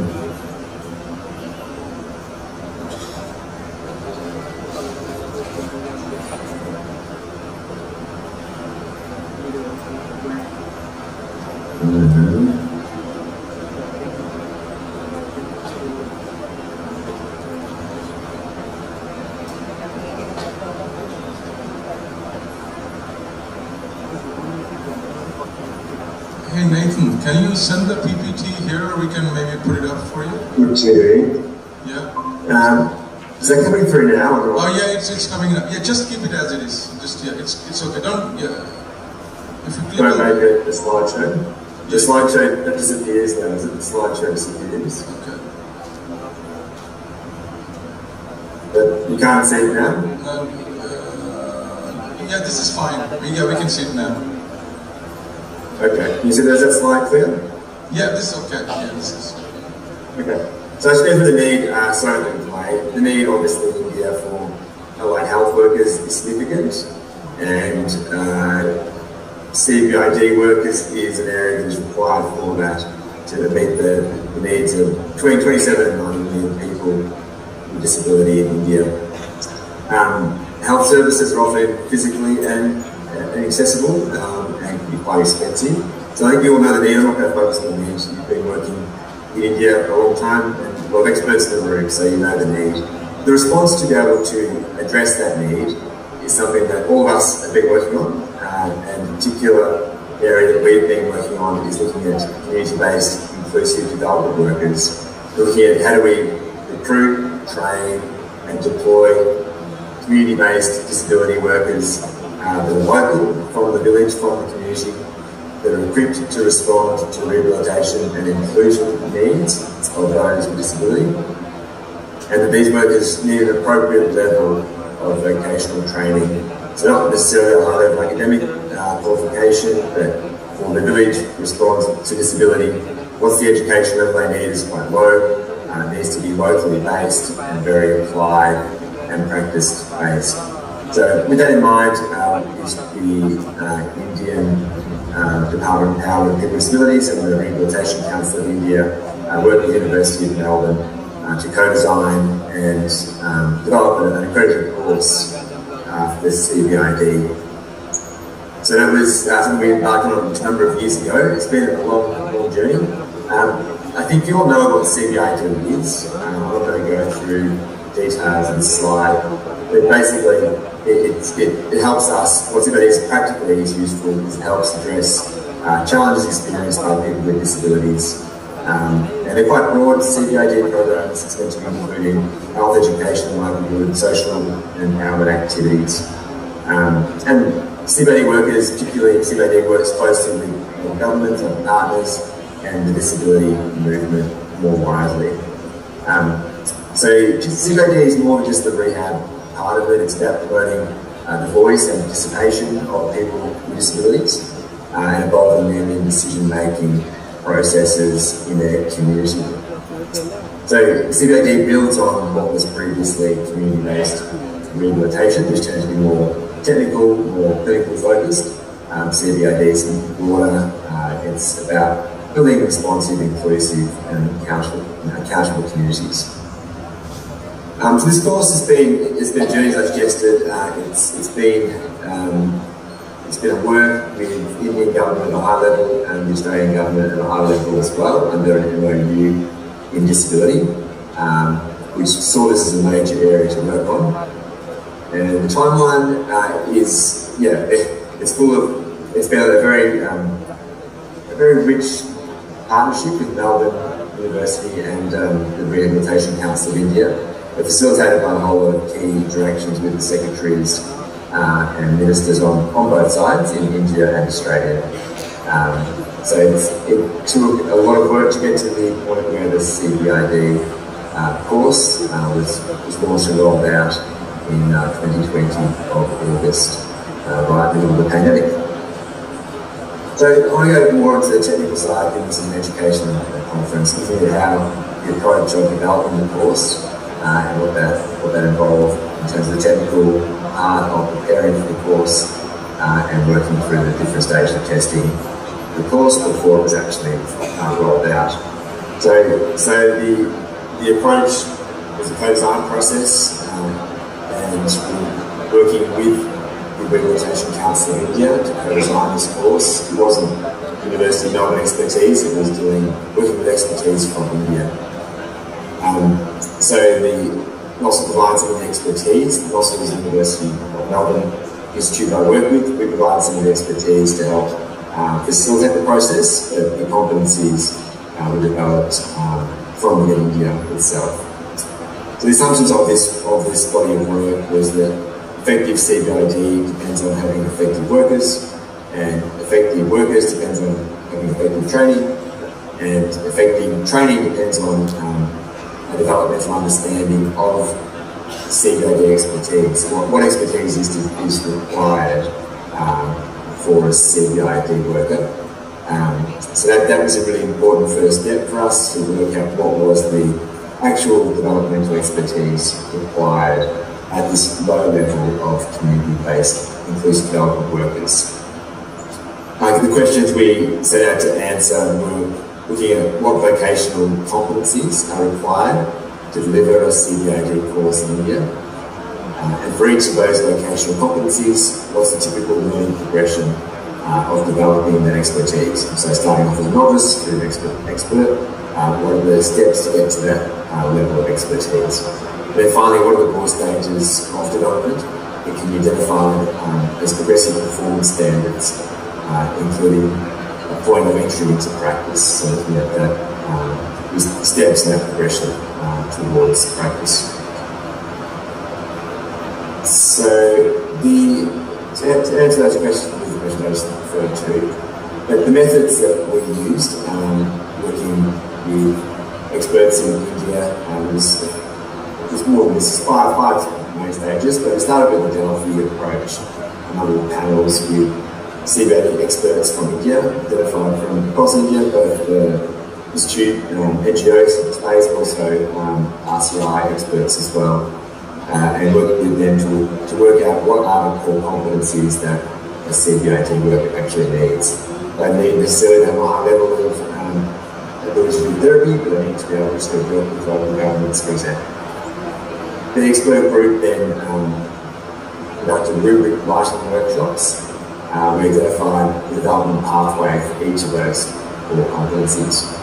We field tested those rubrics, about 100 workers, to see what's the minimum practice standard to be determined. So what's the minimum level of practice under each of those core competencies. Then we had curriculum development workshops to devise a draft course, looking at how you achieve that minimum practice standard, that minimum competency. we're up to pilot, and the program was developed over about a year and a half process. So, I mean, typically it takes a long time to develop a course, particularly a competency-based course. I think sometimes this process can be rushed. We end up with courses that are more didactic rather than helping a person achieve a competency and develop in their progression of their competencies. Some of the workshops that we held with some of the key experts, both in India and Australia. There's Pankaj Maru there, and it was a very extensive process that Lindsay Gale from Melbourne University led us through that whole process, which is, I think, it was a really beneficial process for having the Indian experts to work through, actually examining what it is that is important. Not just in terms of the academic level, but what's that level of mastery of a competency and how you get there. What's the learning pathway to actually get that level of competency that is required. These are photos from the three-day workshop that we held in Melbourne. A team of experts came to Australia and we determined 9 competency areas based on the Delphi and the piloting that already happened. And we describe each of those competency areas developmentally, so how you get to that competency, progressing from novice to expert, and then we describe the learning pathway and a theory of learning to that CBID competency. So the outcomes were a lot of competencies identified. We had 37 core competencies that were identified, and we had 12 units of competencies, so written 12 units of competencies, and led to 3 main areas that these competencies were grouped under: assessment intervention, inclusive community development, professional behaviour, and reflective practice. So the workshop involved going through and reducing or working with those 37 competencies to actually make them fit under areas that could be taught in a course. So the course that was developed was 6 months to work through those 3 main areas and achieve those 37 competencies. And then it was decided later on for that course would be a 10th pass course for people who can pass, and a focus or preference for people with disabilities to be involved in that as well. And the course was 6 months, so 6 engineers were involved initially in developing it along with the 7 national institutes. So the 14 training sites all up that part of the course for a minimum of 25 trainees per site. So the 14 sites, NGOs and institutes to part of the course. So it's 1 month in the classroom, 4 months in the field, and then 1 month in the classroom at the end. So a 6-month course. We'll go through just quickly some of the areas under the three key performance areas, and I'll talk through a bit about how we got to those levels. So the first area, the first key performance area was inclusive development, inclusive community development. And these were the 6, so 5 key areas under that we focused on. So the 12.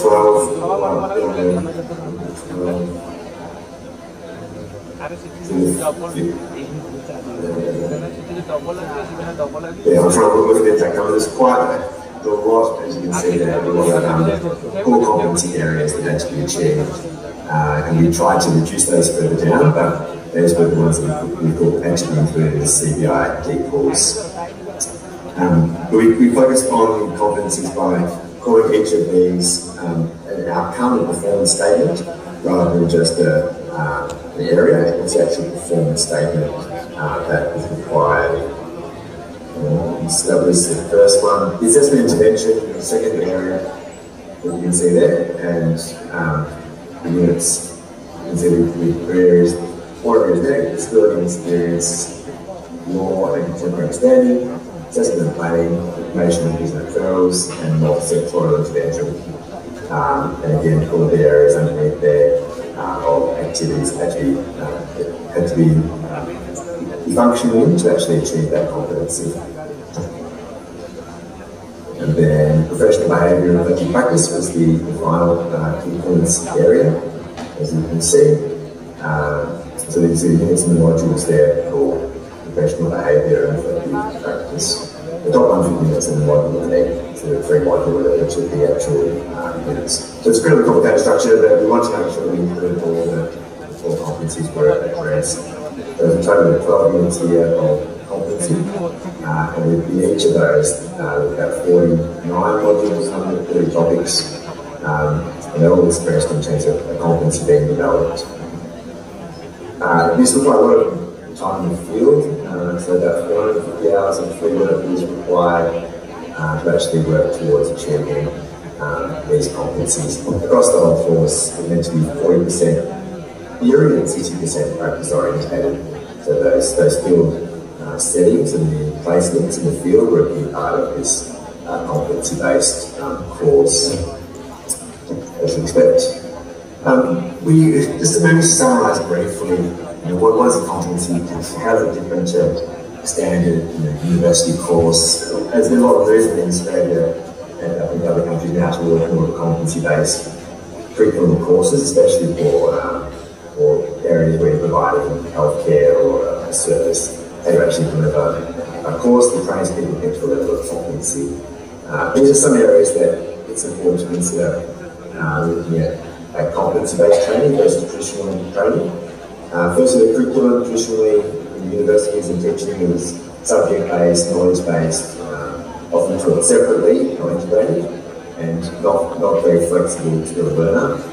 Whereas in a competency-based approach, it should be more industry focused, it takes into regard the complex real-life situations, and it's tailored to the trainees' needs. So that allows them to be a broader learning experience that's related to a career or citizenship participation in that particular area. The setting, traditionally in a training teaching session, setting with an institutional approach, separate from the workplace, giving someone an academic degree off them, but not actually much engagement in that workplace. The setting for a competency-based course is that it's many different settings. It's a concrete workplace-based practice setting where we're getting a lot more experience in the practical side of the training they're training in.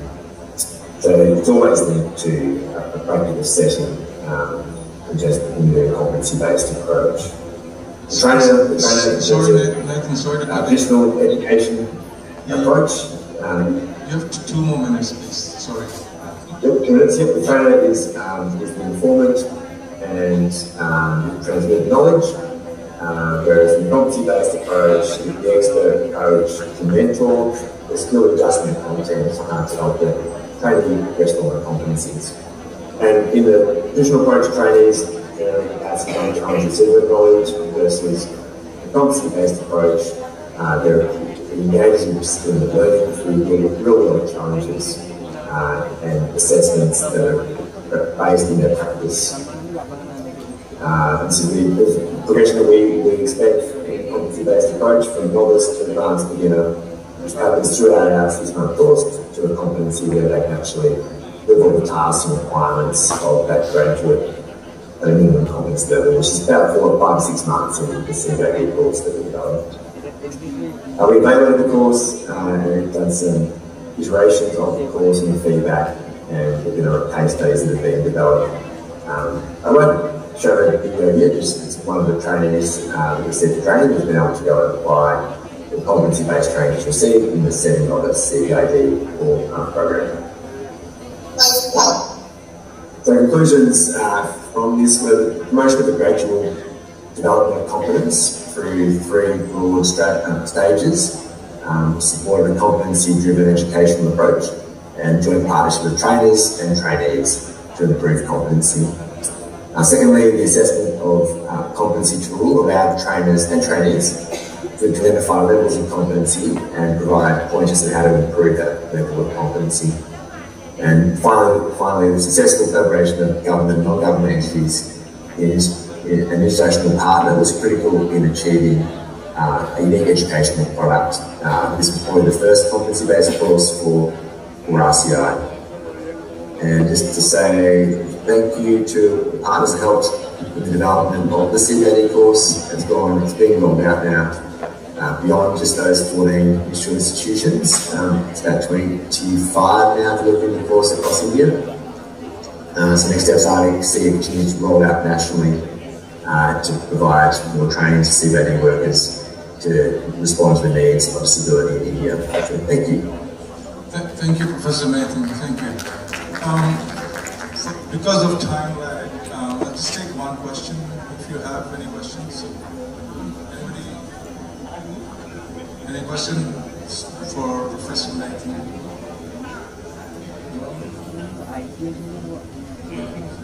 Yeah, thank you, Nathan, for the presentation. I think people are here. Thanks for being awake till 9:30. Appreciate it. Thank you, Professor. Have a good one. Thanks. Thank you, Dr. Nathan. Since you're in Melbourne, our token of appreciation can only be verbal at this point. For Dr. Ganguly, I would like to invite Dr. Sanjay Swar, Principal and Director, KIIT International School, onto the stage to give our token of gratitude to Dr. Ganguly. Dr. Ganguly is a senior lecturer at the School of Education, Charles Strutt University, Bathurst, Australia. His research areas focus on mental health and well-being. Thank you, Dr. Ganguly, for your valuable time. A round of applause, please.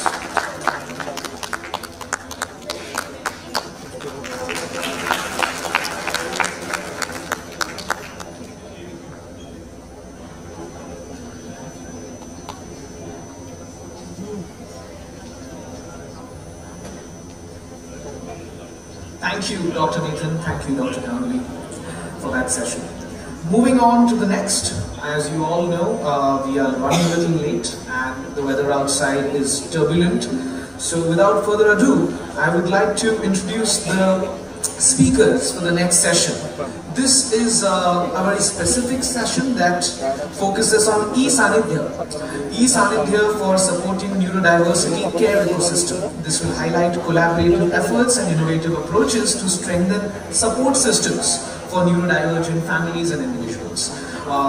The moderator for this session will be Dr. V. Shravana Reddy, who is the Deputy Director of NIEPID and has been here working through the morning until now till the evening. Thank you, sir. Please grace the stage. The speakers for this session would be Ms. Aruna Marandi and Mr. Pradeep Ghoshal.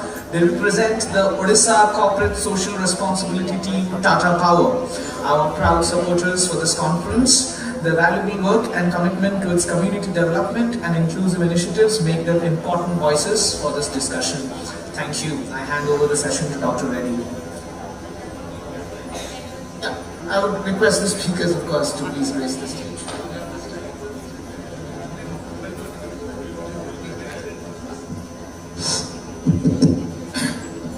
Good evening, one and all. Now the session is on Tata e-Sanidhya. Basically, this is a digital platform which we have developed for addressing the gaps, particularly for the rehabilitation professional at the grassroots levels, particularly in the type 2, type 3 cities, where there is a lack of trained rehabilitation professional. Particularly, this platform is Tata e-Sanidhya. This is an e-support for autism and neurodiversity. So this is developed by Tata Power Trust and by NIEPID under the guidance of BEPWD, Ministry of Social Justice and Government of India. So happy to share that till date we have nearly more than 15,000 enrollment of the clients who are using these platforms throughout the country. So basically this platform will be having basically the screening tools, the risk assessment and the milestones, and also we'll be having the home-based videos to the parents, particularly children with autism and intellectual disability. We are having the home-based videos. And also we are having the resources daily of the rehabilitation professionals. Particularly you are staying in a type 2 city, so you want to go to a speech therapist or a psychologist, so where the professionals are available, whether they are RCI trained or not. And also now we are providing the video consultations, particularly on a weekly once or twice. We are providing based on the availability of the NIEPID professionals. We have taken on a pilot basis and we are doing the online consultations, particularly those who are staying and who cannot come to the daily services. And also other thing is we have the area of upcoming the parent training programs and the dance therapies, music therapies, and also we are having a videos, like a home-based videos, you know. Suppose a children with autism, like a behavior issues, sensory integration problems, or speech issues, so how you can handle a children at a home, particularly those who cannot come to the daily to a child guidance center.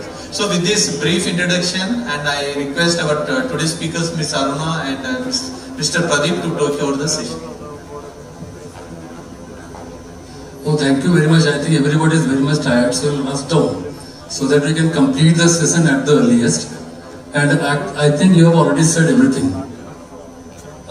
Just to give you some sort of background, as because Pay Attention is the one of the program, it's a flagship program for entire data power. Wherever you are seeing data power, Pay Attention is there. It is all about covering the caregivers, covering the families, and again to create one sort of platform what Dr. Reddy has just recently said. And what is about that particular platform? You can see very clearly in that platform around 500 NGOs are also attached with us, that we have done some sort of innovation in research. Suppose you are going into that particular platform, you will see everything is there. And yes, that is also one of the data synergies. All across in Tata we are promoting how all data can come down for a single platform. Through eSanitha we have created this platform like this one to address our ASD the concept and the sector. We have the volunteers all across, and there is a concept in data all across in data how much volunteers can be attached and they can come down and go for and address some sort of social cause. So there is a bandwidth of the volunteers is also very high.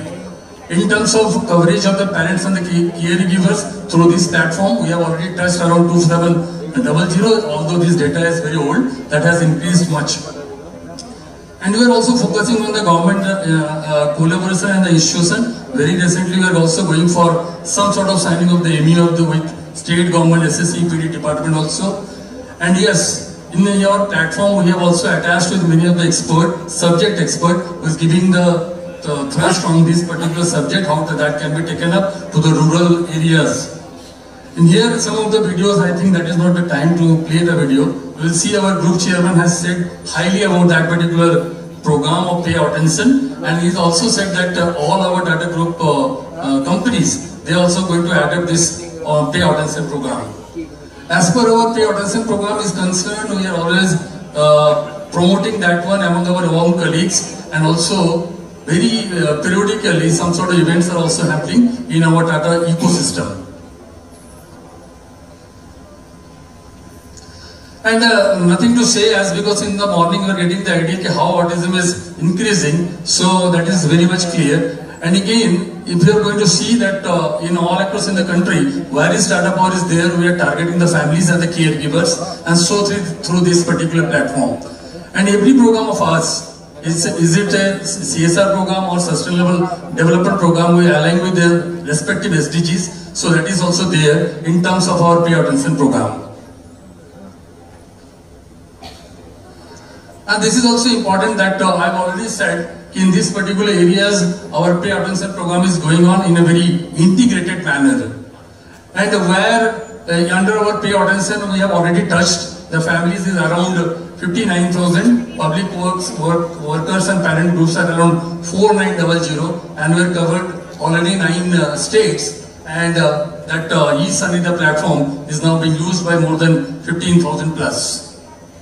And always we are creating the awareness and training. I think many of our audience might be knowing, just 3 months back, we had a state level Pay Attention program also, where from the government side and every stakeholder all across from the country, they are also here.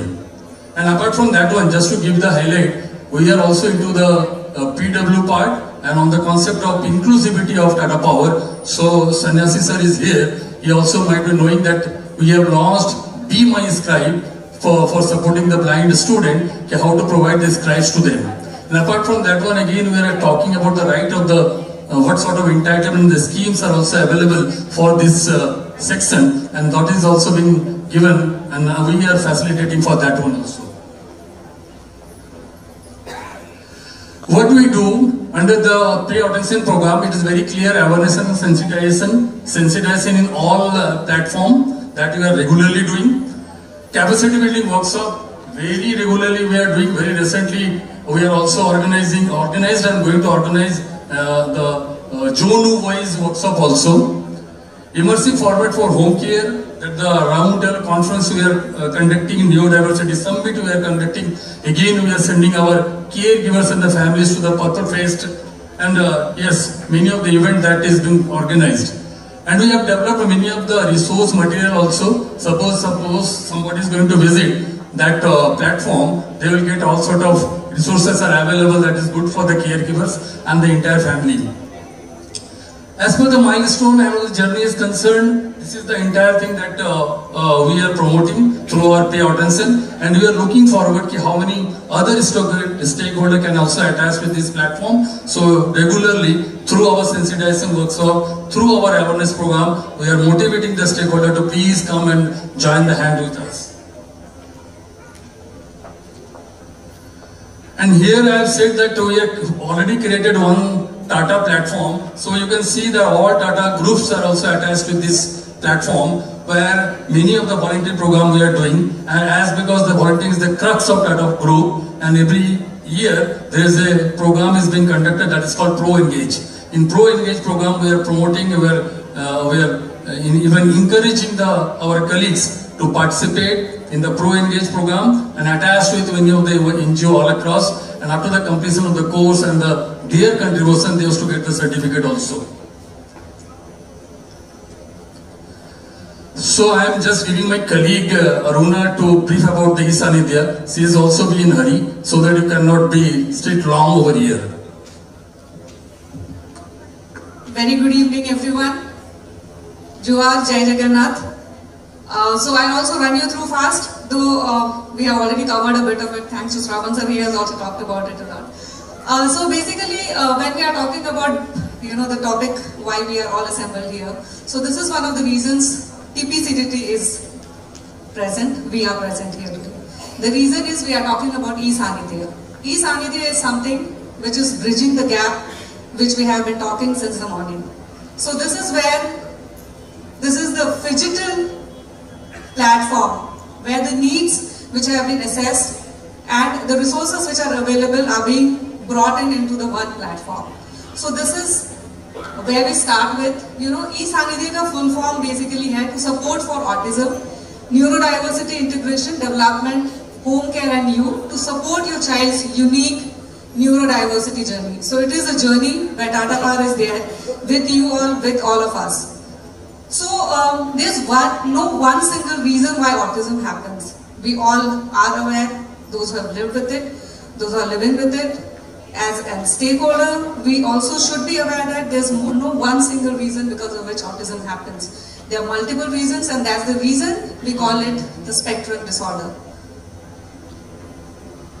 So I was talking about the gap and the reason why e-Sanidhya was brought in. The reason e-Sanidhya emerged was because of this missing gaps, the lack of infrastructure, awareness and trained professionals, which results in children below the age of 14, leading to difficulties in education, employment and daily life. Also, early identification and interventions are crucial for children with neurodiverse conditions, because of which they are not able to reach their full potential and improve their quality of life. So, to club it all, there is an insufficiency of screening tools for semi-literate professionals. There is a limited access of specialists. There is social and economic barriers, and we know all why and how. The technological barriers because of the country we belong to. And this unified platform approach through e-Sanidhya is to bring in all these together as a one-stop integrated support dedicated to enable neurodiverse individuals. This also aligns with the government's CRE framework. It is the digital inclusivity model which we have been talking about, a transformative approach that integrates digital innovation and with the experts in different regions, which is difficult to identify and to locate for those who need them the most. And professional support made accessible through screening tools, online consultations and structured home care programs. So let me just share you share with you all the journey where it all started, what is the genesis of it. So the inspiration for e-Sanidhya came from the book which was written by Mr. N. Chandrasekharan, the chairman of Tata Sons, which is named Digital Nation, Solving Technology's People Problem. So that's how this e-Sanidhya was inspired to be brought in. So the prototype approval was taken in 2023 and it was presented to Ministry of Social Justice and Empowerment, and it was reviewed and finally it was approved by Mr. Rajesh Agarwal, the Secretary of PWD. Finally, the pilot model was launched at the National Purple Fest at Rashtrapati Bhavan in February 2024, and roughly around 6 months later, the pilot test was done and it was opened up to for 5,000 users, along with 13 NIEPID, RC and composite regional centers, as well as pay attention supported special schools, which we run throughout the country. Then the e-Sanidhya was open for people on the auspicious day of International Day for the Differently Abled on 3rd of December 2024 by the Union Minister, Mr. Virendra Singh, and the MSGE Secretary, Mr. Rajesh Agarwal. And thereafter, we have been still improving upon it, we have been improvising upon it, and we are all adapting.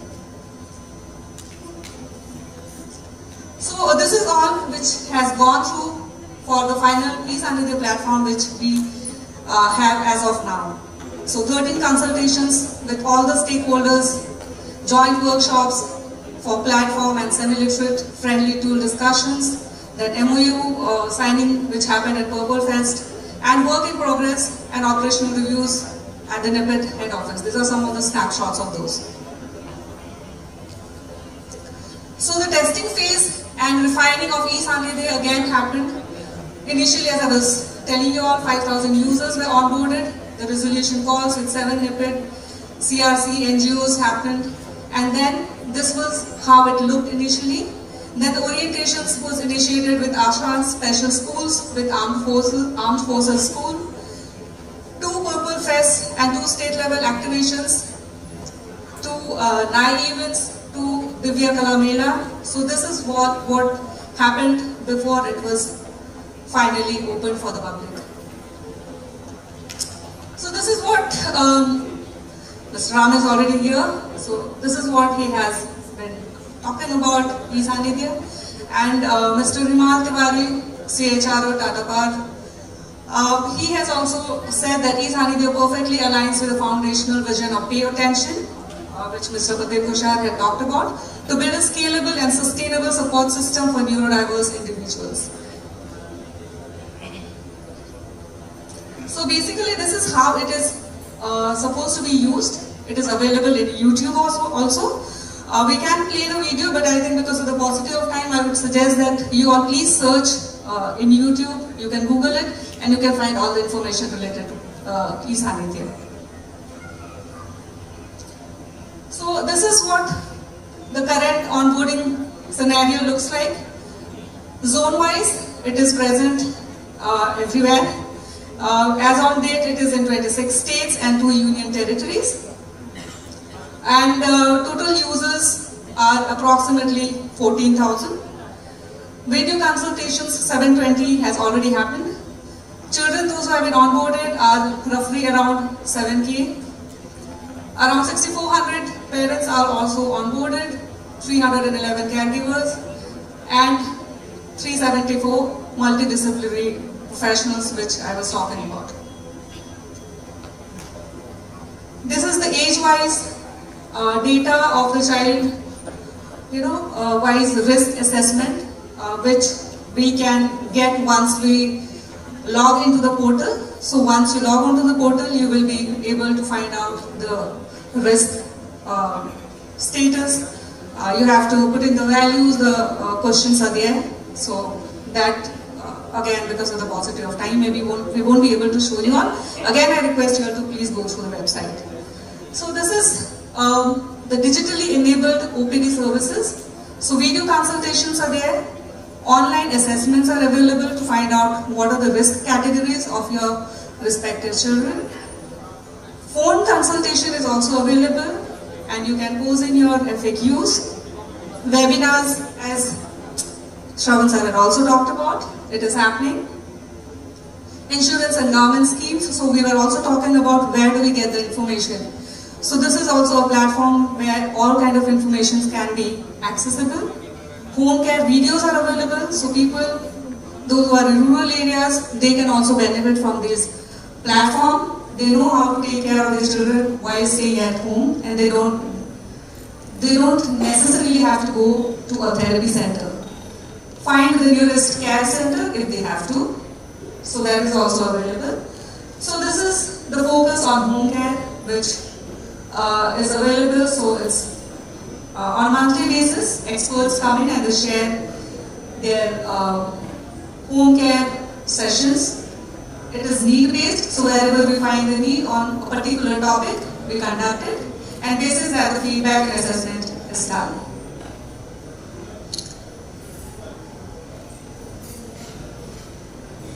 So, art is something which is very, very healing, and for neurodiverse and autistic children or adults, this is something which is really helpful, which we have found, and that is the reason we are taking it as a movement. We are calling it Dance and Movement Yoga Therapy course, and this is for the duration of around 9 to 6 hours. And the eligibility is basic literacy. There is no age limit to it.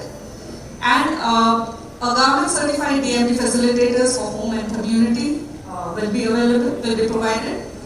And who does it help? It helps the caregivers, the volunteers, the neurodivergent individuals, elderly and trauma survivors. So it is for everyone, those who are in need of it. This is a impact film, but again, we have to keep it short. Yes.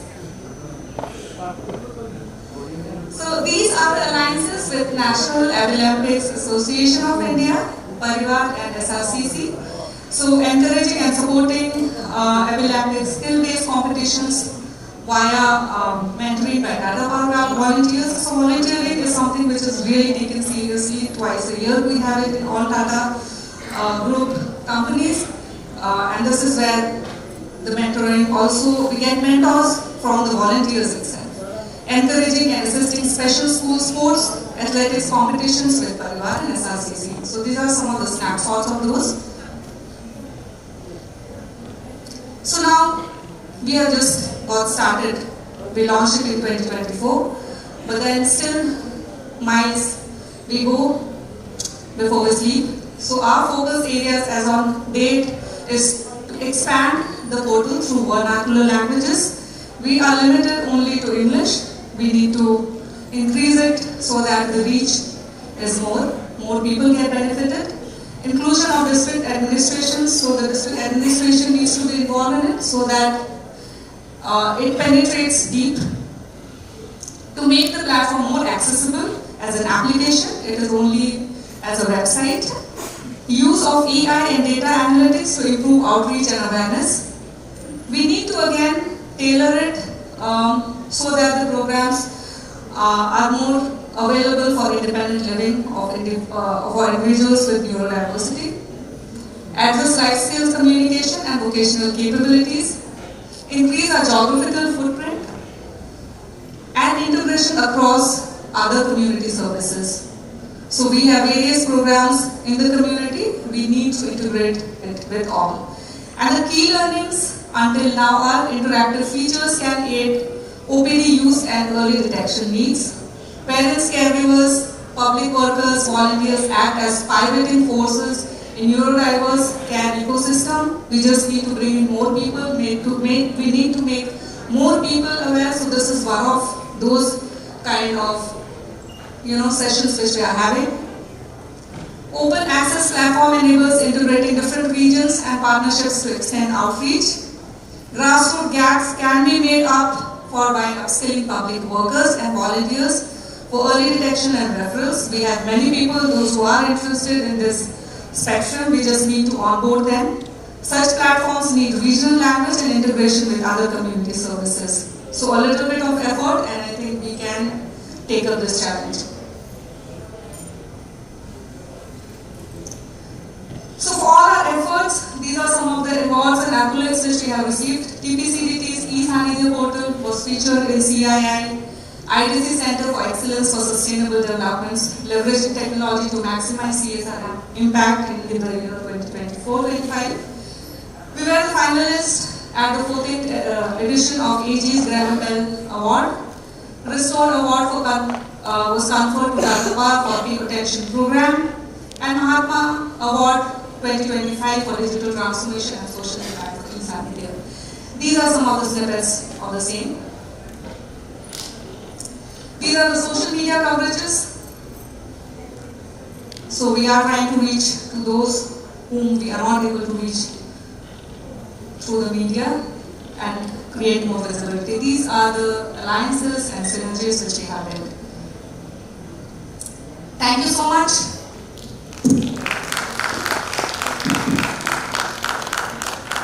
Thank you, Mr. Pradeep and Ms. Mahanti for such a wonderful and enlightening presentation, and also highlighting the need of this platform, particularly in the Tier 2, Tier 3 cities where there is a lack of rehabilitation professionals, and also the home-based training, and also slide shows how the Tata is working at the community level for empowering the persons with intellectual and developmental disabilities, and also promoting the inclusiveness. Thank you. Any questions?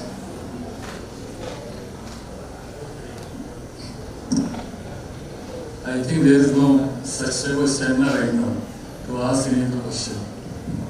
But we are going to give the response. We have that stamina. Sir, nothing. So the only thing which we would suggest is this, maybe if you go browse the website, you'll get more insights into it. Maybe you'll also get more questions to ask.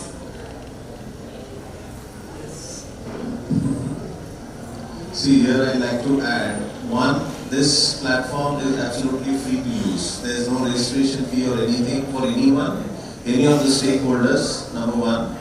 And number two, it is a very easy to log in and use platform. You know, in fact, it's not very cumbersome. And especially you see even the professionals who are working in, say, in Tier 2, where they have, you know, their clients who are coming, they can use it for them also. In the sense, see, they need not come all the way. See, one restriction for many parents in utilizing center-based services is, you see, they have many other engagements, and sometimes, you know, this particular child, they will not be able to as frequently go there. So this would be a very convenient model, especially after the first initial in-person assessment. You know, the follow-ups and all will be very wonderful for everyone. And, you know, there was, like, you know, some people started charging money, that is where we had to restrict some people. You know, this platform was created for free, and you know, people are most welcome. And you see, I was in one of the World Health Parliament, you know, where they asked me a question: what is you know, the government doing about you know, autism, and where is the authentic source from where we can get information? You see, this is not just an intervention tool or an assessment platform. You see all the schemes and benefits of the government, and especially, you know, many videos which the parents can use as an education for themselves. So it is a multi-role, and as now, you know, Pay Attention and Tata have shown, you know, they are now actually digressing. In fact, recently we had discussions about this product. We are going into skilling also, because a lot of e-skill you know, videos and all training videos have been done by NIEPID. So those all also will be uploaded and upscaled in that. So it is going beyond the 18 years and not just an assessment and intervention tool. It is a much more holistic tool actually. So it's, you know, as you all as professionals and many of you people, you know, you can also use it for yourself. And as I said, you know, it is free. Maybe it is free, that is the reason, you know, some, you know, it is more lucrative for new people. Without you creating any more infrastructure for yourself or spending any money, you can use it. The idea is more and more people should be given the care they require and that they, you know, they actually deserve. So that is the idea. And thank you so much, you know, for the attention. Thank you, sir. Apart from that one, as because we are sitting in the KiiT campus and we are attached to KiiT also. Just to give that particular background, KiiT is very much attached with Tata Power in many sense. So there is a possibility, suppose anyone from your department or any your fraternity wants to have any sort of internship on this particular subject, you all are most welcome.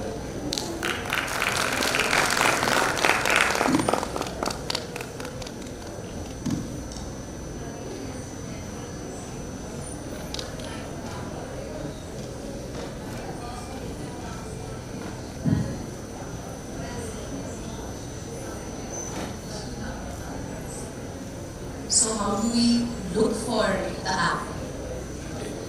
Right now, if I'm typing on Play Store, yeah. How can we tell, if we have to send those snapshots or something? Is it possible? Yeah. You can directly use the web, eSanidhya.com. We are opening the web here. Oh, it's not in the app form yet. No, that's in the way forward which we're talking about. As on date, it is just okay. Understood. Yeah, got it.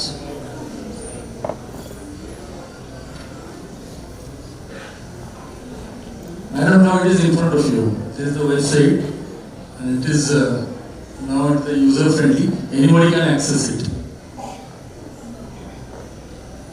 It is OTP based. As we mentioned, there are 3 logins. One is for the parents, one is for the care providers, and other thing for the multidisciplinary professionals. And you need to log in through your mobile, and OTP will be received to your mobile, which you will have to enter to see your own landing page.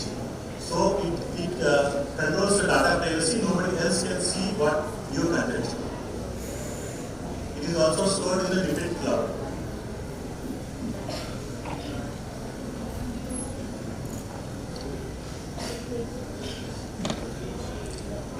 Thank you so much for that insightful session. A round of applause for the session, please. I hope everyone takes, all other corporates take the leaf of the Tata Power book and bring tech that supports individuals and families with special needs. I would now request Dr. Reddy to felicitate our speakers, Mr. Ghoshal and Mr. Mahanti from the Odisha CSR team, Tata Power.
Thank you so much. I understand that we are running a little above time. Nonetheless, patience is a virtue. I hope and request everyone who's still in the auditorium to kindly stay back for a really important and engaging final session.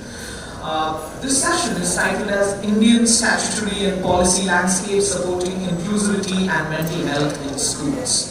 It will provide valuable insights into the legal frameworks, policies and practices that promote inclusive and mentally healthy school environments. And I I hope the educators in the room are paying close attention.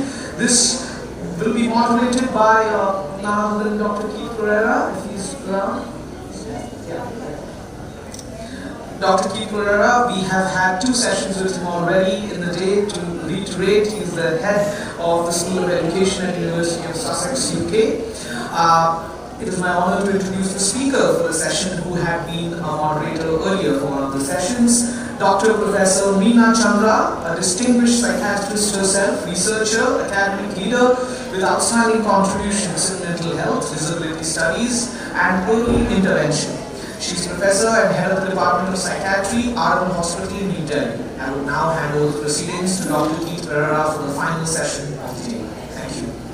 Okay, so there's a lot happening in national and regional policy to support inclusive health and mental health in this country. The statutory landscape is there, but many educationalists and health professionals aren't aware. So, we welcome Professor Meena Chandra to the final session. This is part of the biography, but at the moment, Professor Meena is part of the National School Mental Health Policy Group at national level for the Ministry of Education, mandated by the Supreme Court. So we really have an expert to guide us through this last session.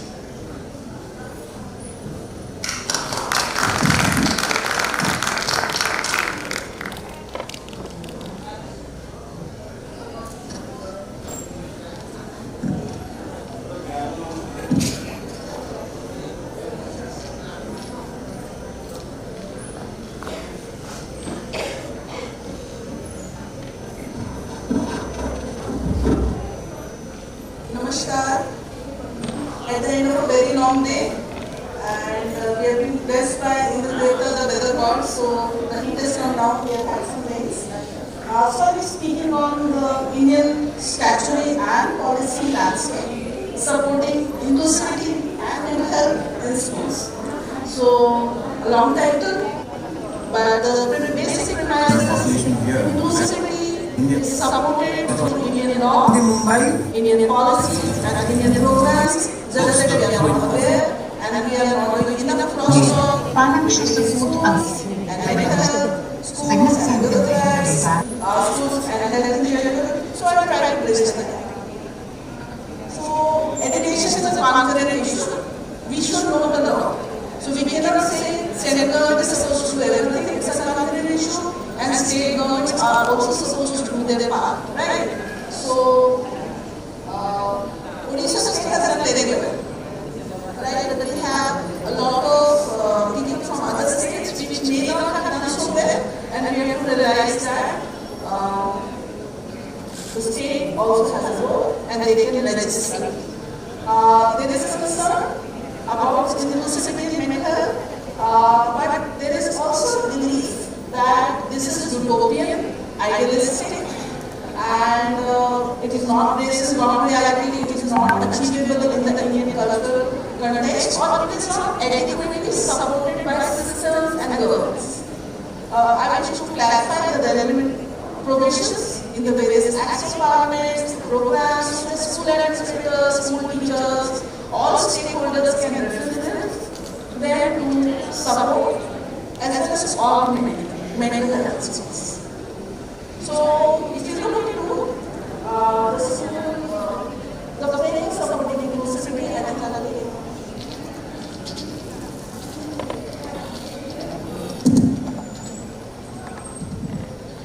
so we have a legal framework, which are the laws, acts of parliament. Once acts are passed, they are enforceable, legally enforceable. At the same time, it's a big hassle to amend the acts, because amendments also have to go through parliamentary rigor. And then we have policies and program frameworks, which are the operational parts of the acts of parliament, and these can be amended.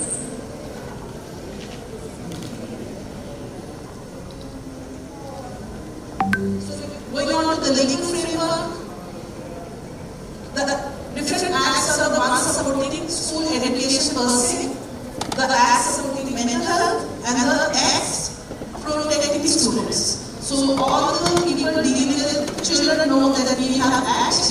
protect the students as well.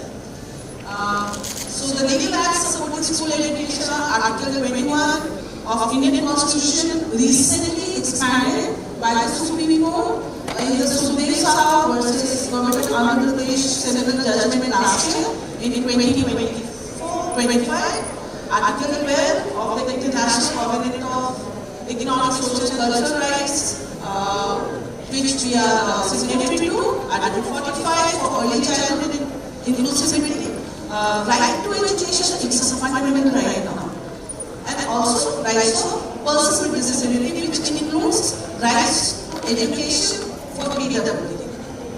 So, right to life for persons with disability, right to life, right to personal liberty, dignified existence. So, a child also needs a dignified existence. A PWD child also needs dignified existence, right to health, medical care, clean environment, supportive environment, livelihood, opportunities, privacy and education. So Article 21 is the fundamental basis for all the deliberations which are applicable today. It's a very empowering act. Supreme Court in Sudev Saha versus State of Andhra Pradesh said mental health, emotional well-being and safety are not fundamental rights. It's not just a right to be alive. But mental health is a right, dignified existence is a right, emotional well-being is a right. School mental health is a constitutional mandate. It's not that schooling is a constitutional mandate. School mental health per se is a constitutional mandate. And it's not welfare, it is not charity. Mental health is from statutory right, it's not a fundamental right. There is institutional responsibility as well as accountability of schools. Not just schools, we have this whole epidemic and pandemic of coaching centers, like the Gota coaching center industry, now they are also accountable. They can't say we are not schools. And we do not come under the schooling system, or we do not come under the education board. If you are running a premise where the education is being imparted, even if it is coaching education, they are responsible. And now there is a systemic shift. Students' rights are not just personal liabilities of the student and their families, they are considered as structural failures of the entire system, the entire ecosystem, making mental health support a legal obligation for all stakeholders. It is now rooted in the Kanun mein अच्छे से आया है. So now there are 50+ guidelines, including availability of trained counselors, marketing support systems, anti-bullying and harassment, academic stress reduction, mandatory capacity building, a safe, caring, free environment, strengthen the parent engagement awareness, including of parents of children with IED. So this is not all children. Confidential legal supporting, redressal counseling and support for vulnerable and at-risk students, doing similar work for at-risk students. Support is not available in the law and also in the with the Supreme Court judgment, and the National School Mental Health Policy is a follow-up on this judgment. So also trying to highly aspirated standard physical mental health, you can always invoke this. Article 25, earlier it was like a directive principle of state policy. Now it focuses on early childhood care and education below 6 years. So we know a lot of children with IED are assessed and identified less than 6 years. Now there is a support from an Act of Parliament for such children as well. And RTE Act now operates between 6 to 14 years. So till 14 years, all children are covered. There is an agenda and a mission to support education till 16 years, but not yet passed the Parliament. Minimum norms are defined, also provision for school dropouts. So children with challenges easily drop out. Now there is institutional mandate to support dropouts through UNS. They RPWD,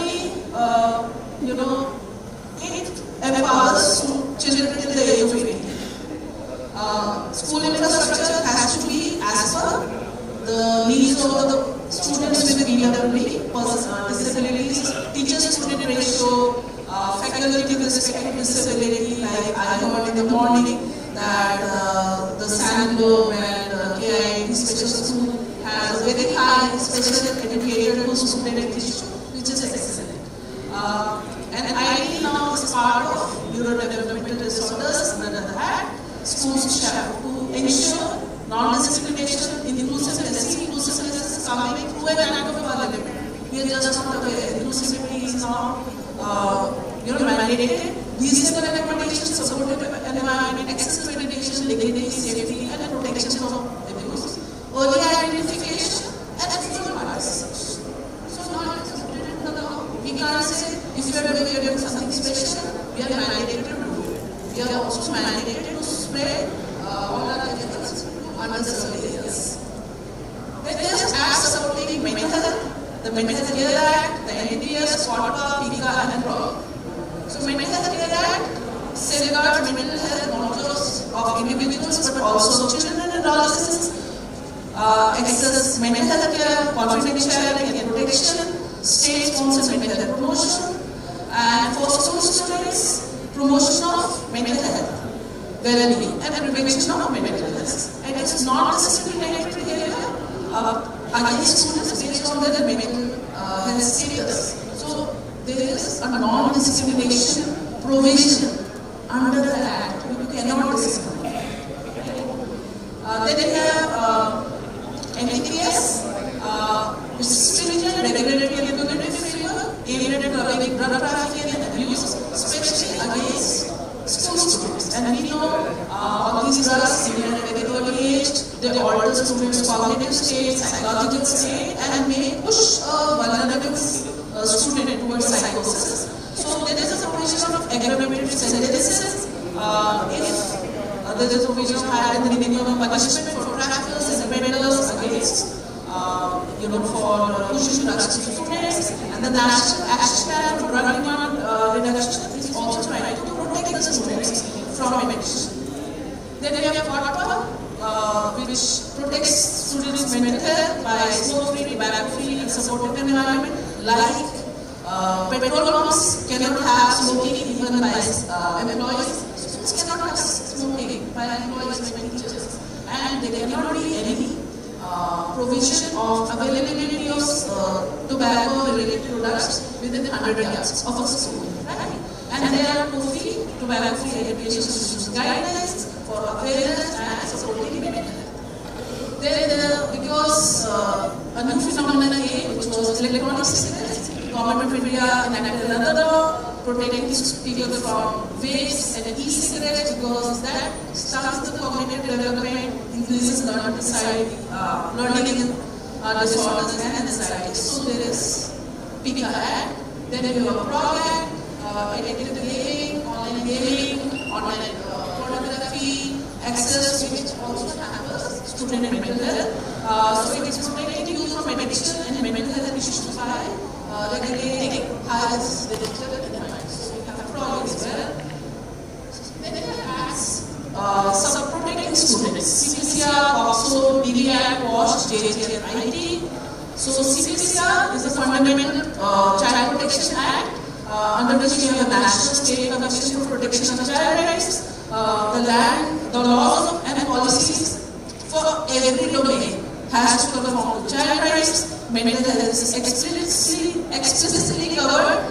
Protection against violence, abuse, exploitation, and trauma. It mandates protection of children's emotional well-being and psychological safety in institutions, including coaching institutions and on-sensory institutions. So CPCR is very powerful. They have also mandatory reporting by anybody who realizes that there is, a child has sexually abused, and this failure to report is punishable, and also this provision of compensation. So POCSO has provision for compensation, that does not have provision for compensation. That is how seriously the government looks at protecting children against sexual abuse. Then we have Domestic Violence Act. Some students are more than 18 years. For them, POCSO doesn't apply. But DD Act will apply. And we know if there is domestic violence situation at home, it will result in impaired cognitive performance, social performance in schools. So the Act also works, and we have a COSH Act also for students who are more than 18 years. So the Act is not only in favor of school teachers and school staff, but also for students more than 18 years. Then we have the JT Act. We have two kinds of children: children in need for protection and children who are against the law. And educational institutions are mandated to help children in conflict of law also get mainstream, right? And prevent juvenile delinquency through early identification.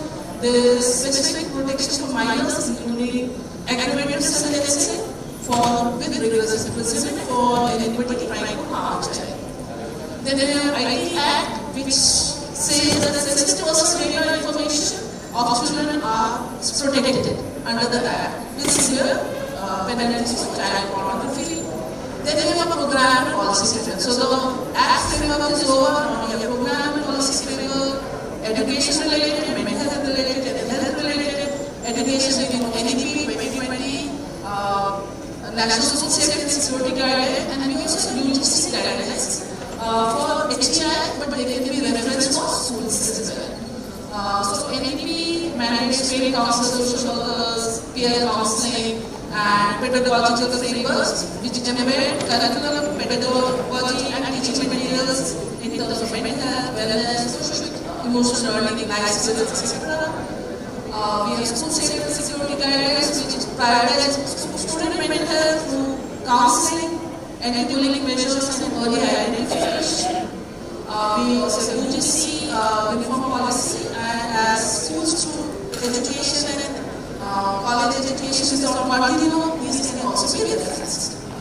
Then we have mental health related programs and policies, including National Mental Health Program. As a psychiatrist, we know about it, but as school administrators, people may not know that NMHT as a district mental health program exists, and they can easily represent early detection, psychosocial intervention, and medication. We have a national backward enrollment program. We also have a program on drug de-addiction, right?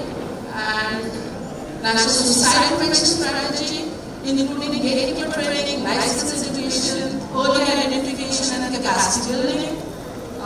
We have national private health program for mental health, for special private students, which has a large population of tribal groups, and they are protected. Then we have health-related policies, including Ayushman Bharat, where we have a range of free healthcare services which are available to Rashtriya Kishore Swasthya and Rashtriya Bal Swasthya Karyakram. We have PM Poshan Tracker, nutritionist map, and nutrition deficiencies get taken care of. Anemia Bharat, because anemia is a common problem in Indian students, and also sickle cell disease, which is something very common in tribal population, including tribal population in Odisha. And we also have about toll-free helplines, Manadara from NCRT, Telemanas for healthcare, Childline for emergency needs, tobacco quitline, and drug-related quitline. So to conclude, every stakeholder in the school ecosystem should develop knowledge of the enabling provisions in various statutes, not only to integrate that position, but the challenge now is to be implemented, to be enacted. I'm sure lots of conference delegates have a role to play in that. We only really have time for one question. So, if you have a question, could you raise your hand, please? Is there a question? Dangerous to have your hand up unless it's a question. Oh, what was that? Yes. Question about there. We'll get a microphone to you. There, can you see?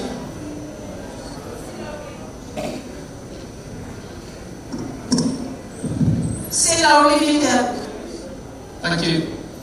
Good evening, madam. Your presentation is giving information about legal and beneficiaries, protection for the children with the children with the disabilities. My question is regarding you. Are there any legal protection for the employment? Yes, there are lots of provision for employment, and there right now and for many years, Government of India has mandated that certain percentage of government jobs should go to PWD, and for each job there is a role profile, and then there is a framework that at which PWD would best fit with the roles and responsibilities. So there is a legal provision which protects PWD candidates from unfair exclusion, right? And it also gives them legal right for accommodations at workplace. That is also part of the provision, and it allows people to work as per their ability and not be denied as per their disability. So government has very strong inclusivity kind of framework for everybody.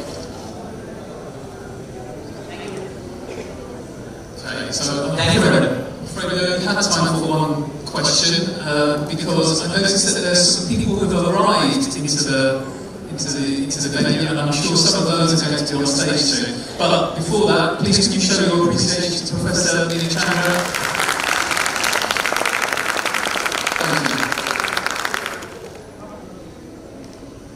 Thank you, Dr. Chandra, for giving us crucial insights into the policy landscape and what we can do there.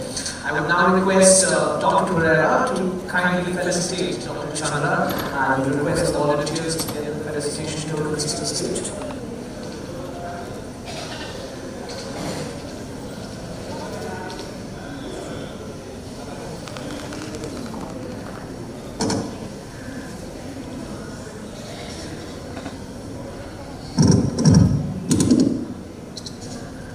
A round of applause, ma'am.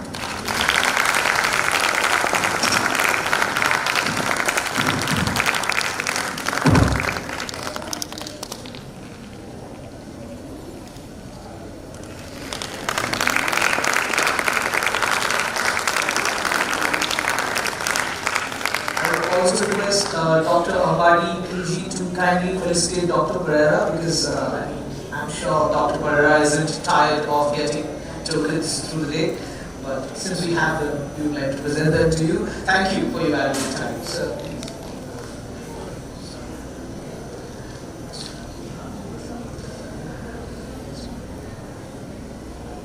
A round of applause.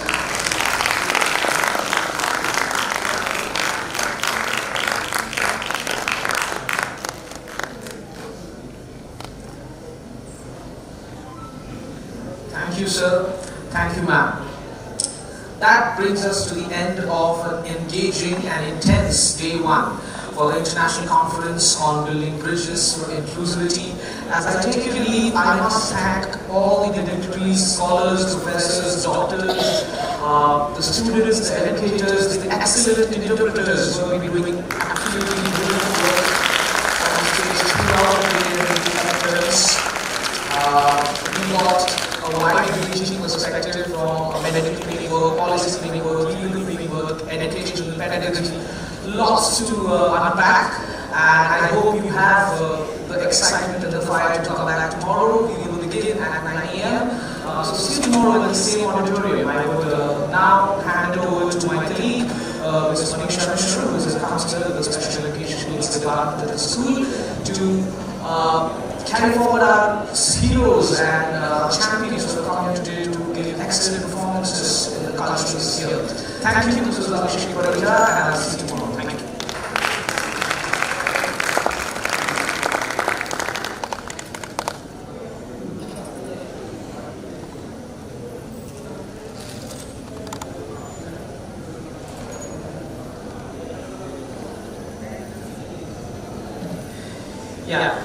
Welcome back here again. So please have some patience setting up the stage. It will take 5 minutes, and please stay back because the children have traveled from long and far to perform.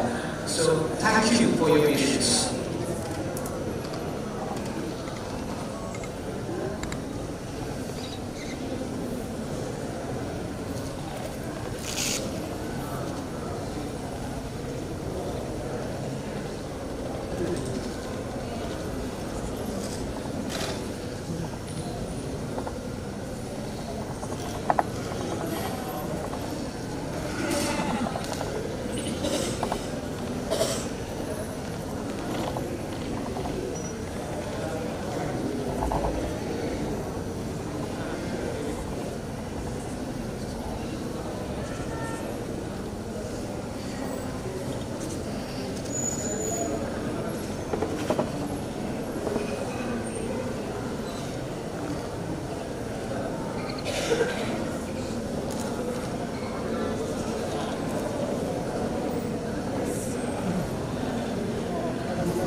Iron food कम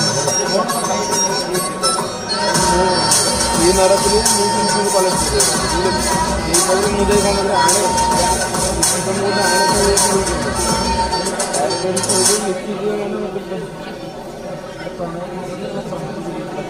हाँ आप ये तो करता है ठीक है मुझे सब confidence figures call attention like color. Story begins at a cosmic crisis. The god is stronger, face an insurmountable foe. A demon, Mahanti. His blood held a sinister power. Each roll that hit the earth birthed a new demon, multiplying his ugly endlessly. With eyes blazing and a roar that shook the heavens, she descended upon the battlefield, her tongue gnawed out, catching up to Midra's blood before it could spawn more evil. We'll take another 5 minutes, requesting everybody to kindly settle down so that we can begin our cultural program.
Hardly the boat stopped.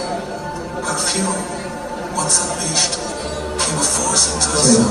Light down for audience ready. She whirls through the cosmos. Her dance flickering to another creation. The ghost watched her fall as well.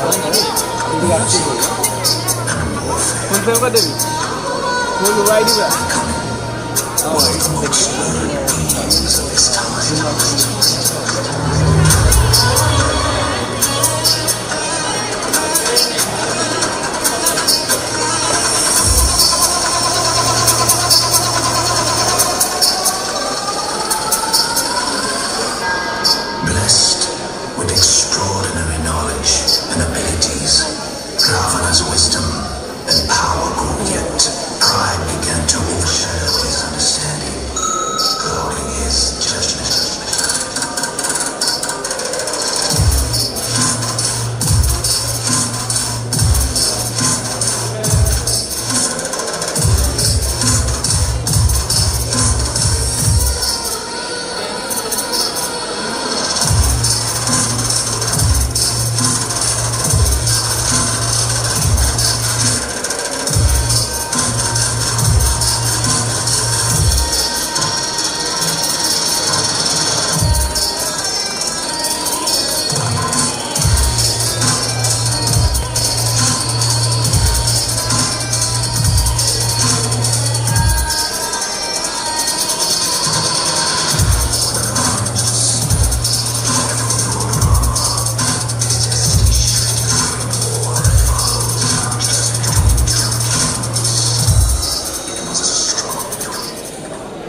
Good evening everyone, respected dignitaries, distinguished guests, esteemed delegates and my dear participants of the ICBBI. We warmly welcome you all to the vibrant cultural evening.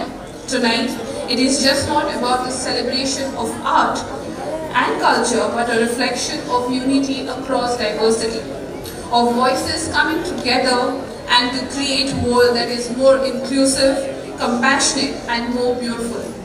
Through music, dance and storytelling, we aim to cross boundaries and showcase talent knows no barriers. To begin this wonderful evening, we invite on stage the talented students of KiiT St. Globe who will represent an energetic Orissa folk dance. Please give a huge round of applause.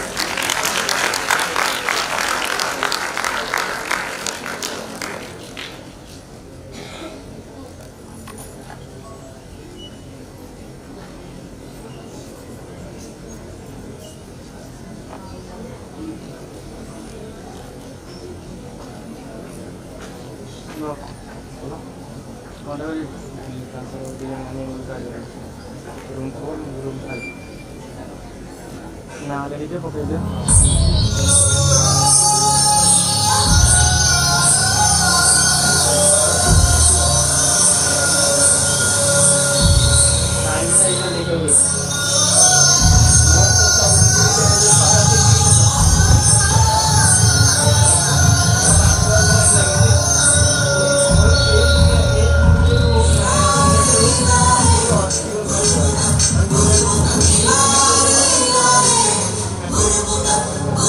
Guru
puo paiko puo piro sangrami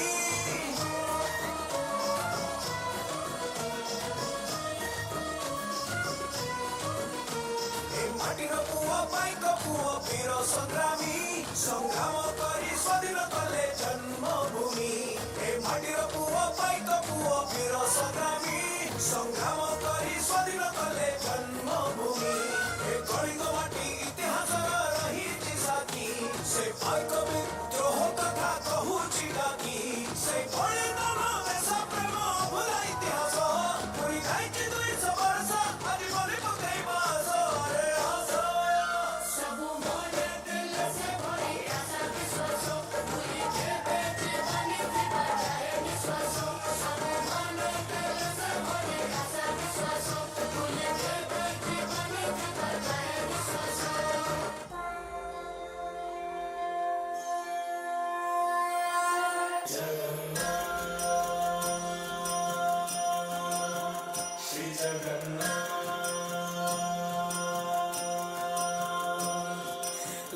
सारो ग्राम बिंचा बेदीकू छाड़ी रथारूढ़ हेउची मो तुलसी Hari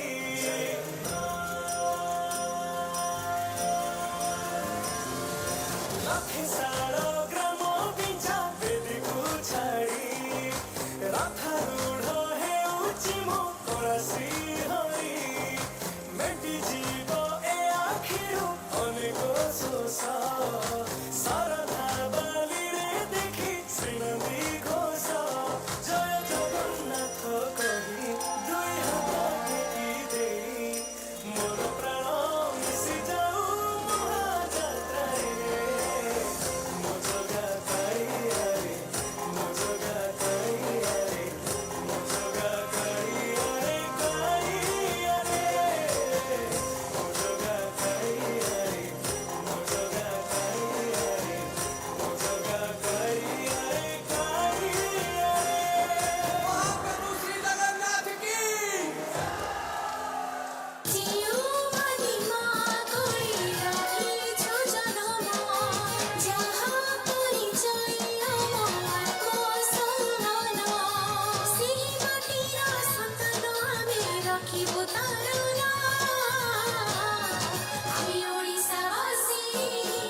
That was truly captivating.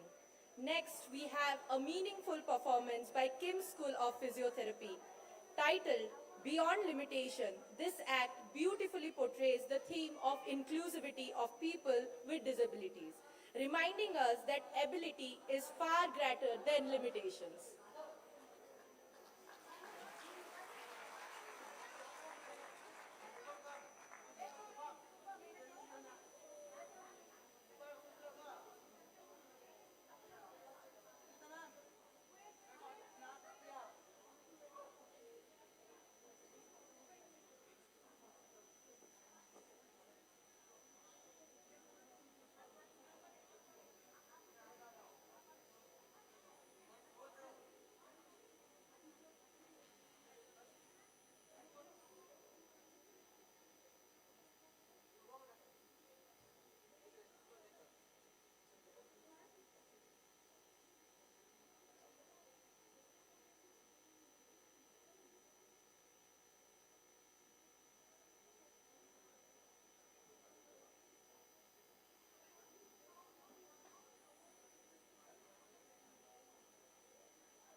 बोले मुझसे मोहन क्यों है रूठे रूठे मोहन यूं कैसे मनाऊं है कैसे मनाऊं उन बिन कटे न रहना उन बिन आवे न एक पल चैना उन बिन जियो तो कैसे मैं जियो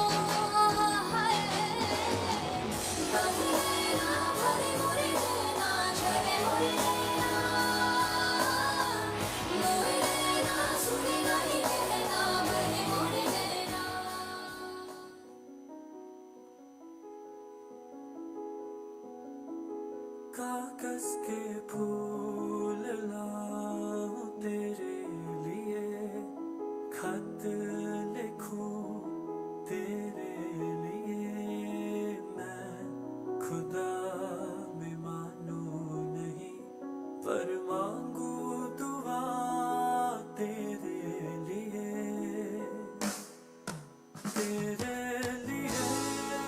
घर बनाऊं दीवार नीले रंग से सजाऊं पसंद है तुम्हें मालूम है तुमने बताया था एक दफे नीले फूल लाऊं तेरे लिए खत लिखूं तेरे लिए Some people see the world, some people hear it, some people walk through it, and some are still fighting just to be a part of it. We do not need your sympathy. All we need is your acceptance. तेरे लिए हो हो हो हो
Thank you so much. Before this program, you saw a beautiful presentation by our students, our tiny learners from KiiT International School Special Education Needs Globe.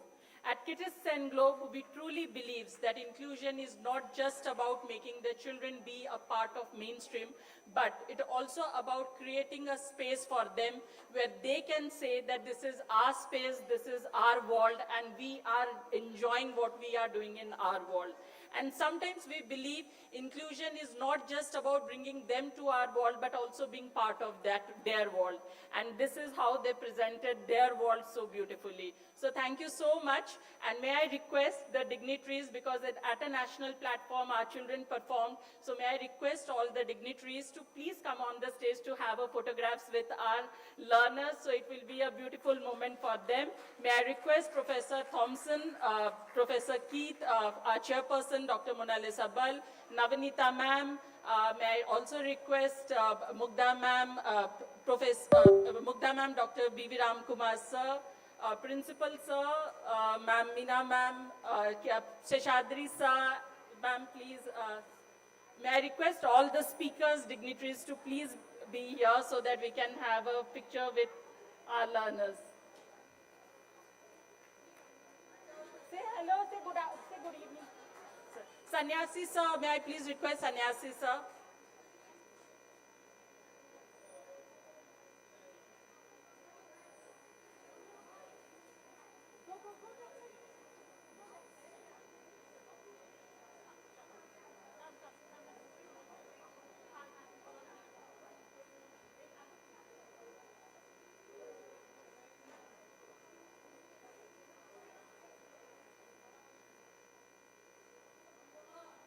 May I request?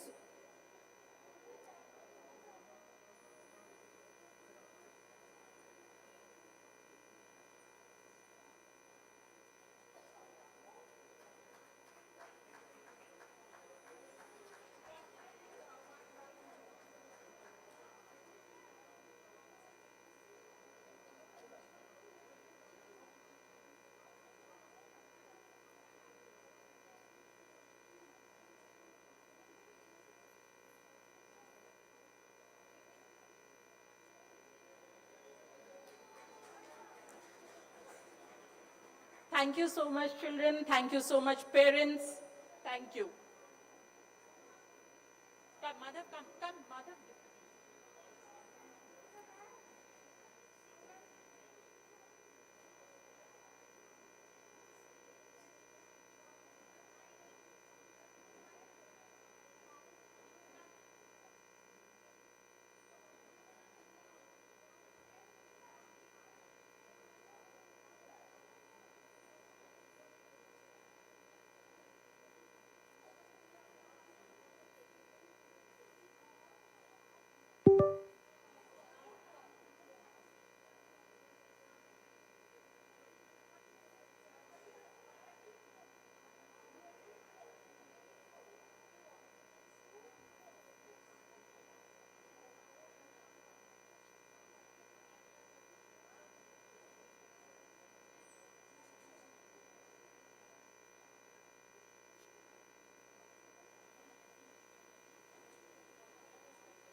Before we begin with our next performance, I would like to take a moment to appreciate KIMS, the Department of Physiotherapy. What a beautiful narration.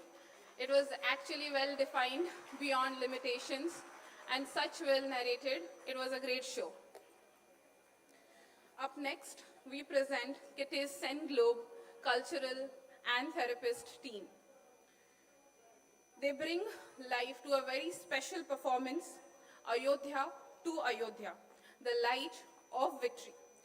As we witness this journey, let us remember a very beautiful moment from the Ramayana, when Lord Ram lovingly accepted the tasted berries by Sabari. It was just not about the status or the ritual, but it was about pure devotion and acceptance regarding the societal norms and everything around. A timeless reminder that true greatness in life is embracing everybody with dignity and love.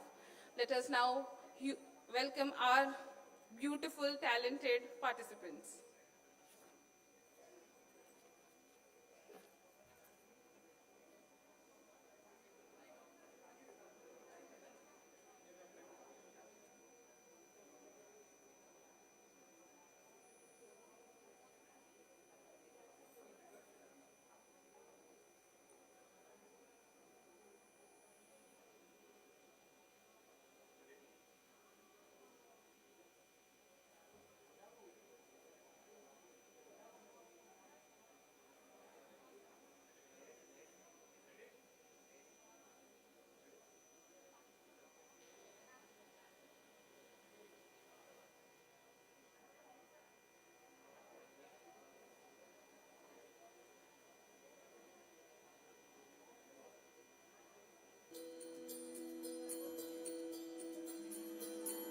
रघुकुल रीत सदा चली आई, प्राण जाए पर वचन न जाए।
Check.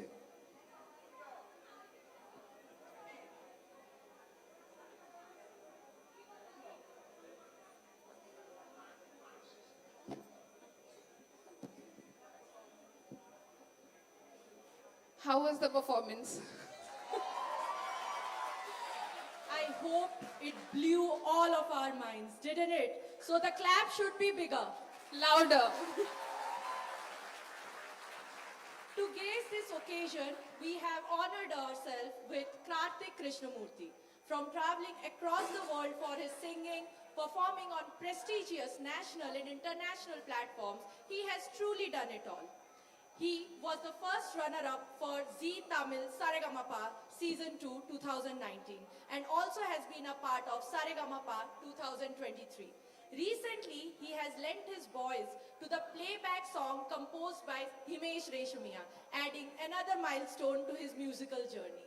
An outstanding vocalist and instrumentalist, his passion for music improves and has no limitation. Let's welcome with a huge round of applause. Karthik Krishnamurthy for you, ladies and gentlemen.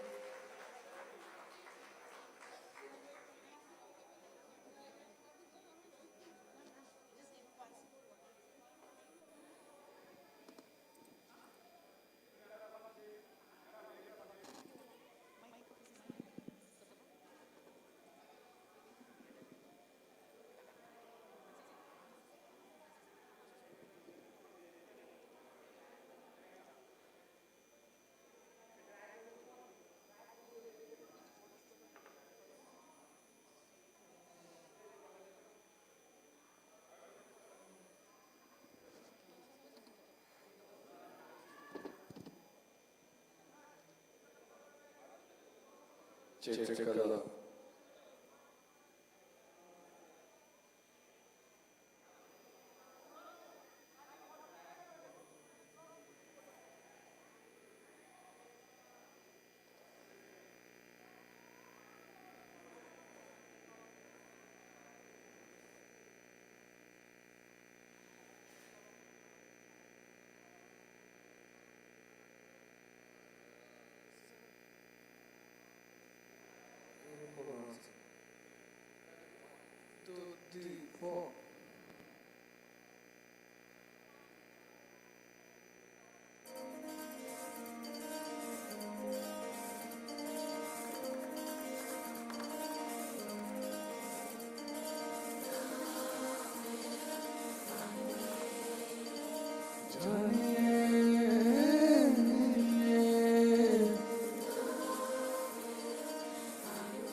Prem Nagar में आया नजर में जब से कोई है तू सोचता है तू पूछता है जिसकी कमी थी क्या ये वही है हाँ ये वही है ये वही है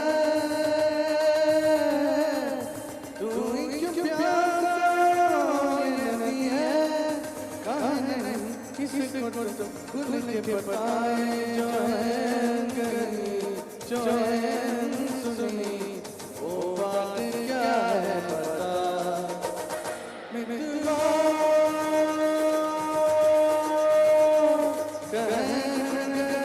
तुझसे क्या मित्रों तुझसे खुदा तो छुपा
Let's have a big round of applause for Karthik Krishnamurthy. Up next, we have SB Nitans presenting a fusion of cemetery dance performance. So let's welcome them with a big round of applause.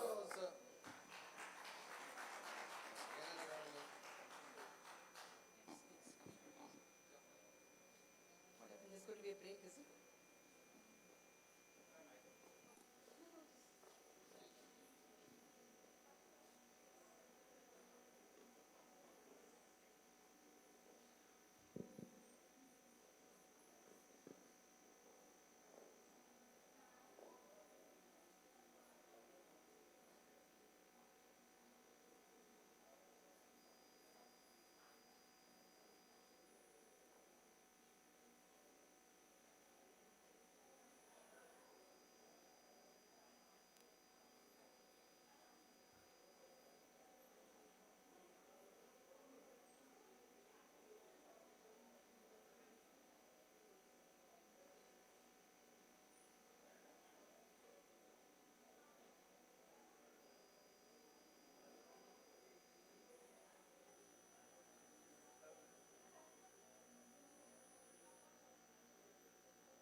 What a wonderful performance. Can we have a big round of applause for them? Dear Dignitary speakers, they have requested a photo with them on stage. It's a request from the participants. They want to have a photo with all of the speakers on stage. Can I have everyone on stage, please?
When it comes to the Odia music, one name resonates across generation, that is Mahanti, a legendary singer, composer, and lyricist whose melody continued to live on. His songs beautifully capture emotions, culture, and the soul of Odisha, making them timeless treasures. Now, get ready to dwell yourself into the melody of Akshay Mahanti.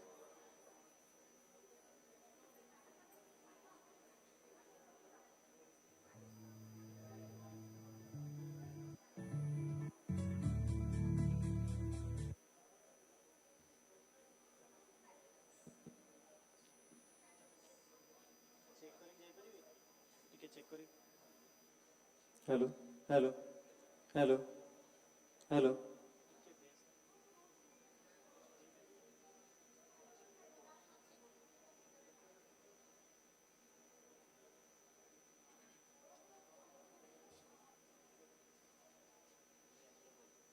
Hello, hello, hello, hello, hello, hello, hello, hello, hello.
हृदय शून्यता को আজি পচারি मुझे बे सुने प्रतारणा किए काहाकु देइछि प्रतिध्वनि कहे तुम्हें तुम्हें तुम्हें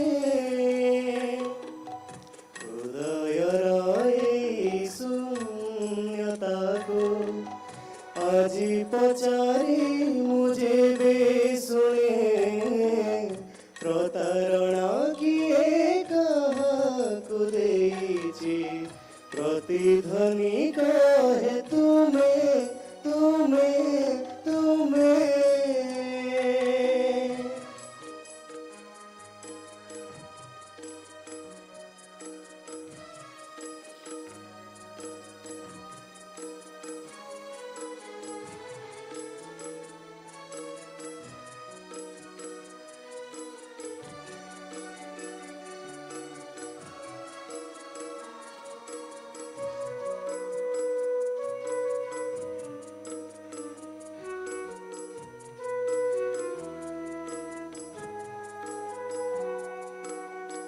তুমি মো মনর সীমারেখা দেই সহজে পারিছ যাই তুমি মো মনর সীমারেখা দেই সহজে পারিছ যাই হেলে মো পাদটি তুম স্মৃতি রেখা टपी जाई पारी नाही हाँ हेले मो पादटी तुम स्मृति रेखा टपी जाई पारी नाही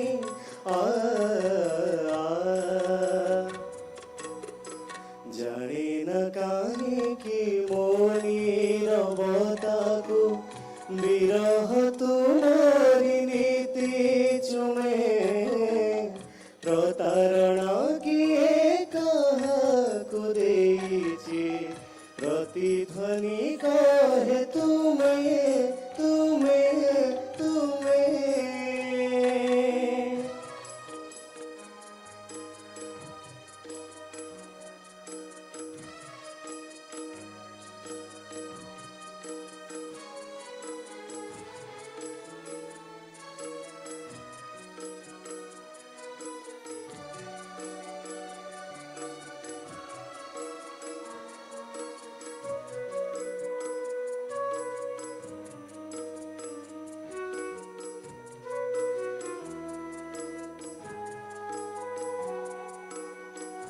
ଥିଲା ସେ କିପରି ଭାବ ପ୍ରବଣତା ହସୁଛି ମୁଁ ମନେ ମନେ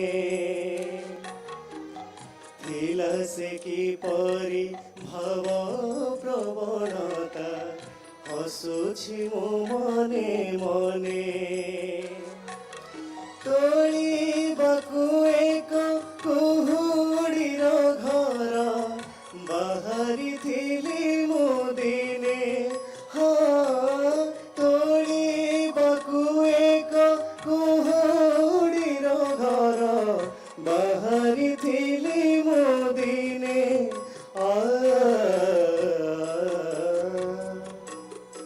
ସେ କୁହୁଡ଼ି ଘର ଗଲା ଭାଙ୍ଗି ଯାର ପ୍ରୀତିର ପ୍ରାଚୀର ଥିଲା ତୁମେ ପ୍ରତାରଣା କିଏ କାହାକୁ ଦେଇଛି ପ୍ରତିଧ୍ୱନି କାହେ ତୁମେ ତୁମେ ତୁମେ ହୃଦୟର ଏଇ ଶୂନ୍ୟତାକୁ ଆଜି ପଚାରି ମୁଁ ଯେବେ ଶୁଣେ ପ୍ରତାରଣା କିଏ କାହାକୁ ଦେଇଛି ପ୍ରତିଧ୍ୱନି କାହେ ତୁମେ ତୁମେ ତୁମେ Thank you.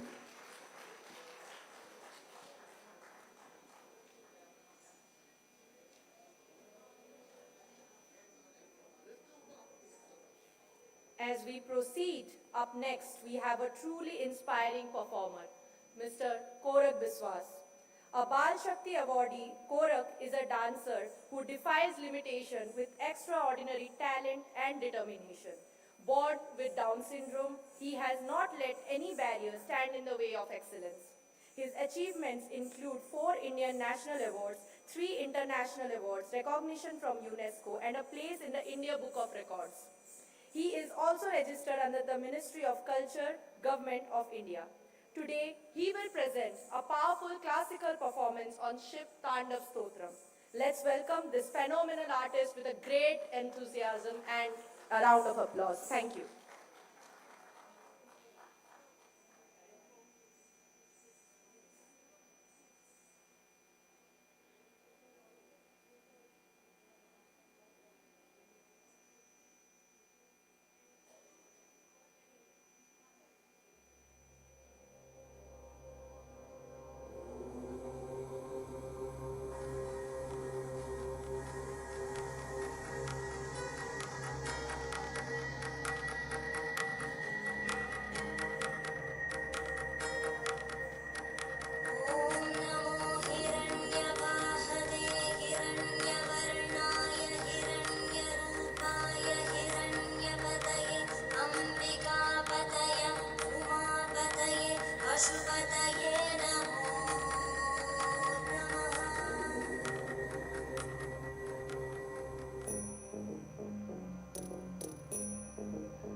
can we have a big round of applause for Master Korak? An amazing dancer. Let's keep in mind, with Down syndrome, the kind of balance he showed on the stage is incredible. Up next, we have Sahaya presenting the Odia iconic song, Rangabati. Sahaya is an organization dedicated to empowering individuals with intellectual and developmental disabilities, creating opportunities for expression, independence, and dignity through their education and cultural engagement. Rangabati, a song that has brought Odisha to the national limelight and is associated with multiple Padma Shri recognition, celebrates the spirit of our culture.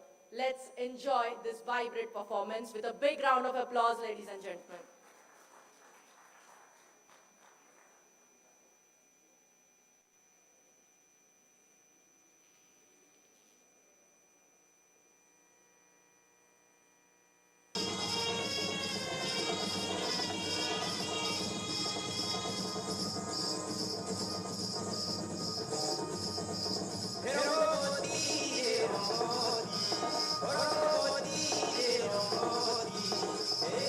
Oh,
Up next is my personal favorite. It is Odissi, one of the oldest and most graceful classical forms of dance in India. Find its roots in the sacred temples of Odisha, known for its intricate footwork and expressive gesture, and the facial expressions that carry forward the graceful and the articulation, the narration of the story. It's a form of devotion, storytelling, and spiritual connection. Up next, let's invite our beautiful performer from Sizer.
wonderful performance. Up next, we have talented performers from Jewels International Chetna Institute for the Mentally Handicapped Bhubaneswar. They present an Odissi performance devoted to Lord Jagannath, a profound symbol of inclusivity. His presence beautifully reminds us that divinity does not lie in physical completeness, but in acceptance, faith, and the ability to embrace all just as they are. Let's witness this soulful tribute.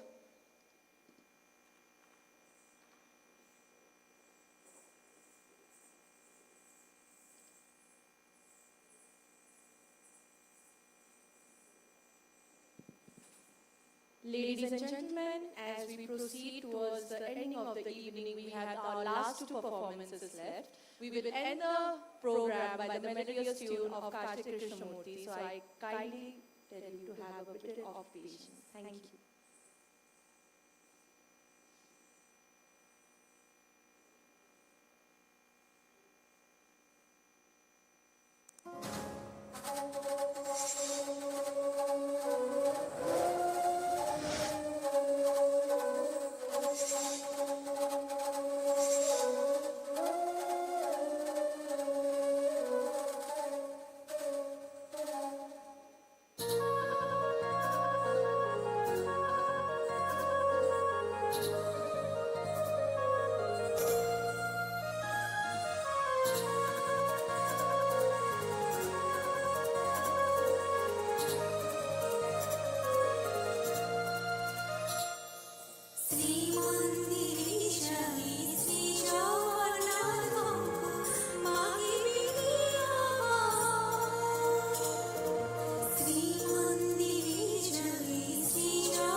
ଆପଣଙ୍କ କୃପାରୁ ଜଗତ ଉଦ୍ଧାର ହେଉ। ଜୟ Jagannath.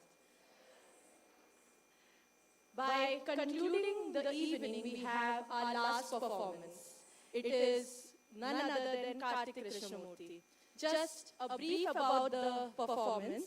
Karthik is a visual learner. He has no language of his own. His only language is music.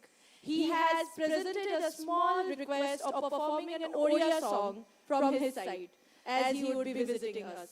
He had got only 10 days to practice and to perform a Odia song by Papon Kuni Kuni.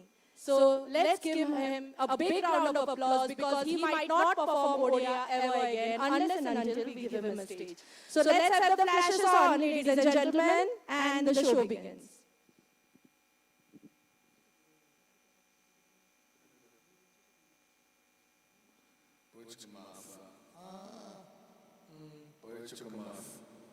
Yes.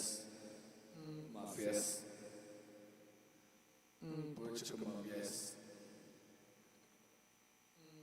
Kumar, yes.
Chagale age tolo, kochalo mata galo, koto duko ini swalo kuhu kuhu gaire.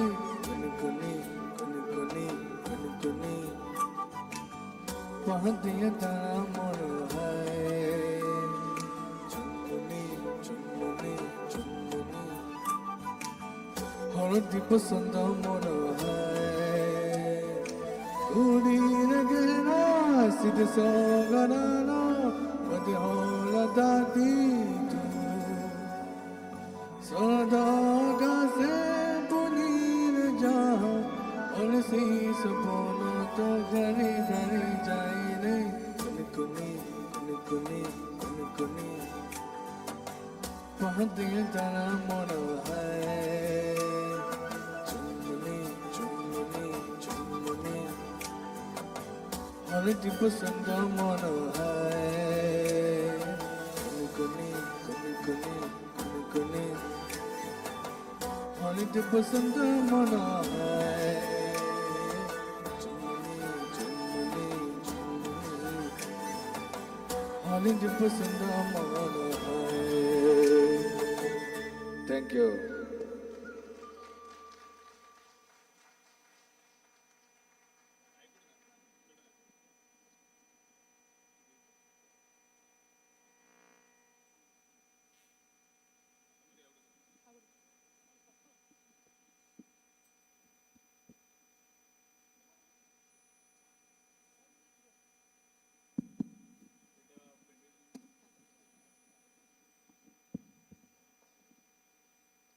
What Karthik has done today is pure magic, ladies and gentlemen. A language unlearned, a place unlearned, new place and a new language within 10 days. This is what is the power of inclusivity. This is true inclusion. A big round of applause. I hand it over to Manisha Madam for the vote of thanks.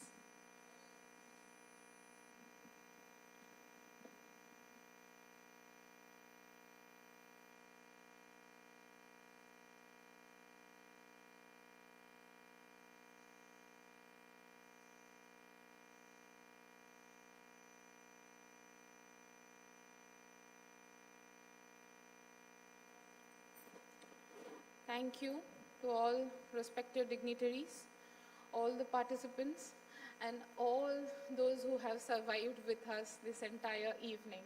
I can see very few faces, but thanks to everyone for making this evening a great success. See you all tomorrow. Thank you.